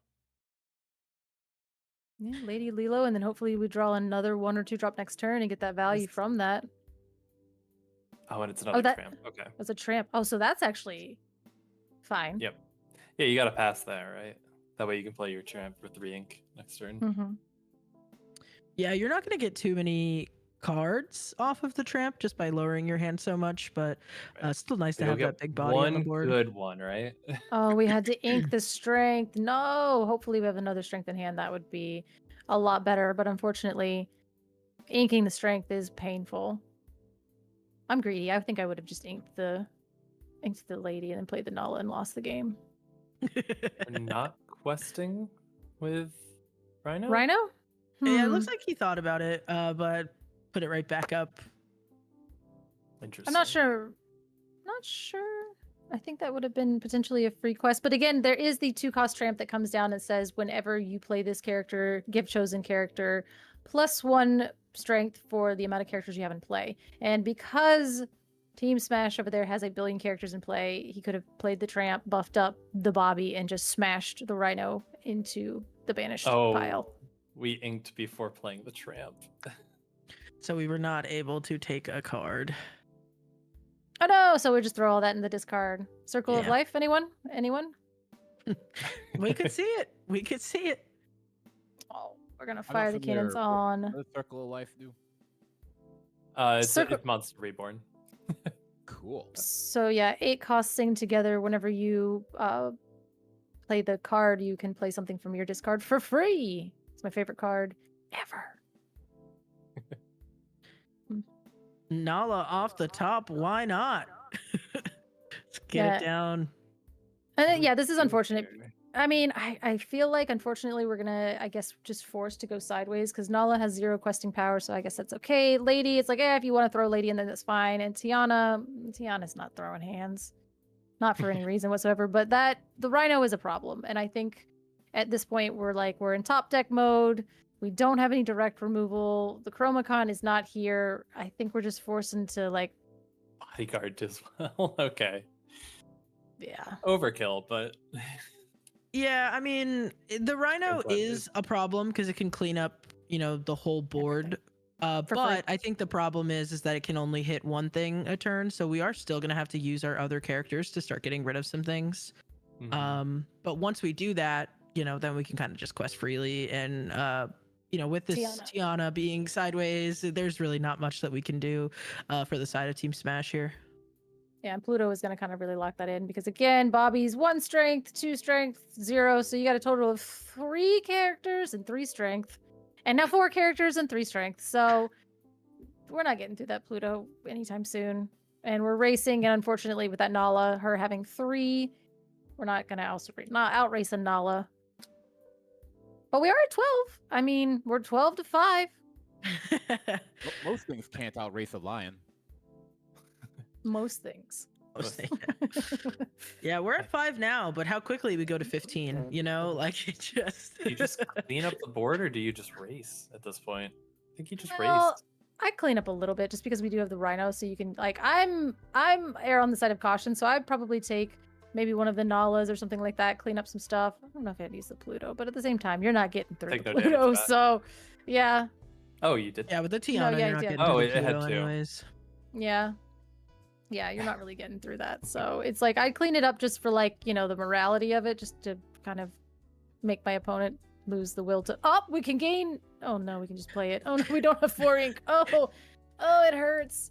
Don't we? Ouch. Don't we have 4 ink? No, I don't think so. Oh, have- yeah, we do. No, we do. Okay, we so do, we we can do. gain Okay. 2. Okay, it was hiding under there, and I was like, oh no. Oh, I think I that would is have taken only- Bobby in first, right? I mean, you're still you. Oh, well, only yeah, you're gone. still 1 Oh, short. Yeah. Yeah. So it would only have. And So even that's- if you would have.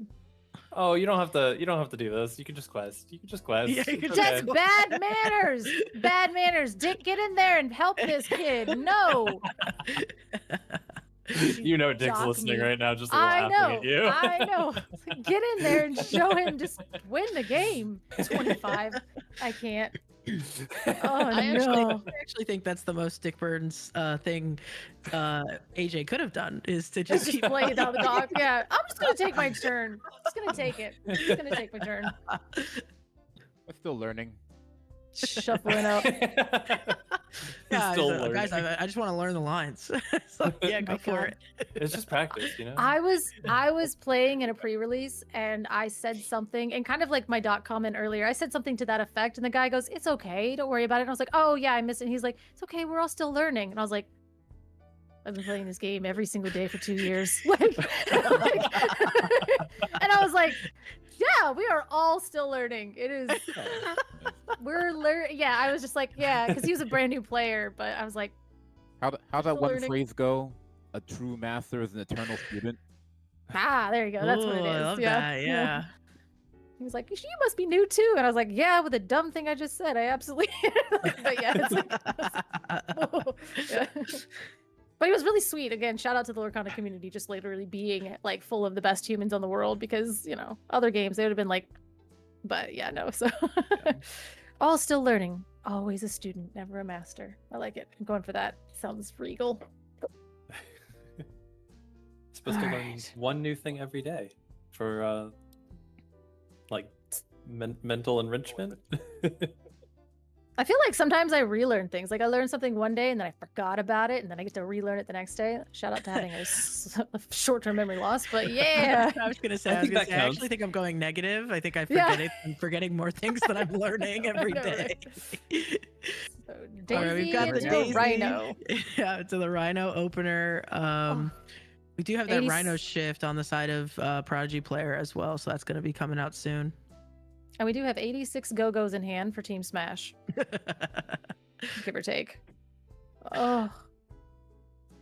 Yep, that's a wrong. And we got Little John and everything. So yeah, I guess we're going to go ahead and ink that. Then we can just play.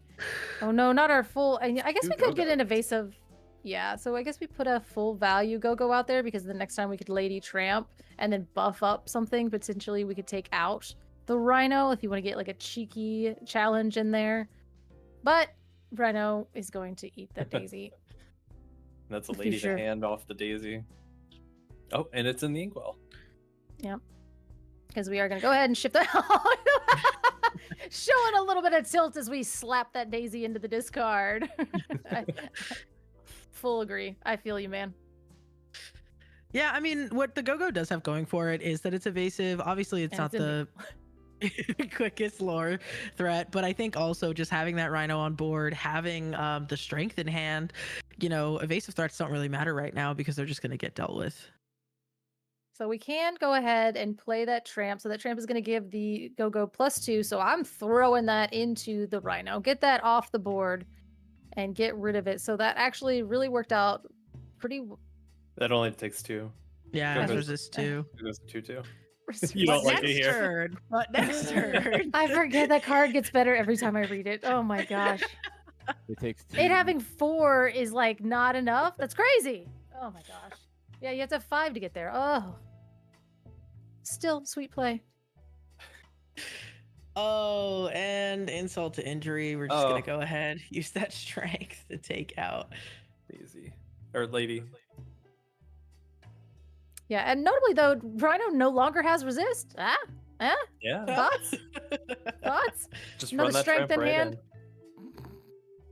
Clear your boy. Stop with the docs and the. Oh my God! Stop it. He's doing the. They're, Look at they're them both doing it. Metafy guiding us They're at the same both- time. I know. Got double doc strength, and that's pretty much the name of the game. Double doc, double strength, win the game, and that is how this meta is, and it is rough. So, The It's dog a shift. meta. shifted Tramp. I guess that it is can kind of a dog take meta. That Rhino, which is nice. He survives the live. trade. Yeah. We did not. We opted to quest. We left the Rhino there, which is going to make that strength a little bit more powerful. We're going to dock. No value dock, because we have another dock in hand with the strength there. Yep. Oh. Oh wait, that Go ahead. tramp card's actually kind of cool. It's I only might 4. Get one of those. But then we can go ahead and And dock, use the see what we Rhino and- get, and then use the Rhino to go ahead and clean Read up the that. Rhino out. Yep. Yep. That was a lot of resources, a lot of jingle jangling, but we just got rid of a 2/8. So that's wild. And then you quest with Nala. Woohoo! I like new Piglet. So, does Smash get to draw a No. card off of that tramp itself being banished? During your opponent's hand, whenever a character is banished, yes, you may draw a card, and I think that's why we drew the Lilo, and then that was our Okay, card for great. turn. So yeah, so they did draw the card. So at least we got some card draw off of that. Hooray! Super wonder cells. Oh, Just but try to be dude, happy. Just try to stay positive. I know, I know. And we just went ahead and played the lady and the Lilo, and then we're gonna 3 docks is too, 4 docks is There's a too fourth. many. We're gonna God. ditch the Bruh. troubadour. Oh. And you know I'm what? scooping, I'm Kudos to Team scooping. Smash having I'm staying scooping. cool as a cucumber. If it were me on the other side, I'm full tilt. I'm tilted. Sighing. Oh man. I'm like, what is that? That's 4 docks. There's 4 dogs. Dog. Like, you know, like, yeah, duck. Goose. You Goose. win. I quit. Goose. Like, Yeah. oh my gosh. And they came so perfectly spaced apart. It wasn't even like, oh, like, well, the first dock we played no value. That was fine. And then the second dock, you're like, third dock into dock. And like, sure, yeah. What's it like? But you know what? Kudos to Smash. We're still playing it out. Anything could happen. You never know what's gonna come off the top. Heart of the cards, as they say. So Getting requested. close to that. Not Getting like close this. to that 7 ink. You can pull that be prepared right off the top. And Energy blast. Hey, was that a strength? I'll quit. I'll It's quit a the game. Oh my It's a god, he strength. drew a strength. Oh, so see, this time Prodigy player is just questing out though. There's no looking at what's next, no playing out any cards. So It's like I'm just gonna okay, Drew Pete. Gross! That was absolutely disgusting. Congratulations, Prodigy player 12. I Good work. don't have your luck. It's like, that's not how docs roll. Color's for me. jealous. Oh, I'm jealous. No, this is what jealousy looks like when your docs are perfectly spaced and you draw them, and I'm just watching you be like, yeah, that's a wide board. What's that like? So yeah, just a swift 2-0 for our TFM against Team Smash, and I don't know if we have any other matches going up, but I'm taking a lap if I'm Team Smash. just taking a lap.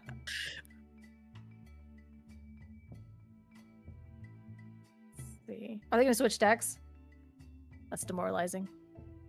Oh no, is it deck? Okay, yeah, okay. Sorry, he pulled like his box. I was like, you know, sometimes they're like, well, hold on, let me try you with this deck. You know, like I've done that before. Like well, that wasn't my good deck. Let me grab my other deck. Let me get Right, the right, other right, deck. right. Yeah. Earlier, you guys were mentioning adults can't pick. Like we always want that shiny new toy. But I think if they grabbed a new deck, it's like, oh, they are just like us. Yeah. Yeah, I am seeing some Sapphire in Prodigy players' deck now. If my eyes are not colorblind, so hopefully, Yeah, they are doing it. so we are getting a different matchup here. Ooh, so shiny. it should be interesting. New toy. Is it going to stay on the dogs for the side of Team Smash though? Also, yeah, too. If I'm Smash, I'm like, I didn't bring 40 decks. What do you mean you want to play a different one? Okay, that's fine. Yeah. Let's Are they get them supposed to? racers versus pirates, please. Oh. Oh, do we have Do any that. spicy? Is there That'd be some fun. some spice out there? It's like instead of just watching people get brutalized by the winning CCQ list. It's like we get it, it works. Oh god, it's so terrible. Yeah, but again, little Sisu's gonna come back. Yeah, they're changing decks. So I think Team Smash potentially changed as well. We'll see. I can reset the match record. AJ's switching it up, and I think we're gonna give dogs another chance. Okay. I mean, we just saw dogs not do too bad against Nathan in the previous round. Oh no, Of we the are. I 3v3. mean, okay, so we're gonna do Emerald Sapphire against dogs, which again, I think we were talking about this earlier. Like, this is the deck where like you gotta go under it. Yeah, absolutely. So Team Smash might have their revenge here, depending on how long it takes to kind of get these key pieces set up over on the side of glue, as folks are calling it. I refuse. I will not. I will not. Bleen is the one that I was like, literally never will I ever. I can't. Bleen is crazy, yeah. But I hate Bleen, bro. You call it bleed? So, JDZ is always like, okay, or Bleen, as I've heard it called. I'm like, no, ain't nobody calling it that. Stop saying that. Stop it. Stop trying to Baja make fetch Blast. happen. Why Yeah, not- yes. Stop trying to make Like- Bleen happen. All right, as Ooh. long as we're all on board with Rust, I'm happy. I saw I that, actually and I just don't. found out. Yeah, I don't. That was like my first. Yeah. I just found out about that. I kind of like it though. Gru? I'm so Brew. like, I don't know. I feel like I'm so like stuck in my ways. I'm like, that is Emerald Sapphire, and that's Amber. Because if I start calling it other names, I'm gonna say something. Blurple's the only one that I say. I think is Yeah. the other. You never called Because, it like- Steel Song? No, I always called it Amber Steel, which I know like by the end, like there's Amber Steel Aggro and there's Amber Steel, like Song or whatever. So there's so many different flavors of Amber Steel, but no, it's because I think I also have like that brain worm where I have magic terms in here rattling around as well. And if I goof off too much, I'm gonna start saying the wrong thing. So I'm like, just keep it by the book. They all called it Wheel. It's okay. Yeah, and then like the poor like Disney Lorcana players that are like, why are we calling it Wheel? And they're like, well, it's the whole thing. It But yeah. does the same thing.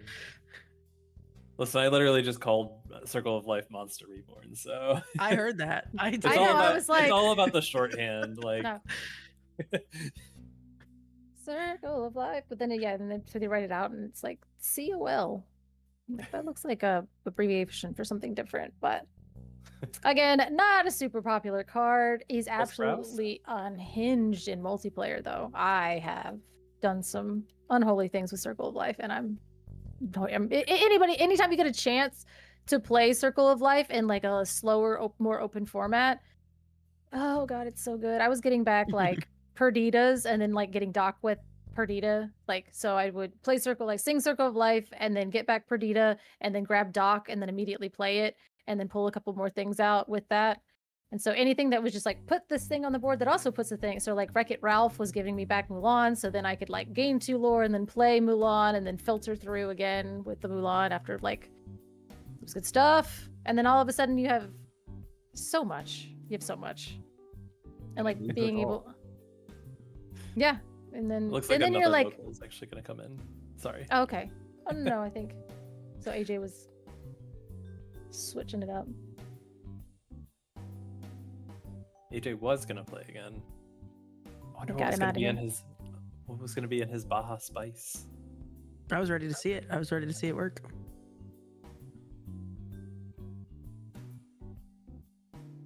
So is the key takeaway here that Ruby Sapphire is still a problem? Is that the takeaway of the day? I thought that was Which the point of is- the rotation. I mean, at least it's We'll have not to see item. Corey versus Sky's list to really know. I was about to say, yeah. I was like, did we get to see it versus Sky's List, or did we just see it kind of like into Blurple? Because it seemed it was just especially tuned for Blurple. Well, it was into Blurple and Emerald Sapphire, and it won 2-0 So- on both of them. Yeah, Emerald Sapphire is tuned to beat Blurple as well, typically. So, I wonder. Yeah, we'll just have to chuck them up there. Be like, here, Ruby Sapphire versus Amber Steel. Will it go the way that it used to go, or is this? Oh,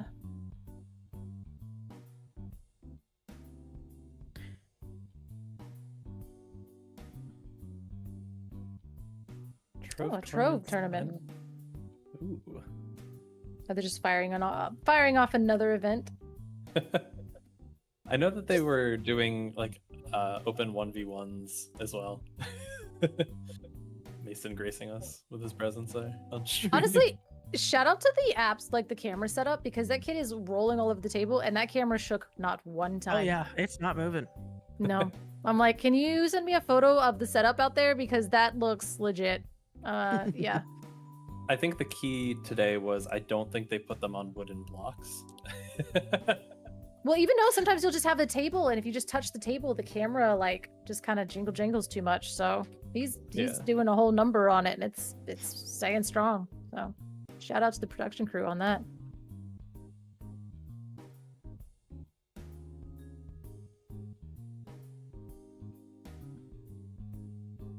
I'm glad we put background music on for whenever we go quiet right there. I made the mistake of looking over at my Discord, and I was like, "There's so many messages." Just production stuff. You can ignore it. Oh no, it was you and a bunch of other people. That's why I was like, ah.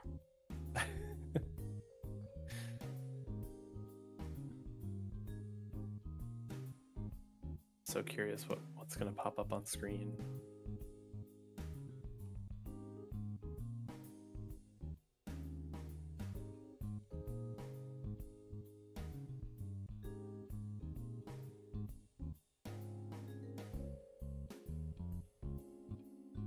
I'm just gonna put this here because I think as a song for heroic,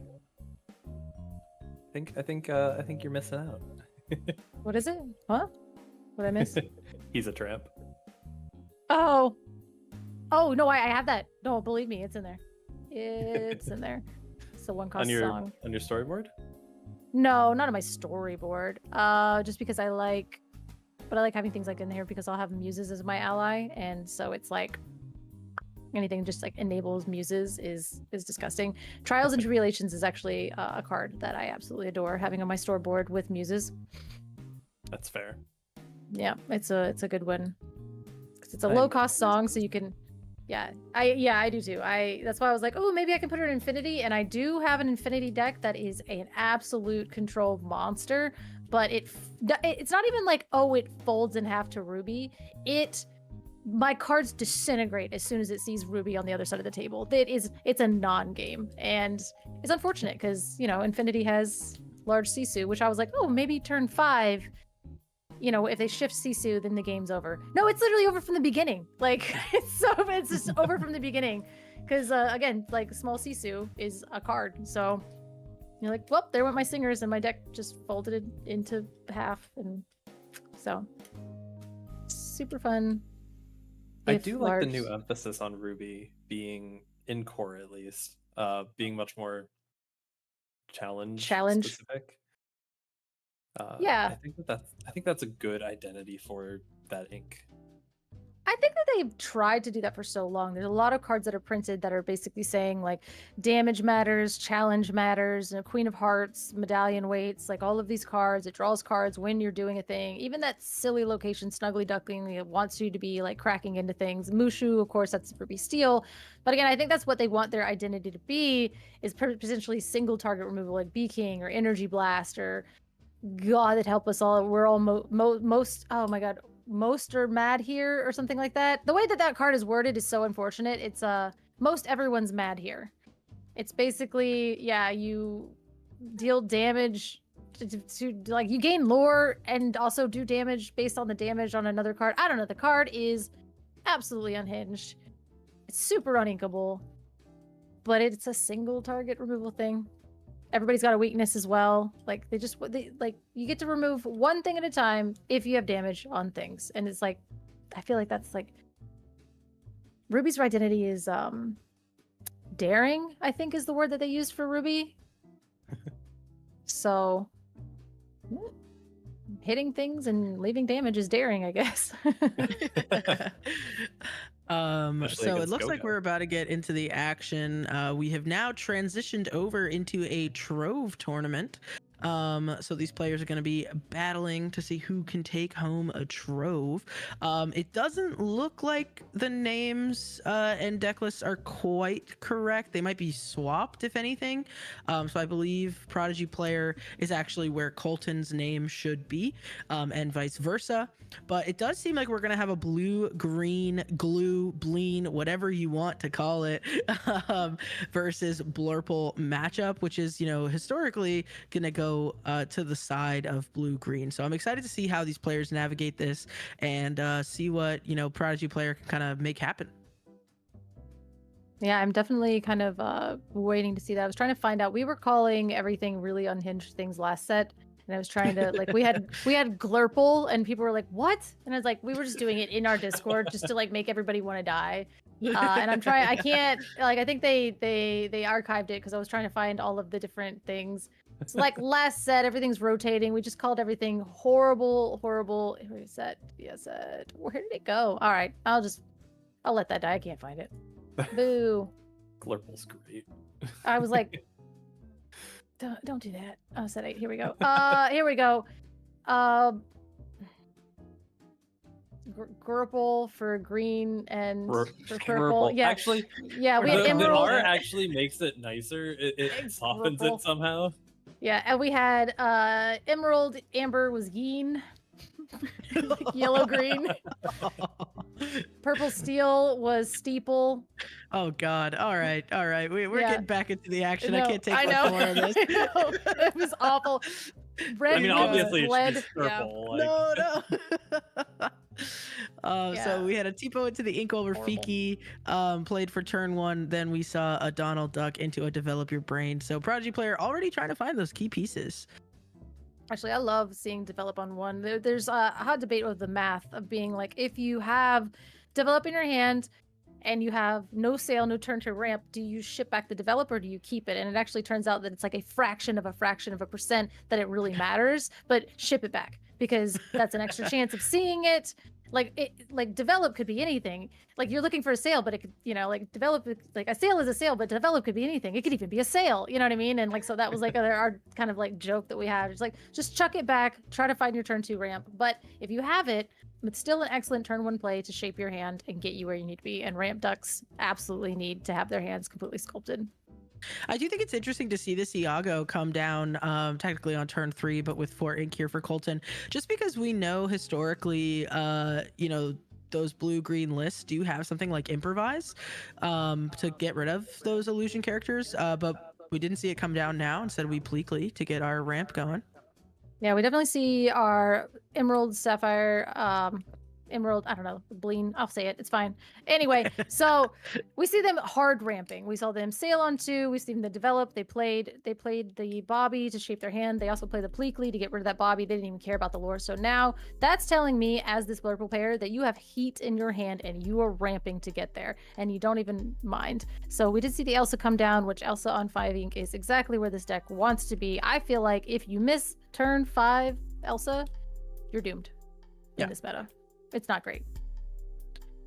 John Silver.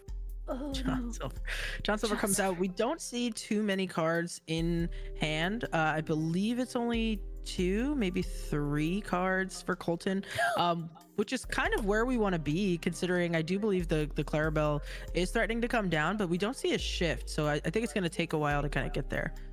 Oh, jeez. Yeah, and I mean, we are hard ramping, and I think that's probably what we're going to do is like being able to play those 7-cost cards. Again, we're just going to immediately ink that. We're going to play the Hades, get rid of the Elsa because that is the problem. We don't care about the Iago because if we're just, that thing is going to, if you perceive an illusion, they typically distant, like, like they're done. And we are going to see, oh, wow, okay, so this is set 1, Aurora Dreaming Guardian coming down. It's not the Enchanted, but that's okay. We're all poor. It's fine. But this card was reprinted. Look at that Enchanted. It's my favorite. And it says that all of your characters, so Tipo and Iago, are now warded, which is actually great with the Vanish thing that we were just discussing. Yeah, that is going to protect it from any Vanish shenanigans. I want to say the last card, or maybe the last 2 cards, is a Clarabelle and a Bend, which aren't really doing much. No, and I think potentially yeah, I think we probably. I don't even know where the Bend could have potentially went, but we do go. It's gone. And we do see the person, is it Colton, I guess, on the other side, who's accurately realized that Clarabelle is the card draw engine in this deck. So they're working with low resources, even though we know Amethyst to be able to have as many cards in hand as possible. If you're sitting there, you had to know that last card was Clarabelle. So you're playing around that beautifully by just making sure that every single card that we're going to double sale. Are we going to triple sale? I was going to say, if you triple sale, I'm shuffling your deck and calling a judge, or calling a judge and then shuffling. I don't even care. So again, wild turn. Now we're trying to decide, like, what do we want? What do we want? Yeah, I mean, definitely interesting choices here. I'm not sure quite how much ink we're checking now to see if those potential big Elsas are going to be impactful or if we want to go for something else. Let's see. I think we do have exactly 8. So I didn't see what Colton picked, but it may be a big Elsa, which could kind of just disrupt this board state even more. Yeah, it was the big Elsa, and then we did see you had Basil for turn, so we're probably just going to keep the Basil in hand for a special thing that we'll use later, because like you said, we're straight up at 8 ink, so we're going to go ahead and... Oh, am I gone? Or am I still here? They can hear us, but we'll just have to shift the cameras around when someone leaves the Yep. call. I have shoddy internet, so I have this really weird like anxiety, like separation anxiety with like streams sometimes where I'm like, is it me? Is it something I did? You know? So shout out internet. All right. So it looks like this big Elsa comes down. It's tapping down that Clarabelle and that John Silver. Something was given Reckless, so we Iago, I still have believe. to start taking some challenges in some form or another. Yeah, we'll see if that Iago, I guess, might have to swing, or maybe it was something else. No, no, maybe it would was have the to be elephant. the Aurora, right? Because of the ward, actually. Right. I was about to say everything was all warded up. So yeah, we did have to get rid of that. So that's probably good because we get rid of the elephant on our turn because that was one is going to be able to start moving damage at the start of Colton's turn. So the Iago is, or the elephant is definitely the pick for me as well, especially since that's evasive. Oof, you're welcome. Always scary. I wonder if we're gonna see. Okay, so we did it on that big Elsa. Sometimes, these Sapphire Emerald players do it just to kind of get some cards back in their own hand. But it looks like we're gonna be happy to give those cards over just to kind of clear that board, especially when Colton's at 13. Yeah, you definitely have to be careful. And how did we get so many cards in hand? Is that a vision of the future, or is that just like what our life is now? I think it's the you're welcome. So your welcome only gives you 2. How do you have gives 70? you 2, and then drawing for turn, and I don't know, maybe pulling some out of the pocket under the table. Hey, we don't do that here. Not No, in this I'm just kidding. game. Just Oh, joking. but there. Okay, right. There was a 7-cost Basil, and Basil does say when he comes into play, you may return Bounce chosen card to character turn, yeah. to your hand, which works amazingly with Clarabelle. And okay, so this is the card that I kept Circle of Lifing, and people were like, stop it. I'm like, well, then quit getting rid of it, quit banishing it, and I'll stop bringing it back. And because then also it says whenever you quest, chosen opponent discards a card at random. So again, if this sucker gets a chance to quest, and it being a 5/4 with 2 lore, it's a 7-cost inkable, but it is a card and a half. It's got a lot of different things on it and a lot of upsides. Baymax. Colton, not really sure what he wants to ink there, kind of going back and forth between the Baymax and the Basil, ultimately electing to get that Basil down. We decided to quest with the Basil first, and I think we decided that potentially afterwards we're going to play You're Welcome, because that would make yeah, okay, so don't play. So okay, sequencing is important. We got to get rid of your card first, then you can draw 2 cards, so that way you don't give them more options with the discard, hopefully getting their best card with that random discard. Baymax being now aggressive. Baymax with our Reckless. Yeah, and Baymax isn't gonna hit for very much, right? Only having that 2 strength, especially against this board of like 5, 6, 4, but still gonna quest for 2, which is significant. Not with his Reckless, and again that turns off Baymax's ability too. So Baymax says whenever you quest, you remove 2 damage from characters of yours, and then you gain 1 more for each damage removed this way. So unfortunately, we're not questing, but we do see another Spirit of Winter. And I think we have enough to play down. We had another 1 drop, yeah. So kind of maximizing there. Yeah, absolutely. And if I'm tapping down the Basil and I'm tapping down the John Silver, and of course, I'm taking that out. The poor thing, But notably, Baymax cannot heal himself. Right, correct. What was that? Heads held high that went into the straight into the inkwell. Straight into that inkwell. So we are going to go ahead and quest and pass. Oh, interesting. Okay, so I'm wondering, what do we have? Are we trying to keep our John Silver and our Basil alive at this point and potentially rebuild after this terrifying situation? Or are we just going to quest because we have 5, 6, we have 5 lore on board? No. Yes. 6, counting is 6 lore on board, yeah. Oh, because Baymax does have 2, right? Yeah, so 6 player on board. I'm questing. Yeah. Yeah. I'm questing. I'm not. It doesn't matter. Shenanigans doesn't matter. Yeah, I mean, and going to 19, you're feeling pretty comfortable here. I don't believe there's any cards in hand on the side of Prodigy player. We can keep playing things out. I mean, that Aurora with the Double ward is Aurora. Oh man. beautiful. Oh, I was like, wait, do we have enough to ink and play Aurora? Okay. All right. It's fine. All right. Because I thought he had So- another Aurora on board, and I was like, basically having the 2 Auroras gives each other ward. And Yeah, so, which- so you're oof. just. That's a But nightmare for- we see the scoop, and actually I think it's interesting there seeing, you know, the You're Welcome on that Elsa, but then seeing the Elsa get drawn again like a couple turns later is really just the risk you run when playing You're Welcome, because not only are you giving them cards, but yeah, now they got that Elsa exert ability off twice, you know, without needing a Madam Mim Elephant to bounce it, which, you know, isn't typical. You don't usually expect them to draw it again, but it's the risk, you know, the risk you run.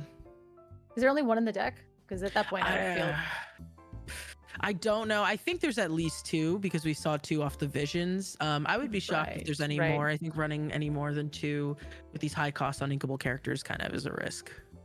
I will say that was something that I saw at Ink and even at PPG was there were in the finals down to the wire, and your Blurple players are bricking.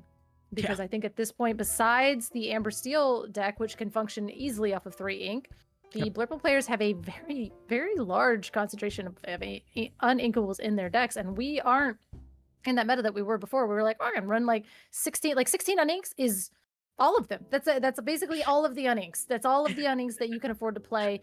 And again, I know we were talking about Sky's decks got a little bit much, and I think we were even testing internally where we were like, is 22 too high? Is it? Is it too high? It feels like it, but like you say, when you only need 3 ink, I mean, you know, a lot of the times you're gonna get there. Yeah, you're gonna get there, or you're gonna get, you know, like the one situation where like 6 chromacons in hand. It's like, oh no, yeah. So definitely there's some decks out there, and I really think that it's very interesting, kind of like you said. I think we even talked about it before, where I saw somebody talking about steel coil. I'm like, is it time? They're gonna yell at me because it's never time, and I love it. It's never time. I love that card so much. All right, so they are ready to go. We are putting a Basil into the inkwell, playing that develop once again, looking for those key pieces, which you often have to do with the blue-green deck. I didn't see what was taken. I think it might have been like a 1-drop Clarabelle or something.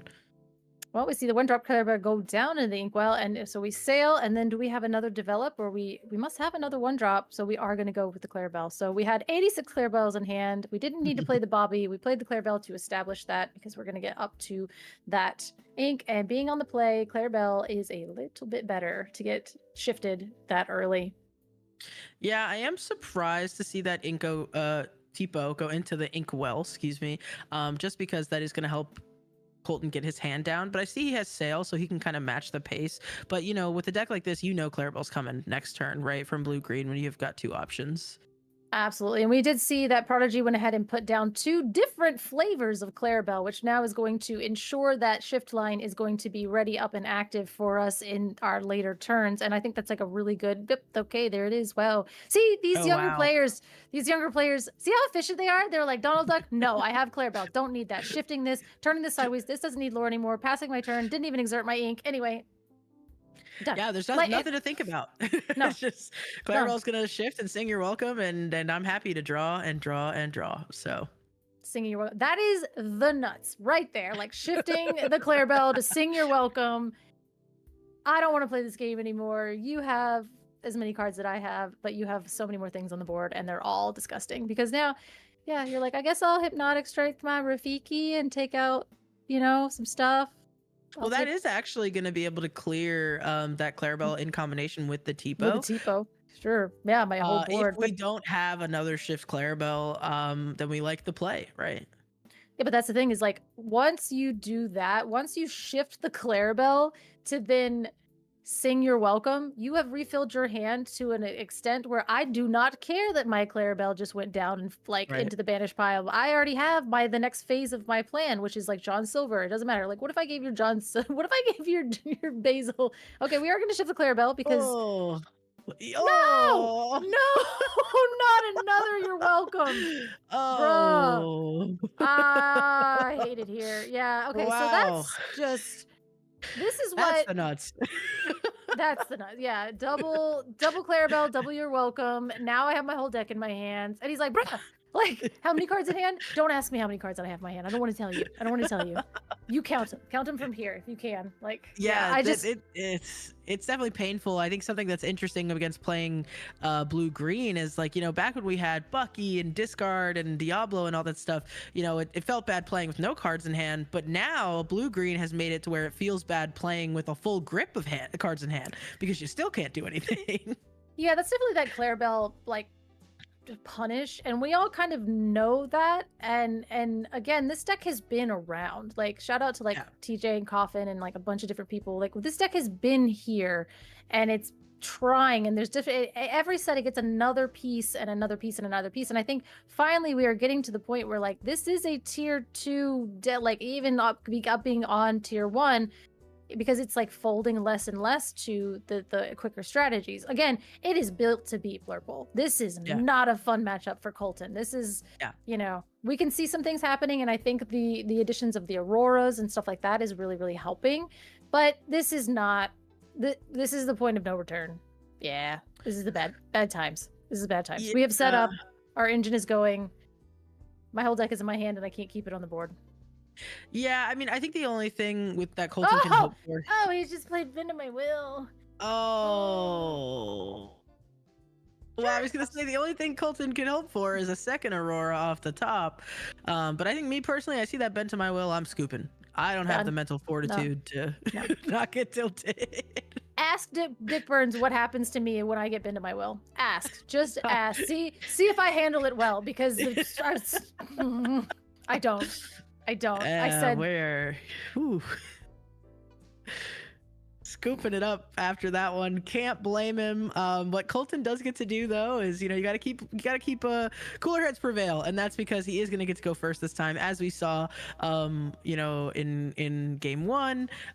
Prodigy player didn't really see those key pieces that he was looking for, kind of stalled out on card draw. So maybe Colton can get by this again. Blue green has a lot of the times been called very like sensitive. If they don't see some of those pieces that they're looking for, it can really fall apart. So that was an example of where they hit the nuts, and then they hit the nuts again. But what happens in this game 3 if they don't see exactly what they're looking for? And I think that's what I was talking about before, is historically speaking, this deck, it was so easy for them not to hit what they wanted. It wasn't a viable deck in a tournament space, especially if you're playing 9 rounds and you really need the consistency of the deck. Right. But I think as sets have come out and more cards have been introduced, and a lot of cards that really stopped this deck in its tracks have been rotated out. So now it's giving it the space. And Pete is a lot of problems for this deck, and we're not seeing a ton of Pete's, so it's giving this deck more space than it's ever had. And so it's had the potential to do this, but it hasn't been the meta for it. And I think finally with Blurple being that top deck, it is the perfect meta for this deck. Now the Amber Steel Sky deck is still formidable, but again, Yeah, and I mean, speaking of formidable, one thing that is not going to cut it is the sheer amount of uninkables. It looks like Colton had to ship 7 and got back 2 Hades and a big Elsa and no ramp. So that's like, oh no, he didn't. Nope. Okay. Yeah, no, so that's not it. That's the risk that we run playing these Blurple decks. It's very powerful when you do hit that ramp and you do things faster, a turn earlier than your opponents can. But in this case, I mean, not being able to keep up with the ramp that blue green is going to be able to have access to here, this might just be, over before it even begins. But I'm excited to see Colton try to kind of dig his way out of this one. I don't think Colton's excited to see himself dig his way out of this one. Well, funnily enough, if we had, I'm sure it's tilting to not see your ramp, but if we have the foresight, we can ink something else, quest our Basil, and then ramp with Into the Unknown. on your own basil, which is That's not like great. hitting hideaway on your own popsicle. We don't want to do that. But I don't it's want to do the that. move Oh. of champions. It's the move of champions. We see DKP do it. You know, sometimes you see- have to break the rules. I thought you were doing because there's so many Clarabelles on the table. You're like the move of champions. I'm like, bro, that was not it. Don't kick this man while he's down. Oh no. Oh Stop! man. Hey, well, you know, we're gonna get some cards at the very least. So glad that you're maintaining your professionalism because we just saw Shift Clarabelle, you're welcome again. And if I'm Colton, I'm eating Prodigy's Clarabelle. I'm picking it up off the table, eating it, calling a judge, and then saying that my opponent has an illegal deck. I'm out of here. I'm out of here.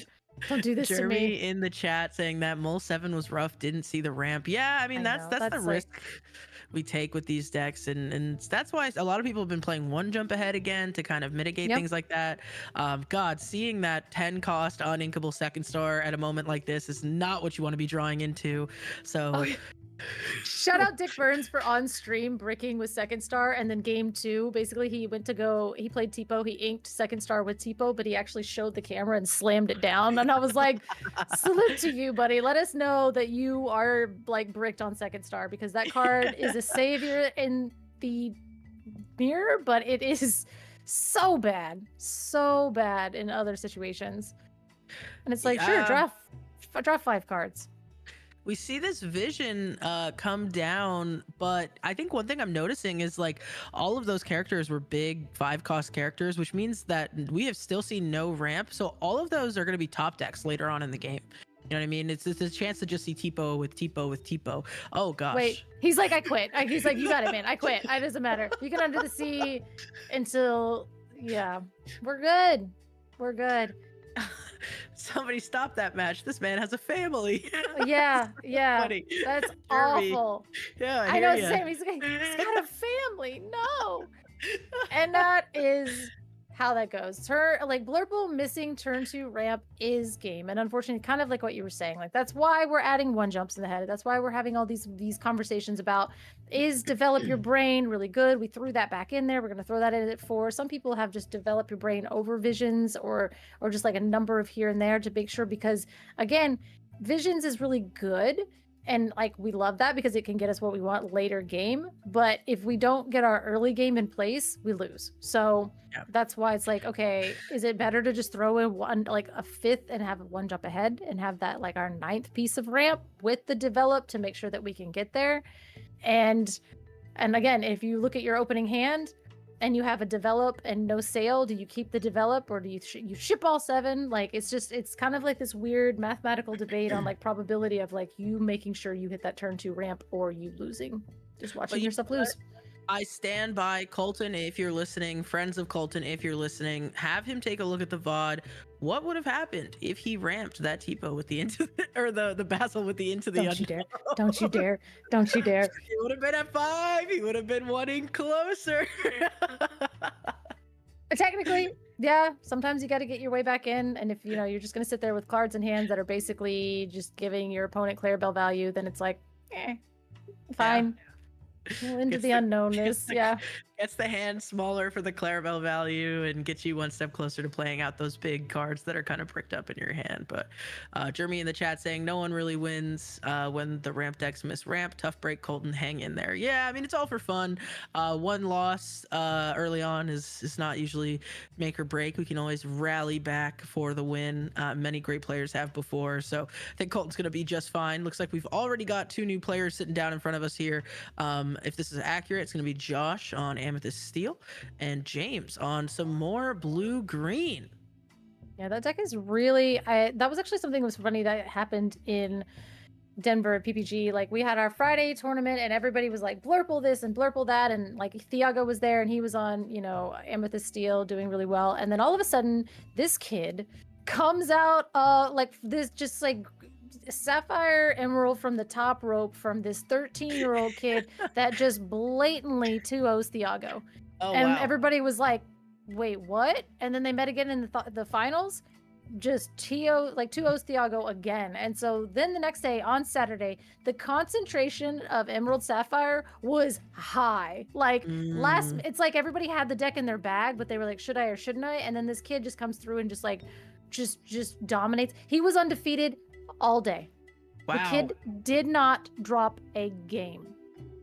Wow. He did not that he was like undefeated in Swiss. He didn't drop a game. This kid swiftly 2-0'd every single person he sat down in front of all day long. I want to take a look at that deck list. It was absolutely insane. Goes through, basically, he didn't drop a game. I think, because that was the Friday event. I'm not sure if he won that one. He might have won that one and literally just played just like straight up IRL 50-0. It was just like insane. It was insane. Absolutely insane. So then, because of that, on Saturday there was a ton of this Bleen deck just like everywhere. Like I said, everybody had it in their bag, and then they were like, should I play it? And then of course Luke Wonderland did really, really well with this deck as well. And I think the next day. And so it's there. We all know it to be there. But again, if Amber Sapphire is going to do its thing, or Amber Steel is going to do its thing, it's like. Yeah, and I mean, when you can 2-0 the player that won back-to-back tournaments, with that deck list, you're kind of feeling good into it. Yeah. I like this version of Bleen, as we've now accepted it's called, because you're really leaning into it. I was like, I hate that word, but I'm gonna use it because I keep looking at it and I'm like, Sapphire Emerald, man, that's just too much. I'll get this there. version has the Baymax in hand, that Baymax Universal Shift, I believe, which can shift onto any character, which is going to help us sing Under the Sea faster if we needed to. So this is a little bit of a different build than we just saw played. So I'm excited to see how this one goes. I'm pretty sure the kid, shout out how many people are watching. Okay, it's fine. It's only 13 people. JDZ looked at his jersey. His jersey is Sigma 6'7". So that was the 13-year-old kid. Yeah. Yeah. I was like, yo, what? Wow. Yeah. That's, and the JDZ and I did not do well with that, but at first he thought, JDZ saw it and he thought it was 6'9", and I was like, that 13-year-old kid, no, that's not what he said. That's not, it's just as bad, but yeah. All right, we are going to see that universal shift come down. So we don't have access to singing, but it doesn't look like we have the song, nor that we really need it anyways with this board state. But still having that, I believe it's a 5/5 stat line on that Baymax is going to be nice, because it would take both the Captain Hook and the Calhoun to get rid of it. So just kind of saying, hey, you can't really turn sideways, or I'm gonna punish it. Yeah, I don't know. I think if we're against Emma the Steel, I don't know. It depends on what our Baymax is for, right? Again, I think if you're like, oh, we're gonna be singing, yeah, because if you try to get that heads held high Under the Sea combo, Baymax is gonna get us there a little bit quicker, and then potentially now we have a Cobra on board. I don't know if I'm discarding, and potentially I might discard one to gain the 2 lore to get rid of that Clarabelle value, potentially, is kind of what they were thinking. At the same time, we know the shift is going to happen. But saving the Baymax now, I wonder, well, there's the Under the Sea. So I wonder why we saved the Baymax, because I would be more than happy if you wanted to double trade into trade into it. Yeah, and if you maybe, or if you didn't, you'd have to maybe hard play strength and then challenge in with potentially Calhoun, but now I don't know. I'm greedy. I'm like, you wipe your board on my stuff. I don't even care. I don't need this board.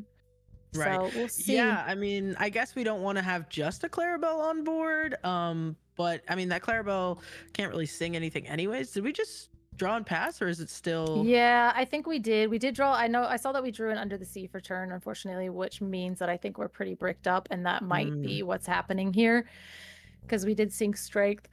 I'd pass. Get rid of that. So I think we're really valuing the Baymax just because we have a bricked up hand. Yeah, which is really tough, right? When players, can't play the deck the way that they have built it to play, doesn't feel good. Looks like, oh man, we're not even singing that You're Welcome. And then we're gonna have to ink the Clarabelle because that's our only inkable in hand, and our shift line is gone. So I think this is actually looking pretty rough for James. They're being put into situations where they don't necessarily want to be, just because they have a lot of high cost on inkables.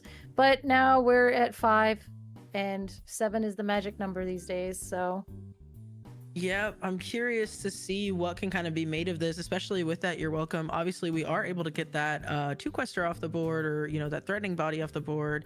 But the problem is now, Amethyst Steel has plenty of cards in hand, whereas we're not really able to play anything in our hand. So just not sure how this is going to play out for us.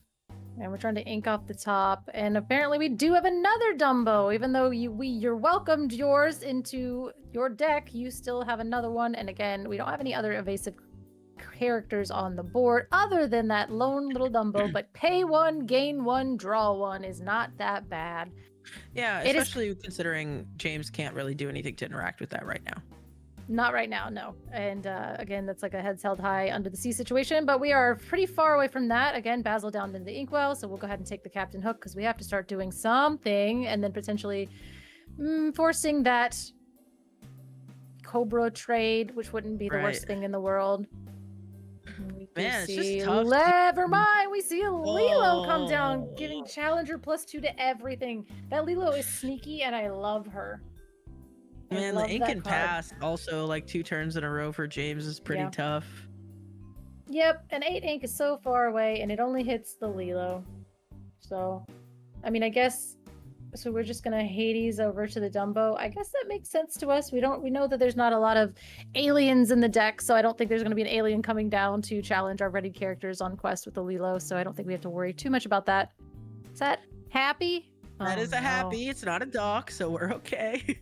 But it does get Dumbo value in the future potentially if we're able to see another one come up.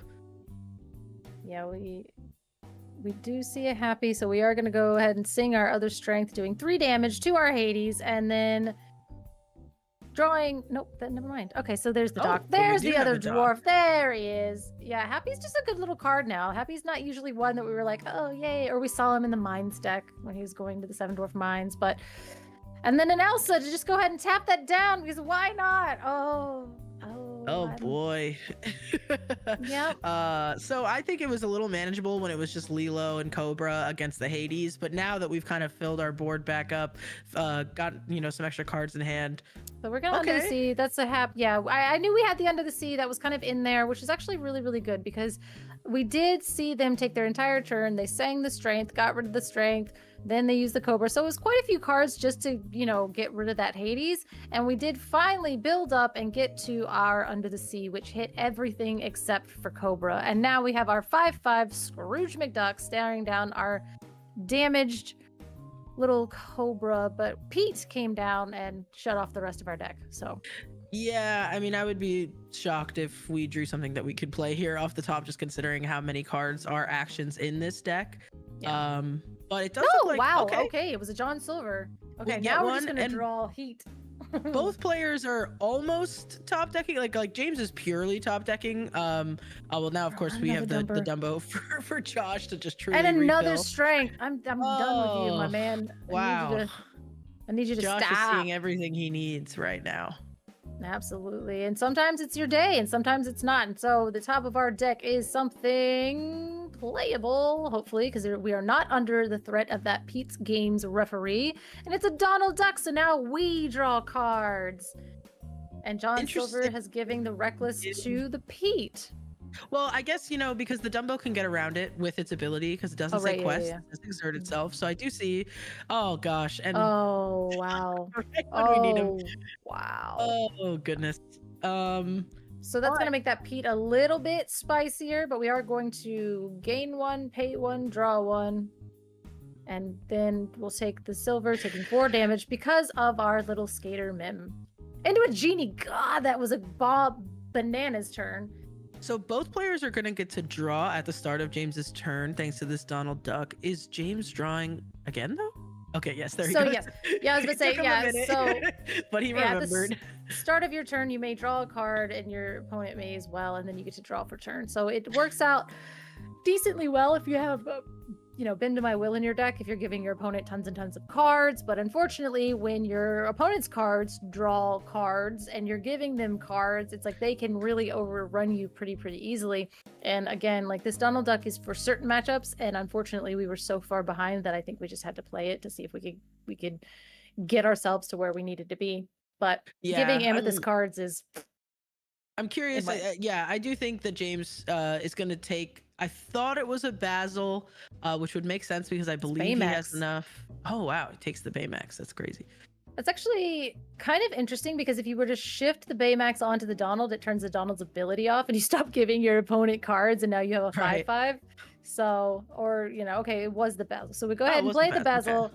He's like, what are you bouncing? Come on. Because we could bounce something back to hand. Is it Genie? Is it Dumbo? That's really the big question. It's Dumbo. That's the annoying thing. We're at 11, but we can't let you keep getting more and more cards, especially if the Donald's going to give you more cards. So maybe that is fine. Mim makes everything challenge, but I don't think you're challenging into my board at this point. Right. The only thing about, Dumbo or versus Genie is it kind of doesn't matter either way, because if you bounce the Dumbo, you could just replay it so the Genie can get that card value. But if you bounce the Genie, same thing, you can just replay it, so you can still get the card value with the Dumbo. So it's tough. It's a tough Pick one. the lure off the board. That kind of makes sense at that point. You're getting cards no matter what. Your Donald Duck's giving him Right. cards. The Dumbo ability is going to give him cards. You might as well just take the lure off, considering we are 11-2. Yeah, and we do see another Pete in hand. So James's, top decks aren't going to look too great if they are actions, which most of this deck is, fair amount of it is actions. And there's quite a few cards into Josh's. So yeah, I absolutely am slamming that Pete's Games referee, because I know what you're trying to do. You're trying to sing Heads Held High and sing Under the Sea, and you're going to get me, but you can't get me if I got a Pete.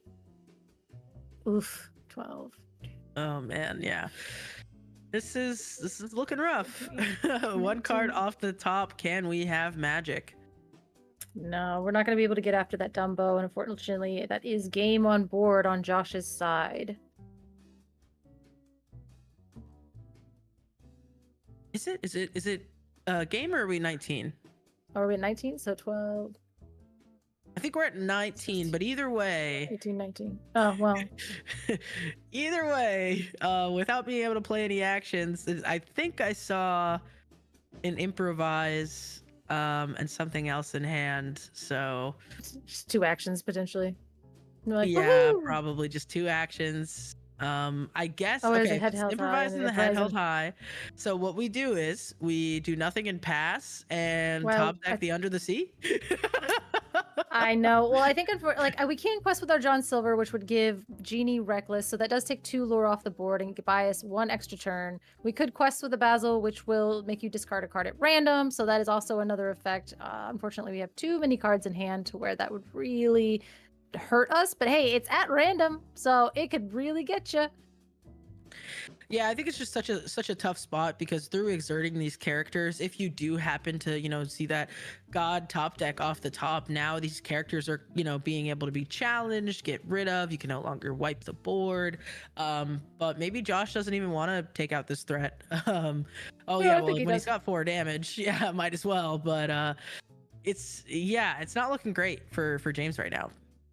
No, and we were under that Pete watch, and thankfully we do have a Heads Held High, but we would have to rip Under the Sea, and never mind, that is the 3rd Pete, so that is game right there, unfortunately, for James. Gosh, yeah, that's kind of what I was talking about before, and I think that's literally exactly what I said. I was like, oh yeah, the absence of Pete is where we've seen these decks have the space to do what they're going to do, but as soon as you get this deck into a Pete lock, then all of a sudden it's not doing the weird, crazy, broken things that we were seeing it do.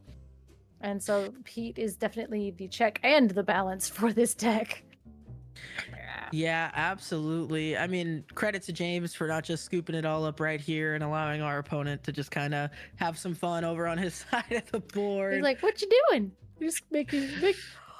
I just want to see James rip the Under the Sea off the top just to know it would have been and there. he's like, ugh, no, it All was right, a sail. sail. But, Hold on. That's the Donald ability. the visions. Well, you Do we can't play have- the vision, but Yeah.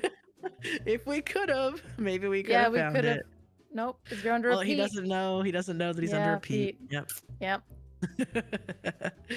My favorite thing that I've seen on stream was back when DeCandio, before he worked for Ravensburger, when he was on stream and he had his Pete and he put it down there and his opponent went to go draw and DeCandio just put his hand on his deck. top of Just the put deck. it, Yeah. put it, he was just like, because his opponent had done it at least 3 or 4 times, with Pete's throughout the entire match, and so that last time he played the Pete and he was waiting, and then the opponent went to do something and he just put his hand on his deck and just to stop. I remember that game, I and it was so laughed funny and just laughed watching him and tap. I was like, it was such a disappointed dad move, you know what I mean? Of just being like, I said no. You know what I mean? I said no actions. Don't make this judge call any worse than it has to be. Please don't look at the top of your deck, you know? But it was so calm and cool and like it wasn't a thing. He just literally was like, don't put that in your mouth. Like, you know what I mean? Like, I'm like a dad. Like, you know what I mean? Like, you Yeah, know? absolutely. Yeah, I mean, it's one of those things, you're just looking at the cards in hand and you're just like, what's my out? Let me just, and it's kind of like the golden rule of, card games is draw more cards, win more games. So I could see the temptation to just be like, before I do anything, let me just play my visions. And it's like, oh, hey, you can't do that, So it's not always intentional. Just players just kind of get excited to see what's the next card off the top. Well, and again, like Pete, we kind of have gotten out of the habit of using Pete. So Right. so shout out to Josh for doing that. And I know like some judges are like, that's note taking, but when he plays the Pete and flips it upside down, I have the brain of a squirrel, and I know that Ravensburger has said that they don't like note-taking in this game, especially to a certain extent, and it leaves certain note-taking situations up to the different, like the TO's discretion.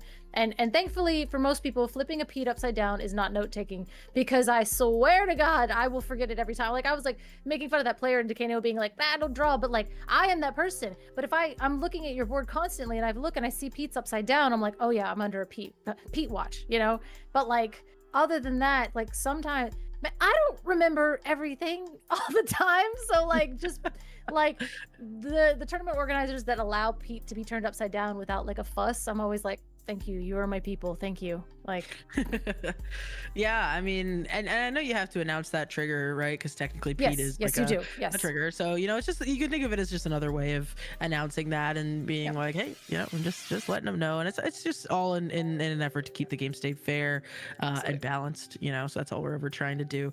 Not sure who we're gonna have next up in the queue, but I'm sure we will have a couple more great matches. I believe that was only round one. Yeah, I don't know how many rounds are in this Trove tournament. I think that one got tacked on at the very end, but shout out to, again, the tournament organizers for being like, cool, we did our main event. What else we got? Let's keep playing Disney Lorcana. Let's keep queuing them up and let's go. That must be like a really, really fun day for everybody to kind of be in the shop and like, oh, hooray, we have another event now. And so I love that, It depends. How many people showed up, I think? Did we get like a count of well, we had at least 4 teams, and that was 3 people per team. So assuming some of those players stayed to play in here. Hello. Oh, this setup's nice. There's at least 12 there. Let me see if I can pull up the Ravensburg stuff for the charity side event, which I think we just watched some of. I guess they're already in round 4 of that, and there were 12 people there as well. So at least 24. Oh, nice.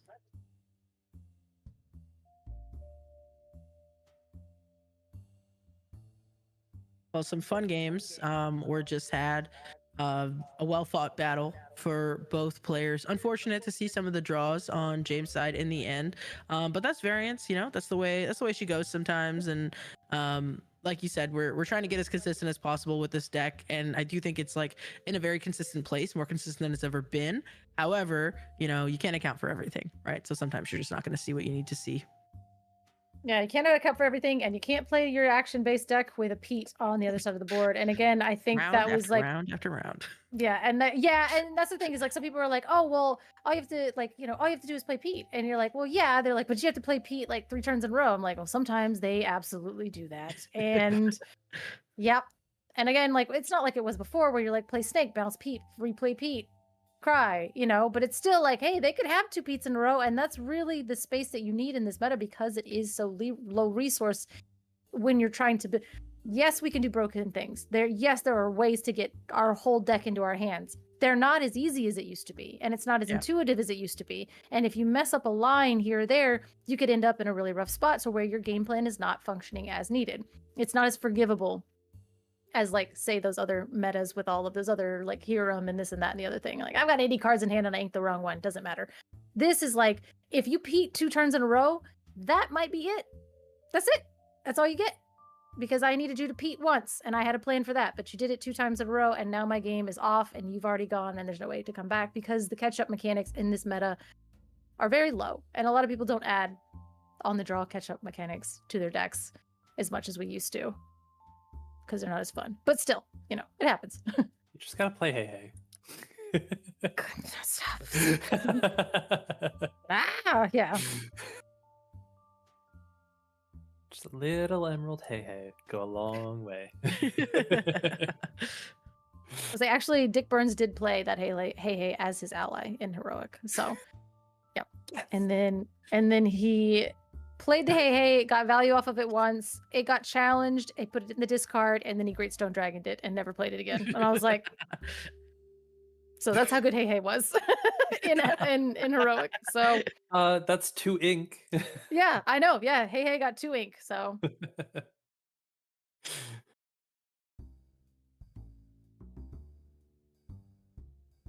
don't know what we're doing next. I think that was just a friendly game. I don't know if we're still waiting for that other round to end. I see. Okay. Just waiting on info.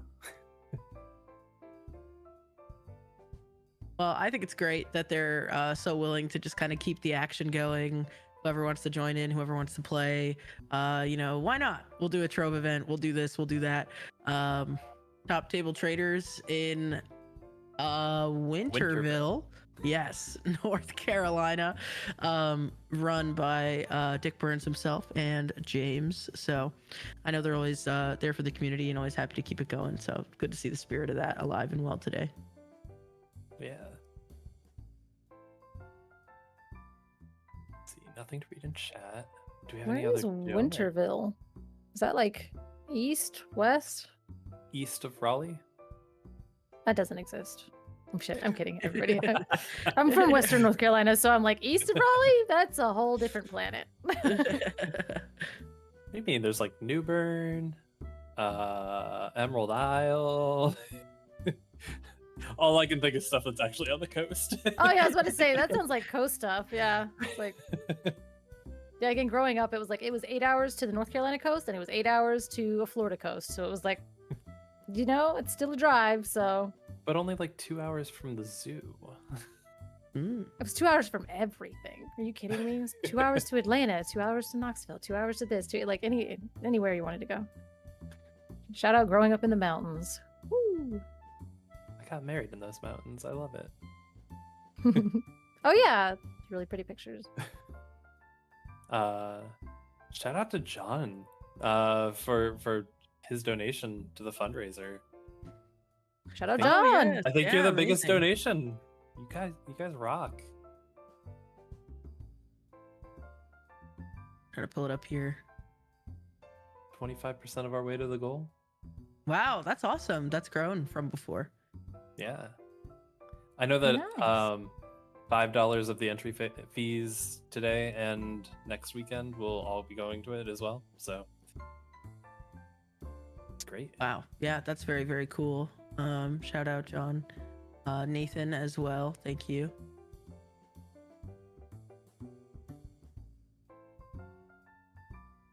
I see hands back on the scene. Throwing hands. I think somebody's just getting things ready. I'm not sure. Oh, I see a deck box opening. Where am I supposed to be watching? Okay, there we go. Round 2 starting. All right, this is round 2. And yeah, I've got you, Willow. Thank you. No problem. I just have to Alright. change Yeah, I'm stuff on passing this thing. the torch off to Jacob here. Yeah. I'll do this. I'll turn yours off for a second. That way you can do whatever you need to do.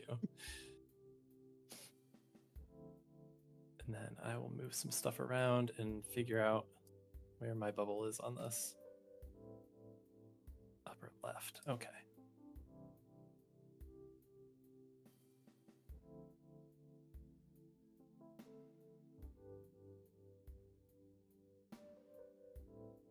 Nope, that can't be right.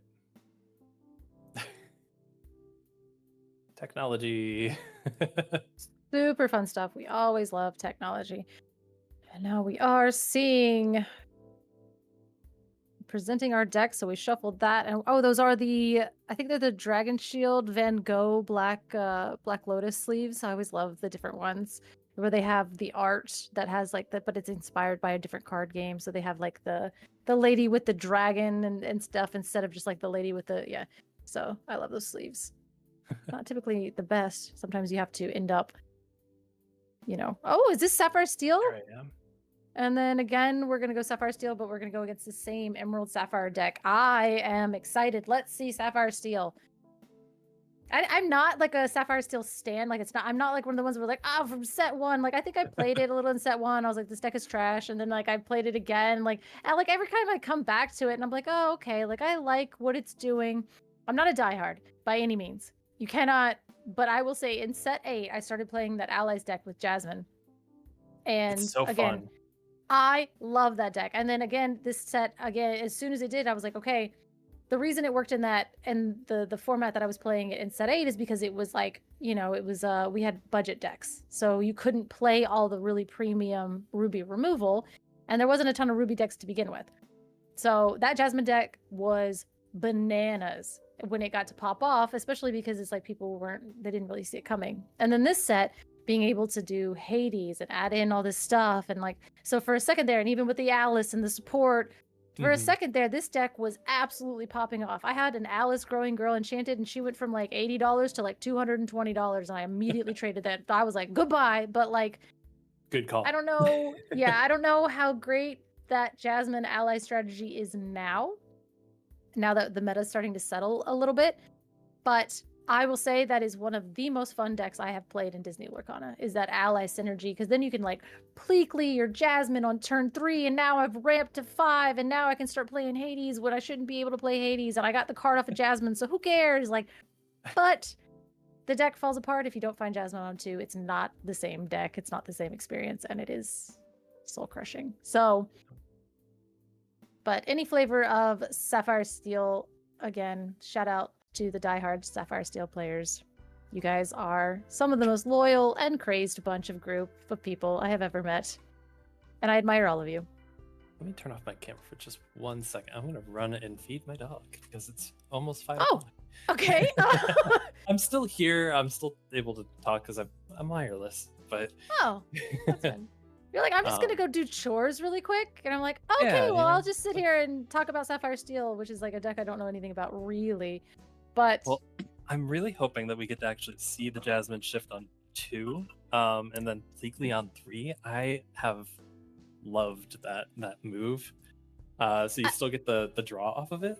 absolutely. I do love that as well. And it is nice too, because like you can kind of decide, do I want to bank the Pleakley, or do I want to just overrun and go from the ramp strategy? Because if your Jasmine is in danger, then you can ramp with her with Pleakley, and now you've gotten your value and the ramp out of it. Or if they are showing no signs of actually doing that, then you could just leave Jasmine around and she could just continue to quest. So I did see that this Sapphire Steel list is a little bit modified from what I'm talking about the allies. Again, I think the allies deck is fine, but I think the Scar and Alice and allies started to prove to be a little bit too cute to be really, really viable in a situation, especially if you're going up into these other decks. So I understand. I'd like to see. There's so many flavors of Sapphire Steel. So okay, all right. Okay, so actually no, this is yes. I was about to say this deck has actually seen promise recently. I know that a lot of people have been like testing this one. Again, it's not as fun, I think. But I think it's very, very good, and I actually haven't had a chance to test this myself to see like what the holes in it are and what the weakness is, but I think they are. Yeah, I think Harlan was very, very big on that 7-cost uninkable card as well. So, yeah. We always rediscover these things. 80s? Yes, absolutely. So we're ramping and we're going.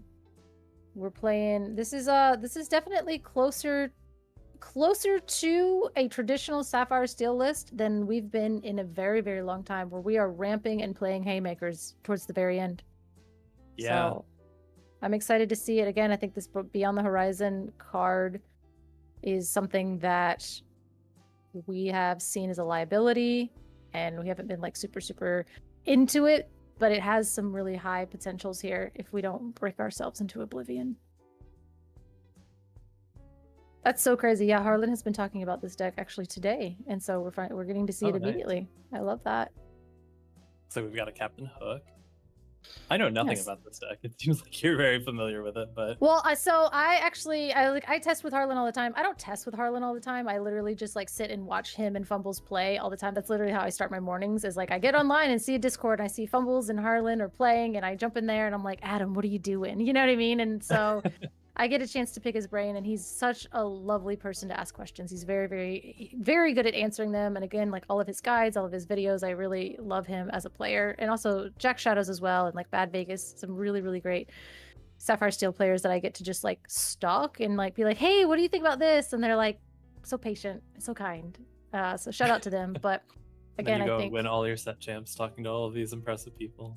like literally no. I mean I don't know. I haven't actually played Sapphire Steel in a set champ set, but I'll maybe I will one day. But no, like shout out to them because they're like a wealth of knowledge and they love talking about the game. So I get to kind of like learn secondhand. But then I pick up the deck and I just like it's so different. But we do see we went ahead and TPO'd, so now we do have a decent board presence in play, and I'm not sure if we know that James is on Emerald Sapphire, so okay. Yeah. So we're not blind. We know each other. We know what we're doing. Avoiding the under the sea. Definitely. I mean, at this point we're playing to the board, and I think again because we have Pleakley in our deck, it's like good to get that TPO out there so we have a Pleakley target in case we wanted to like super ramp, because again, everything in our deck cost quite a bit, and I don't even see like some of the shift lines for some of these larger things. So I mean, and I'm looking at Harlan's list, which I'm not allowed to share, but at the same time I'm also trying to find the other list to see if we shared that at any point.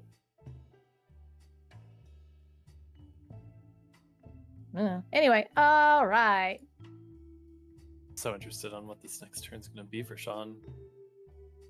Again, that's the 4 ink. Vincenzo. So 4 ink is Vincenzo down to the inkwell. Vincenzo is a house of a card, so it does look like we're probably going to Pleakley because we went ahead and So we went ahead and inked the Vinny, which Vinny is such a good card, and we're going to try to get that TPO off the table, and he is just going to get in there. Get it. All right. Tipo wanted to live on the board, and I don't blame him. Well, he was still growing. Yeah, he is still growing. He's like, wait, but you can grow right on into the inkwell. And so now we have our Captain Hook, who is a challenger. You know, he's a 3/3 when he challenges, and then our Tipo or our Pleakley, which is now our 3/4. And Pleakley, that's not nothing. It's a 4 willpower body, and of course we are into our Scrooge, which I think sometimes this list plays Scrooge, but I don't love the uninkability of Scrooge because I think a lot of times he'll put you in a really bad situation where you're inking things that you want to play. But that's my own personal thing on Scrooge. I know this deck loves it, so. He's very intimidating whenever he's played against you. And yeah, you know what? So 2 of them, not bad.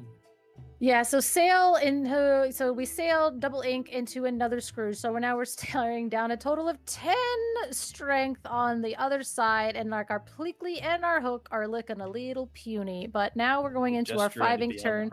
So yes, so that is the other thing that this deck will be able to do. Unfortunately, I think into this so we are playing our Scrooge. So now I see your Scrooge and I raise your Scrooge, and now we know, unfortunately, that we have this deck that is probably going to go ahead and play Clarabelle. So we're going to play our Clarabelle out, and it makes our Beyond the Horizon look a little worse because you're going to draw these cards, and so that's fine.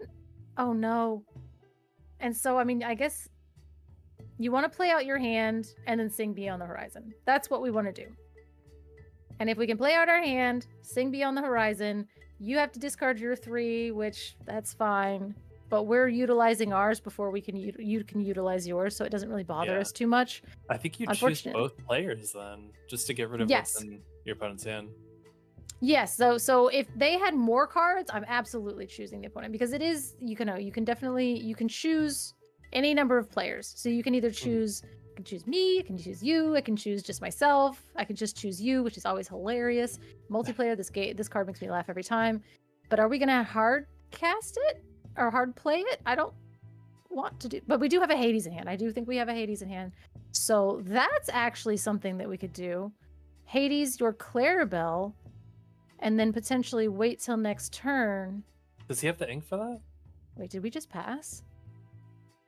I think we did. Oh no, think our we hand had- must be uninkable. Oh no. And I don't think we have that much ink in the inkwell. Yeah, I think our hand was pretty uninkable, so we might be stuck with the Beyond Horizon Hades in hand. But we did just get our little guy. You're welcomed. So we're gonna you're welcome on that. Shuffle it in, draw 2 cards. Hopefully they are both inkable, and we'll be back on to the races here. Because Put a Scrooge few more again, cards into uninkable. James's hand. Yeah. Yeah, this looks really, really close to what they were working on this morning, which again, the numbers are a little different. There's a couple of different cards here and there. Great minds think alike. Okay, we've I got know. 6 in the inkwell, that's why. Okay. And then again, the And Scrooge. now 7.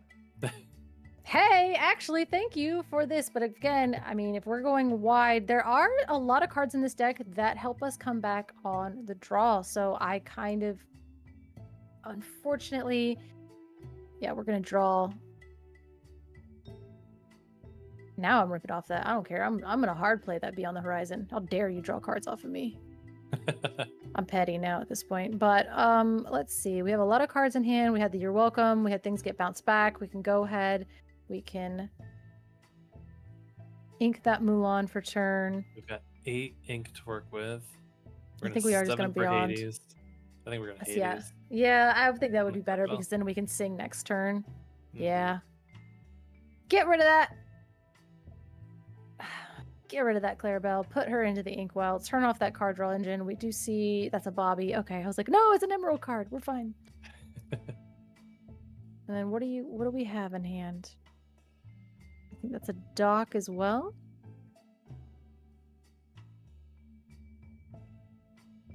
So yeah, unfortunately here we're still staring down those 2 Scrooge. We're staring down a Hades, and it does look like, you know, we have every card in hand. So we'll start with the Visions of the Future to basically look at the top 5 cards of our deck and pick the best one that will make our opponent's day even worse. So we'll see that we're going to grab the Heads Held High here because that is one part of that 2-part Under the Sea Wombo combo. It's demoralizing when it happens, but boy, is it funny. Oh, no. Do we have So, it yeah, all in we're- hand? I don't think we have it all in No. hand, but we do have a Bobby, which will help us filter. Go ahead and play the Bobby, draw a card, discard a card, and it's probably going to be the Tipo. Yeah, let's get rid of that Tipo. Get that on out of here. So now, Yeah. if I am Sean, I am sitting here holding a Beyond the Horizon. And then And a dock. and a Dock with a Hades on board, and you've done nothing yet to go ahead and getting rid of my hand. So my hand is safe. My Hades seems safe, and you are spending your turn sculpting your hand. If I'm Sean, I'm sweating because I am going to sing this Beyond the Horizon, and your perfectly sculpted hand that you took your entire turn to make is into the discard, and you're just going to draw 3 silly little cards, and I'm going to cross my fingers that it's Tipo 3 times in a row because that would be hilarious. Oh, if Yeah, I'm Sean, just I keep am just like, putting I'm it there. sweating. I'm losing my mind. My poker face is gone, and my eyeballs are screaming, you will keep none of those cards. None of those cards are yours. All right. I mean, but that's the board is back down to intimidating. 3. He's back down to 3, and that's kind of fine. Like, that was a decent turn. But again, I now know, because of all that finagling, that those are the best 3 cards in your deck. So we're We going to just ink draw a Larry. Hades. I think we drew a Hades. There is, yeah, we're going to Hades, the Hades, I'm assuming. Yeah, Hades, your Hades, get rid of that. And then I'm singing into the Beyond the Horizon. After I fire the cannons, yes! Yes, do it! Unfortunately, the Dock is going to be good next turn, so I'm going to fire the cannons. Well, no, forget it. Don't do the Dock. Don't do the Dock. Don't do it. No, no, no, no, no, no, no. Oh, just Okay, have so a that- body. Yeah. Okay, that makes sense. No effect. Dock, no effect. I understand. was me, I wanted to play Fire the Cannons. I was just gonna get that Tipo for the fun Where of did the it. fire the cannons go? Oh, it's off the He- side. Okay. yeah. I'm used to putting my discard under the deck, so Under the deck? Oh yeah, like under. Like- Yeah. yeah, placement wise. Sky puts his all the way over here. So like over on the right side. So if your deck is on the left side, his is on the opposite. I'm like, where are your Weird. cards, my man?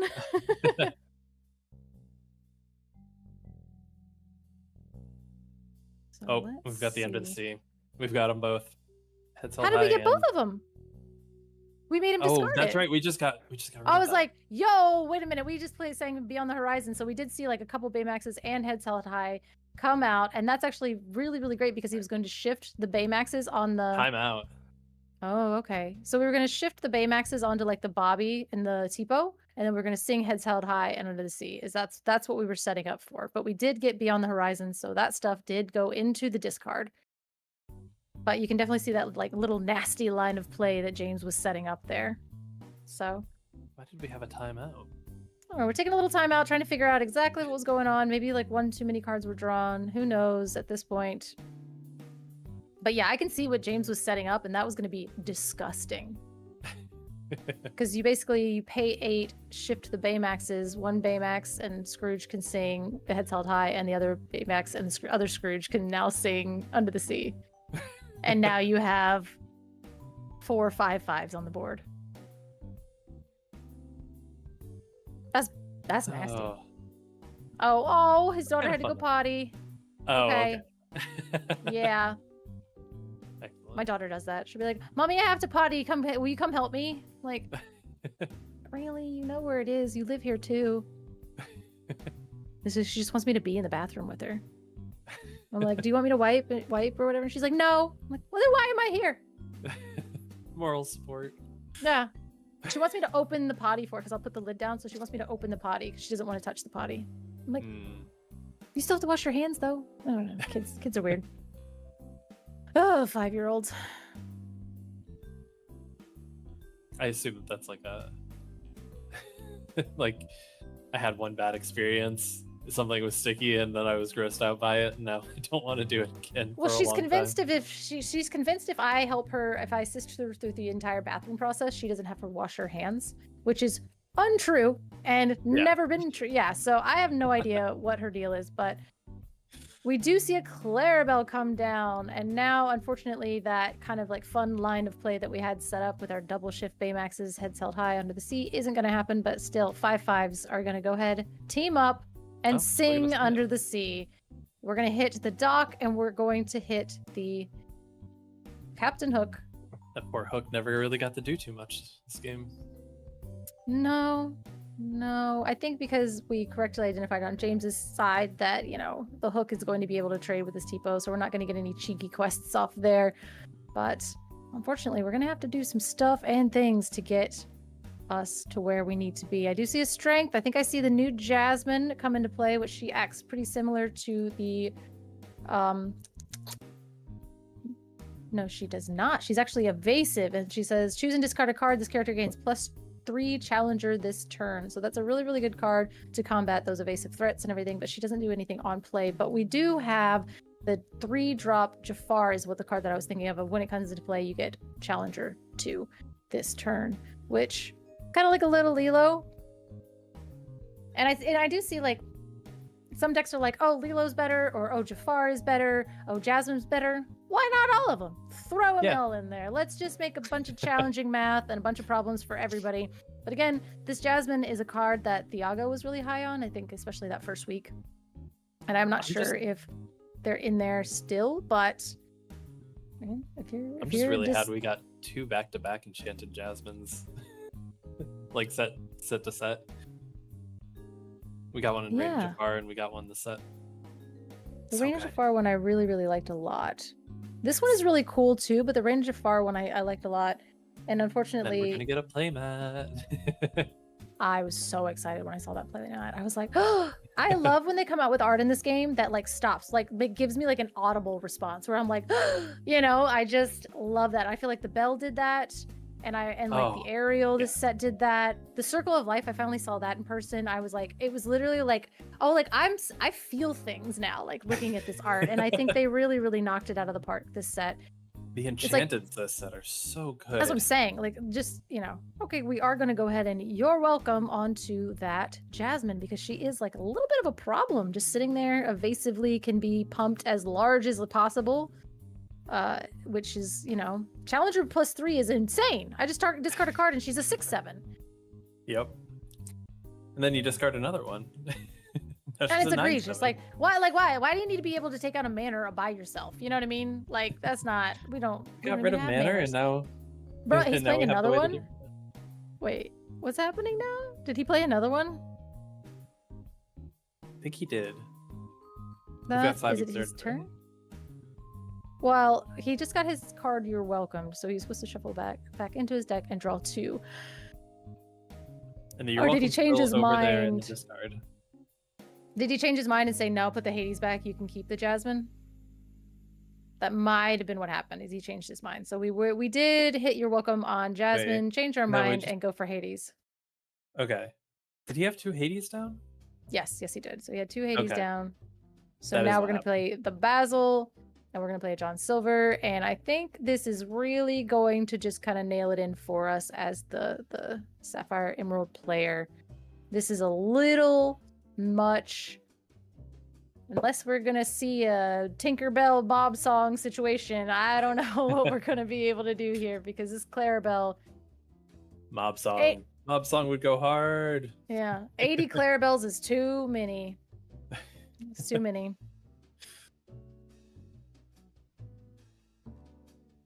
Yeah, and I don't know. Is that 2 Vincenzos in the hand too? Yeah, which of Vincenzo, when he comes down, he's going to be able to do 3 damage to a chosen character, which 3 damage is quite a lot. It's like a smash on a body with 3 lore on it, which is not nothing. And he's a 2/8, which is like Oh, we're gonna insane. see it too. Yep, Vincenzo's going to come down and get rid of that Clarabelle. We love that. Hades challenges in. Hades should have 5 damage. Vincenzo comes down, and the Demolition Expert, Explosives Expert, goes ahead and... I just like to blow things up. I mean, dude, I feel you. Like, I get it. Set it all on fire. But Clarabelle is out, but we are still staring down our Basil discard, our John Silver, Bobby, Growing Boys, and 2 Scrooge. Oh boy. Scrooges. Yep.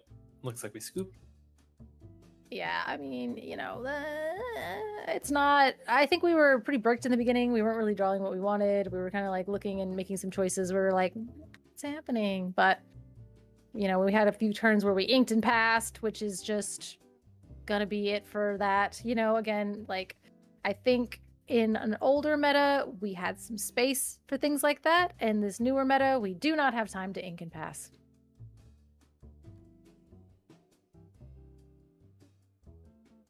Maybe turn 1. Maybe, yeah, like a turn 1 ink pass if you know you're playing a ramp deck, but because you ink and pass, you're only inking and passing because you're ramping and you're gonna catch up. Like, that's not like a behind tempo thing. So unfortunately, if you ink and pass on like turn 5, it's like, well, the game's probably over. Unfortunately, yeah.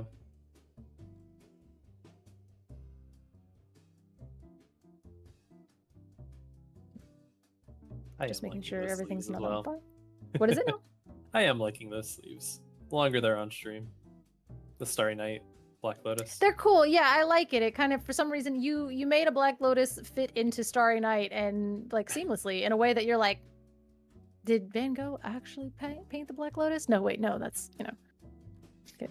I Well, don't like the way James is shuffling their deck though. What's wrong with looking at the bottom card? I mean, I remember playing, like I'd be playing, and it's especially when I was a new player, and like people would like, they're like shuffling their deck, and like they're just like shuffling it like while like looking down at it, and you're like, what are you doing? And they're like, I'm shuffling. I'm like, you're literally memorizing. Or they'll ask to shuffle your deck, and you hand them their deck, and then they're just looking through it as they shuffle it, like face up, just like I'm like, what are you doing? Are you memorizing my deck list? Give me that back. Judge? Yeah, well, the thing is like that was when I was so new. Oh, here it is. This card. Most everyone's mad here. Loosen your deck, Oh, nice. people. It's bad. So Put it bad. in your deck. It's bad. Gain lore equal to the damage on chosen character, then banish them for 7. You just gotta hope that they put out a Madam Elephant, put 6 So- damage on it, and In a game of Heroic, I was playing Mufasa. I got to exert my Mufasa. I was super excited. Kendall decided to crash into my Mufasa with a shark and then play Most Everyone's Mad Here. I was like, so my Mufasa's gone and you just gained 7? Seems fair. Pay 7, gain 7. Why not? did he get the did he get that action back from challenging the shark? Is that No, what he won the happened? game. Oh, okay. he could. Yes, he did. Yes. So it was in his discard. He challenged it with Shark, grabbed the Most Everyone's Mad Here, and then played it on the Mufasa. So he's like, you knew it was in my discard. And I'm like, yeah, but like, I didn't think about it. yeah, I know. Like, who thinks about Most Everyone's Mad Here? I can't even say the card properly half the time. But silly card, gain 7, win the game. You know. It's like Bobby's dropping Under the Sea down into the And we discard. did ink. So we ink a giant tank. Goodbye. Oh, Gosh. she Mhm. is in the deck. She is in the deck. It's a very good card, especially in this. I mean, she can potentially be really, really backbreaking into those lower to the ground decks. Unfortunately, you know, being able to double ramp with like Pleakley, Tipo, sail into that, like we can get to her a lot quicker. But we're not shifting her. And man, those were the good days, right? Still have to shift We Tinkerbell. still can. A whole new world. We can. It is the 3-drop Tinkerbell, which does loot. So, which does, you know, when you exert this, you can draw a card to then choose and discard a card. Which again, I love that effect so much. But that little Tinkerbell is small, and she doesn't have very big hands. Yeah, she's a 2/4. The 4 Oh, you have is to exert relevant, her but to do that. yeah, you do. So, and it being a 2/4 is fine. If she was a 3/4, boy, she'd be in every one of my decks. It'd be great. Oh, absolutely. That would be probably too much, honestly. But you know, not shifting on that. Now we see Bobby into the cow. I guess we are going to go ahead and quest for 1 because we're going to ink a Pleek, and then we're going to play a Pleek, and we're going to get rid of that to ramp ourselves. So into the Pleek well. There he goes. And we have a 3/4 on the board. What is Pleakley's ability? Is it like something like research something? Is that why we're like want to know like the flavor? Reporting for duty. Aw, Pleakley. So we do see the Clarabelle in hand. We are at 2 ink, so kind of deciding. Sail. Do we have our own Pleakley? Oh, I'm pleeking one of those Bobbies. Absolutely. I'll pleek for your pleek. And we're going to get there even faster. Yep. Oh boy. We could have, honestly, we Yeah, could can he have have played the sail? sail. We could have played the sail, but we want to keep the you're welcome. So, like, if we basically, if we played the sail and we aren't able to ink twice, we want to keep all those cards. So basically, next turn, I'm saying, hey, I'm inking this Visions to play the Clarabelle to then sing You're Welcome. And if I drew an unequal for turn, I do not get to play the game. So this was the very smart, responsible way of going about it. But we are going to Strength Lose of a the Raging Fire onto the Clarabelle. And that was our game. Rip. No, I'm just kidding. It's not that way. Yeah, It's what's not that going over. to set us up for? Oh, okay. Never mind. Baymax. We've There got you go. Baymax. That'll do it. Good top deck. Mm-hmm. Which at that point, I think I would probably, I don't know. I'm in the camp of like, I would probably shift the Baymax, sing the You're Welcome onto my own Bobby, maybe? Or, Shift the Baymax onto Bobby and sing and it. then sing on Pleakley, I guess. I don't know. Because I don't want to sing it. I don't care about your Jasmine. I just want to draw more cards. But I guess if we're trying to get to Clarabelle and really do that, then Visions is the best thing because we can just like get to what we need to do. Oh no, not all the I guess. Clarabelles in hand. Oh god, I guess I take the Tipo, but I don't want to send all my Clarabelles to the bottom. We don't have any. Yeah, I think I grab the Tipo and ink it. What's between the Tipo and So John Clarabelle? Silver, 2 Clarabelles, and a Bobby. Bobby. So yeah, whatever I'm taking, I'm putting in the inkwell anyway. The small edge, I was like, is that Heffalumps and Woozles? We haven't seen that. Oh no. Hey, it draws a card. It's a good card. It's a great card. Tipo into the inkwell and pass feels real bad. Oh. You just play the Tipo to ink the Baymax? I like that. Are we inking the Baymax? Mhm. Okay.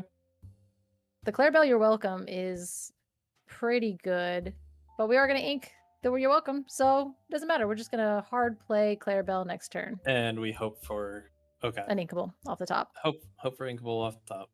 Yeah. And Clarabelle. Okay. Yeah, we're trying to get there. Unfortunately, we know like that shift line is now gone to us. Vinny into the inkwell, and we are paying a whole bunch for a Tinkerbell Giant Fairy. So she's gonna basically damage everything. We're gonna put 1 on everything as it comes in. And now Tinkerbell says, I dare you to exert any of that. And so we do have the Jasmine, who will go ahead and quest for 2. Pleakley will give us up to 3, and now we are chugging along 4-1. We have to. I think we have to remove. No, we don't. We don't have to remove the Jasmine, do we? No, but we are able to go ahead and play. If you don't remove the Jasmine, your Clarabelle is going to be in a bad spot. Oh, your Clarabelle's in a bad spot to begin with, because basically anything that you turn sideways for the rest of the game is now going to be checked with the Tinkerbell, which will then be able to just put the 2 damage onto the Clarabelle. And again, you're playing against Steel. I mean, we're only at 6 ink, so unfortunately, I think I'm going to be questing and trying to apply pressure. I know that the Jasmine has a really great ability on it, but I need you to turn the stuff sideways. Oh. I don't know about all 4, but okay. I mean, if you want to spend your time, you got to send... I mean, oh God, but Clarabelle just cleanly takes out that. And I guess you can technically crack back, or if you have a Fire the Cannons, then your Clarabelle is gone. So, and you're not really going to want to take out the Tinkerbell. I mean, you could definitely cleanly take out the Tinkerbell. But if they have a Strength or a Fire the Cannons in hand, then the Clarabelle is gone. And you just drew a Tipo for turn, because that's the way that happens. Because why wouldn't it? Why wouldn't that be what happens? Yeah, just go ahead and ink it, because it's like, whatever, I guess I'll play it. Tipo doing the inkwell, like how he's doing the dance from the board to the inkwell. Do I hate you or do I not? Like, what are we doing? Again, yeah, what's in hand is going to be like really make a big difference here. But I think under the sea. Yeah, we're still gonna just kind of wait for that heads held high, because I think that Sean has accurately assessed that they cannot keep too many cards in hand, so it is going to now be. So yeah, actually that was really, really good, because what we decided by turning all of our things sideways is you're going to deal with my board, or you're not. Mm-hmm. And if you don't, I still have an answer for the Clarabelle. You do, you just wiped your board on my Tinkerbell. You did it for me. Yes, exactly. And because if you challenge it with Clarabelle, that cleanly takes care of the Tinkerbell, but then we can crack back with literally anything else on the board. So I think we are in a very good position for James. Sean. Yeah, because I was like, I read the board backwards and we're at 14. So this is a very aggressive start where we put James in a situation where he had to hard play the Clarabelle, and he's not getting that much value because Sean is rolling with low resources and cutting off all of that Clarabelle value. Okay, we know something is in hand for 6. No? It might be, I mean, if he found the heads held high, that's crazy. Okay, so we are going to go ahead and you're welcome, our Bobby, and to go ahead and draw 2 cards. And you're welcome, notably costing 4, so Pleakley can't sing it. It's not sing together because that would be busted. So we will go ahead and hard play that. To draw 2. Please be good cards. I don't care. You don't have to cut your deck. It's a heads held high. We found it. That's crazy. Okay. But not this turn. No, not this turn, but that's still crazy. Let's put some singers on board, and John Silver will definitely not go onto the board. We don't have the ink for that, do we? No, yeah. Oh yeah, we do.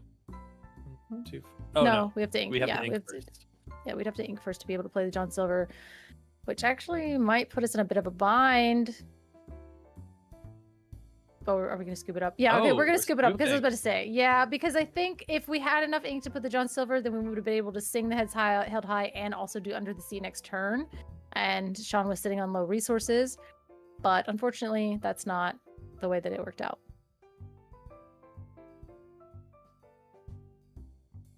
Somebody get over and make it. Shuffle your deck the other way. Seriously, why is he doing it that way?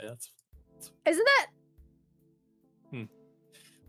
Am I just being like? I'm like, somebody tell me if I'm being like, but I'm like, dude, you don't get to look at your deck while you shuffle it. That's literally cheating. You're actually cheating right now. In like a fun, casual way, but I mean, I guess he does shuffle afterwards. Yeah, but he still, shuffles face down afterwards. yeah, so and he it's does. fine. Yeah, It's just. it's not my favorite. It's not my favorite I've ever, I think I was watching the PPG event, and you were getting upset about somebody who was like, I know I'm gonna ink, so I'm gonna put this card face down and I'll flip it over. And I was like, no, actually, I think that one's clever. I like that one. I know, yeah, like, oh yeah, because he was like, I'm gonna put this here, and then I'm just gonna flip it. And I was like, I mean, I love players that play with like style like that, but also too, I'm also so hard focused on like what I'm trying to do in my next move and like everything else, that when you're doing shenanigans just for like the showmanship of it, I'm like, I start to get anxiety. And obviously it's like a little way to get into your opponent's head, because you're like, I'm just gonna put this here, and then oh, here it is, and you're like, it's a TPO. Why did you do that to me? Why did you do that to me? Like, just So play you're the gonna card. cast on stream, but if somebody plays you on stream, you're gonna be at a very big disadvantage. Oh, I'm absolutely no. I think I played one ICL match, and I played so slow and so deliberately, and I still messed up. And then like I think Judge Phil was actually the one calling the game, so he'd be like, straighten your ink out. I'd be like, ha! Like, I just like, my anxiety is too high. Honestly, it's too high. Shout out to people that can actually like get up there and just perform, make the right decisions, and still play super clean games, because I fall to pieces. I'm a completely theoretical Disney Lorcana player these days.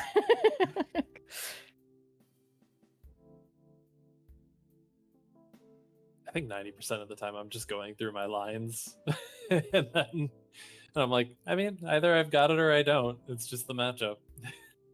Well, I typically play control decks, and so there's that you're losing until you're not aspect going on. And Yeah. instead of it just being like, okay, well, like, I know we need to draw, but it's actually like a track in the back of my head, and it's just like, ah! Like it's just screaming the whole time as I'm making the plays, even though, and like I'll be testing and stuff, and they're like, you're winning. What are you freaking out about? I'm like, oh, yeah, I guess I was, Whoops, but. Yeah. The worst part for me is I'm like, did I ink one of those already? What are the odds that I'm gonna get my out? Oh yeah, no, and that's another thing too, is like, again, I have the worst memory on the planet. So it like, even being like, did I ink for turn is like my barrier to entry, where I'm like, no, I inked. And they're like, no, and I'll try to ink, and they're like, you already inked. I'm like, yes, no. I'm like, and they're like, are you like, no, I'm not cheating, I'm stupid. So you know what I mean? So again, like I've definitely noticed recently, like I do like playing this game in a social way. I am super competitive, but I find the mechanics fascinating within this game. And I love the way that the game works. I love watching high players like build the decks, and I love watching these games. But playing at a high level is a level of stress that I cannot. Like again, theoretically, I can play these games and I understand the lines and I know what I should do. But when I get under like a medium amount of stress, I'm like, my brain. You know what I mean? So casting is great, because I get to feel like I can be included. Plus, the without community having to. is just so good. Like, Exactly. the fact that it's like, oh, I play this because I like the social aspect, and the community is great, and the people are so much fun to hang out with, regardless of how competitive they want to be. They're always super nice. Yeah, I was not a competitive player or I wasn't like a social player in the beginning. I was like, I don't even see the point. Like, I just want to play and like win.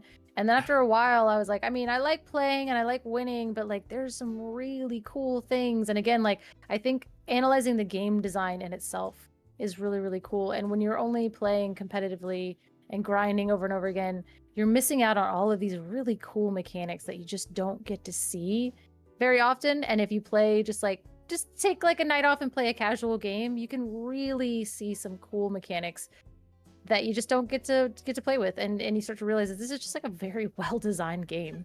Yeah, I think it goes even beyond that, of like it's designed in a way that you want to feel that way. Like you want to be like, man, what if we took out all the meta cards and then we just played with like kind of jank Yeah, like I just want to do a little silly guy deck, you know. I just want I a just bunch of wanna silly play- dudes. Yeah, I just want to play Powerline Dino, you know?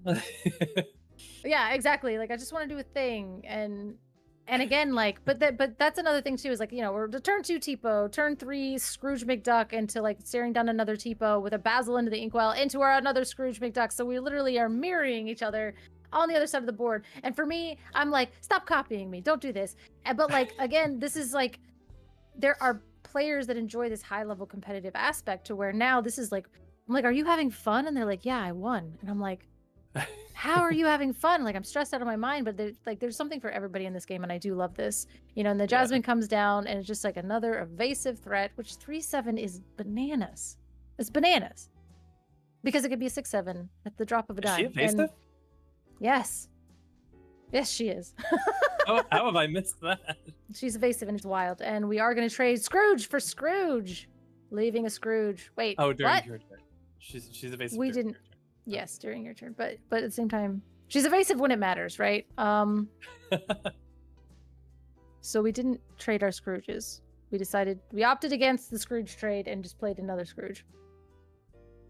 But yeah, again, I love watching these like meta decks and everything, and especially as they form and like the intricacy of like, you know, obviously that metagame of being like, okay, well, last week my opponents played this, and so I'm going to put this card and I'm going to do this, and like kind of those little micro changes that make up the meta. And we are sitting with 2 Under the Seas in hand, which is absolutely awful. But at least we can sing them both, and we can get rid of that Tipo. That Tipo's out of here. He's going to be so far under the sea. He's asking to go to the bottom of the deck. On the bottom of the ocean there. And 2 strengths, 1 Hades, strength into the Inkwell because the rest of them are probably super uninkable.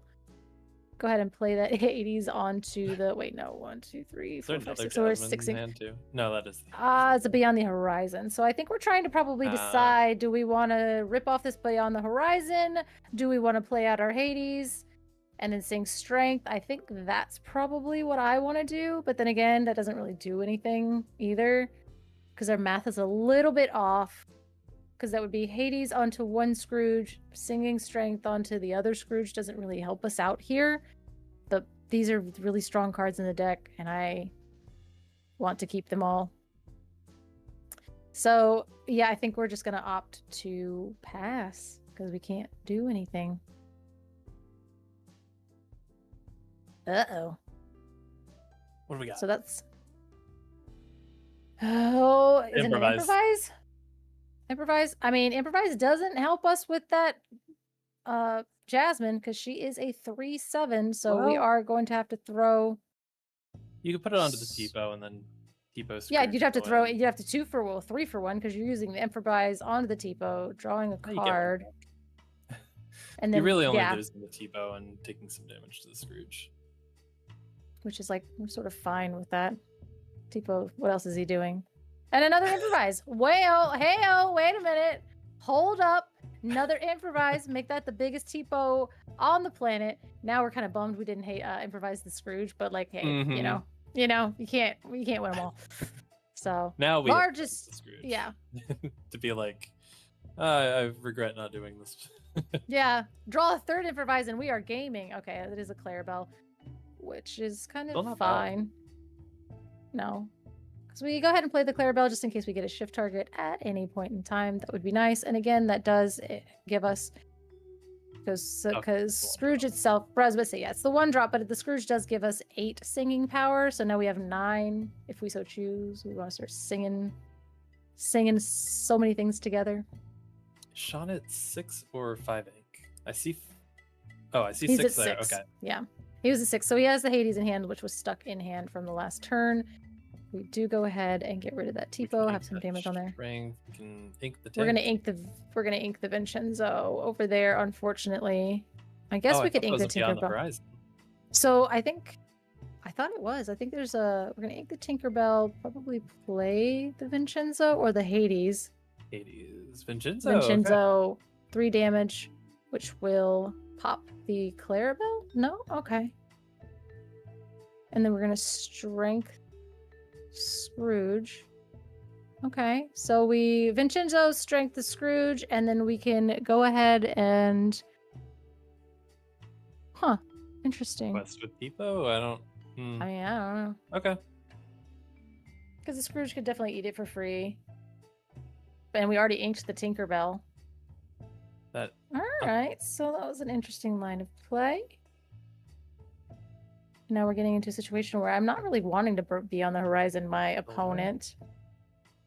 John But I don't Silver, think they have on that to the yet. Vinny, because we don't want you questing for 3, because that would be insane. And Vinny is not a really good brawler. He has noodle arms and explosives. So he's got our Pleakley immediately into the inkwell, and I am going to play Hades, and we are putting that John Silver into your inkwell. You will not get another reckless off of that.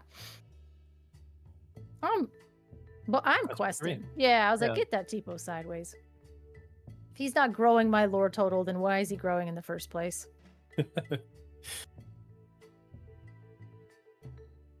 Under the sea, sing with me. No, Is it's that not the right song, idea but that he's growing your inkwell, so that's why he's a growing boy. I know, because I think in the movie he's a growing boy, and so they were Yeah. taking the measurements of him, and so that's the scene of the movie that I think that this particular art is, and he's growing your inkwell, yeah, like kind of that whole thing. So we love that for him. I like narrative and thematic sense. That makes me Again, happy. the game design of this is always very, very impressive to me, and I will shout it out anytime that I can. Whoever created the Amber Hades card from set 1 is the only reason I'm playing this game, because of the recursion and the flavor win of the Lord of the Dead being able to get a card out of your discard and back into your hand to bring it back into the game. Like, I loved it. Shift Baymax. We could have shifted it on the Scrooge and full healed the Yeah, Scrooge. healed him up. Yeah, healed him up, but again, he's gonna draw a Clarabelle and feel silly. So, or can he wait? No, you have to shift it onto the character to then heal the character. But we are gonna sing Oh, LDC we're gonna. to get rid of the Vinny and to get rid of the Tipo. Okay. So, singing with the fishes at the bottom of the sea of our deck. I don't know if I like it. I think I would have rather taken out the Scrooge with Baymax. Or take out the Potentially. Scrooge. I think the Vinny having 3 lore on it is not nothing, and we see that Sean is already at 10. So unfortunately, I think that it just kind of, you gotta get Vinny being a 2/8 with 3 lore on it is a lot. And so Yeah. now we have our Baymax established. We do have our Scrooge. I don't know if we want to challenge in, bro. Those guys, that's 4 lore. Take your 4 lore. All right, you're crazy. you're wild for that. But again, 5.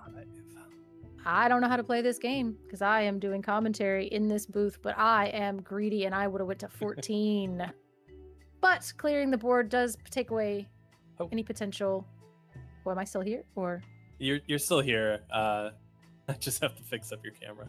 oh, okay. I was like, yeah, I mean, and again, taking away the potential singers on James's side is probably how you're going to make sure that this deck doesn't come back randomly.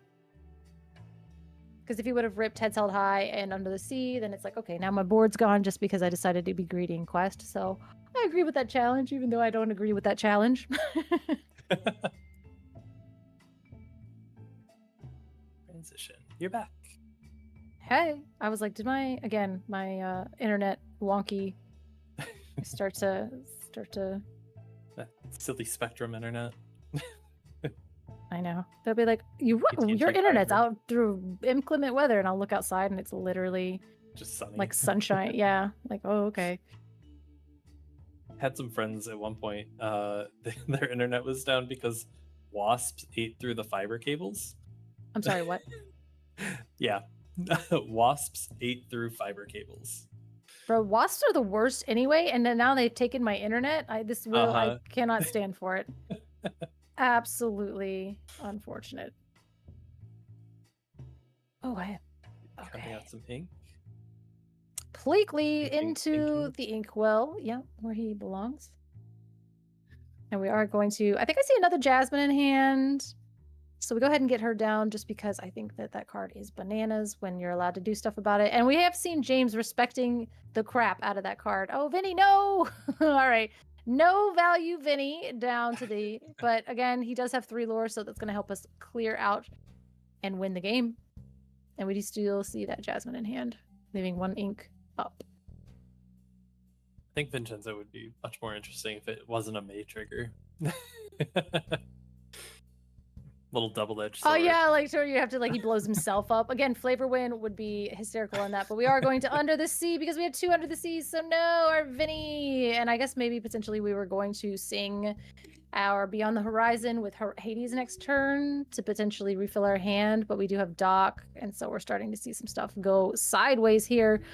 But if I'm just gonna play the Jasmine and play the Doc. Doc no value. I don't even mind. I'll just put him on the board. I'm at 12. I'm gonna win. I think I would take the value. I'm questing. Nope. Okay. Oh, he's gonna. Use We it love on cards. Yeah, we'll use it on ourselves because notably we do not have to choose our. He's like, you want me to draw cards? Huh? Are you Lilo into sure? the inkwell to play double hook. What was this?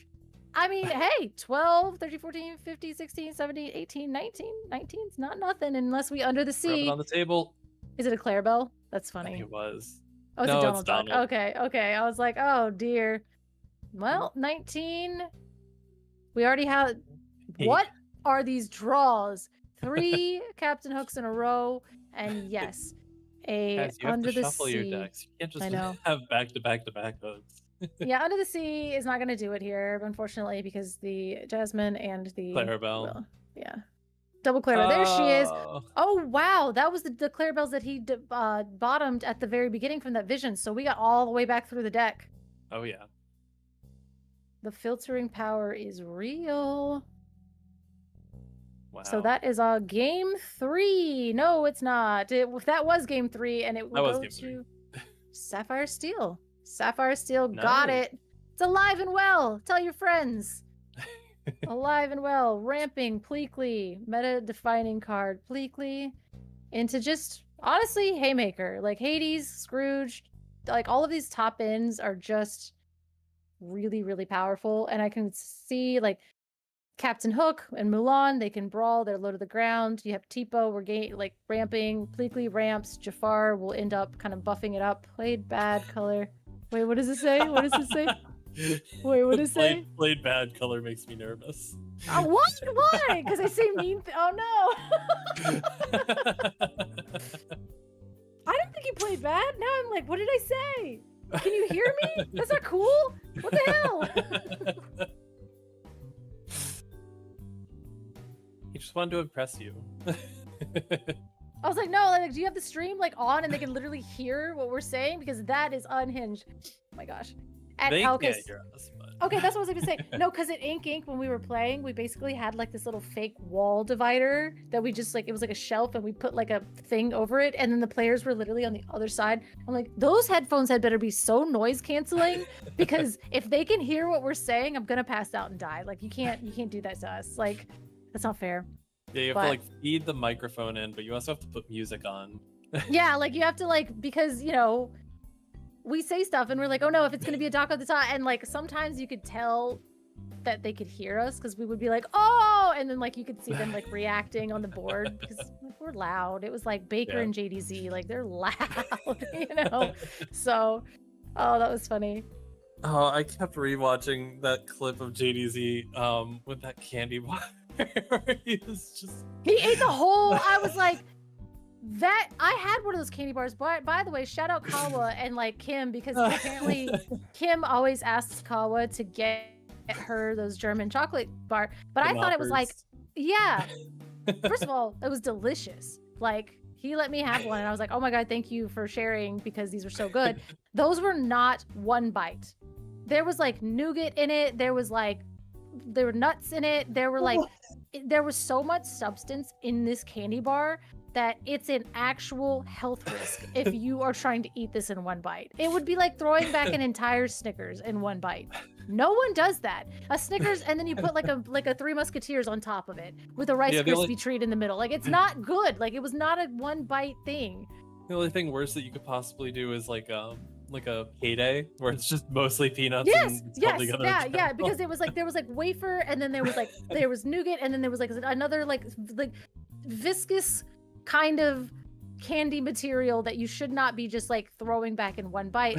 And second of all, it was delicious. I was like, at one point, I don't know, I don't think you can hear me, but I was like, did you even taste it? Like, I was so mad that he did it. Yeah, oh God. I was like, did you even taste it? Because it was delicious again.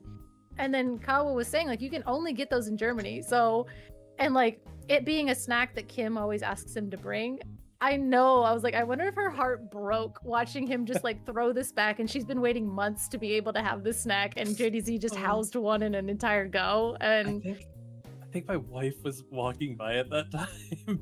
Oh, 'cause I had it on no. the TV out in the living room, and he did that, and she was like, "Oh my God!" Like, And then she told me this fun tidbit of, I think that those are the candy bars that whenever like they get a bad batch of those become Ferrero Rochers. Really? I think did not that's what know she said. that. That's actually like, that is like a fun fact. Like, people are Yeah. always like, fun fact. I'm like, I actually do like fun facts. I'm so weird. I do love fun facts. But like, you know, not when they're like, sorry, like, fun fact, that was a bad move. And you're like, whatever. But like, fun fact, like, I didn't know like Ferrero Rochers, like, I can't even say the word. The fancy ones that I don't like to, yeah. But yeah, I like the Uncrustable in one go, fine, whatever. We're saving time. It's a choking hazard. I don't recommend it. Peanut butter, whether it's thawed or frozen, should not be housed in one go. The candy bar was offensive. That made me so mad. I was so mad because it was so good. And I know how it is to have like a treat that you can only get in one place. You know what I mean? Yeah. Like you wait forever for it, and you're like, hey, if you're in, you know, Baltimore, get me this one thing that I can't get anywhere else in the world. And then just watching somebody disrespect it like that, ugh, it's the worst. But I don't It's know okay. if we You can't do that. You can't do that if he goes to Philly. You're not gonna be able to do that with a cheesesteak. I will not put it past him, and I will not be responsible for any choking that he does. So I don't dare him or say things like that ever. Because I watched him. JDZ, I will say it to you right now. Don't do that. Don't one shot of Philly cheesesteak. Don't do it. It's not worth. But if can't you do do, film it and send it to me. Yeah, give it proof to your healthcare that it's your fault. Anyway, like, but I don't know if we are going to have another game coming up, but I think I am getting close to needing dinner and food and everything else. So I think I might go ahead and sign off here, and then hopefully you guys can get that Trove tournament going, or if maybe if they just won it. Yeah. I'm Okay, also yeah, it's probably like- gonna jump off. It's like your go- dog ate, but you haven't eaten, and it's like, yeah, Yeah. you know, okay. I have and to eat it's it. been an sometime, hour, but- so now she needs a walk. So, but we'll put some music on and keep the stream going. Yeah. And I'll let everybody know. Absolutely. Everybody, thank you for joining us. Color, thank you for joining us. Yeah, thank you. And Um, we do have players sitting down, and I feel really bad because I'm like, I'm gonna go eat pizza. Ooh, that sounds I'm like, great. let's see. It was like, is this Colton and AJ again? I'm getting good at hand reading.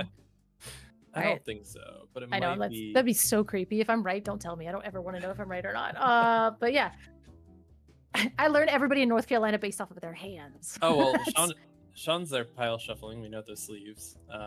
Right. Yes. Yeah. Okay. So Sean has flipped sides on the other one. So yeah, definitely gonna go eat some pizza. I'm starving. I hope you guys please- have. please, Sorry. please don't donate to the QR code and the link in the description. We are still hoping to get more donations to help pay for cancer treatment for Amanda. So And thank you please, to Judy, you'll join us next week for the other charity tournament where we'll be playing Infinity on a $20 budget, and should be a lot of fun. I think It it's should be- four enchanteds are on the line plus the foil playmats, so Ooh. it's a fun All tournament. right. Yeah, fun that's group. awesome. So fun. We have fun here, which is fun. Okay. All right. Well, thank you so much, and I will see you online. All right. Bye. Thanks. Bye. Bye.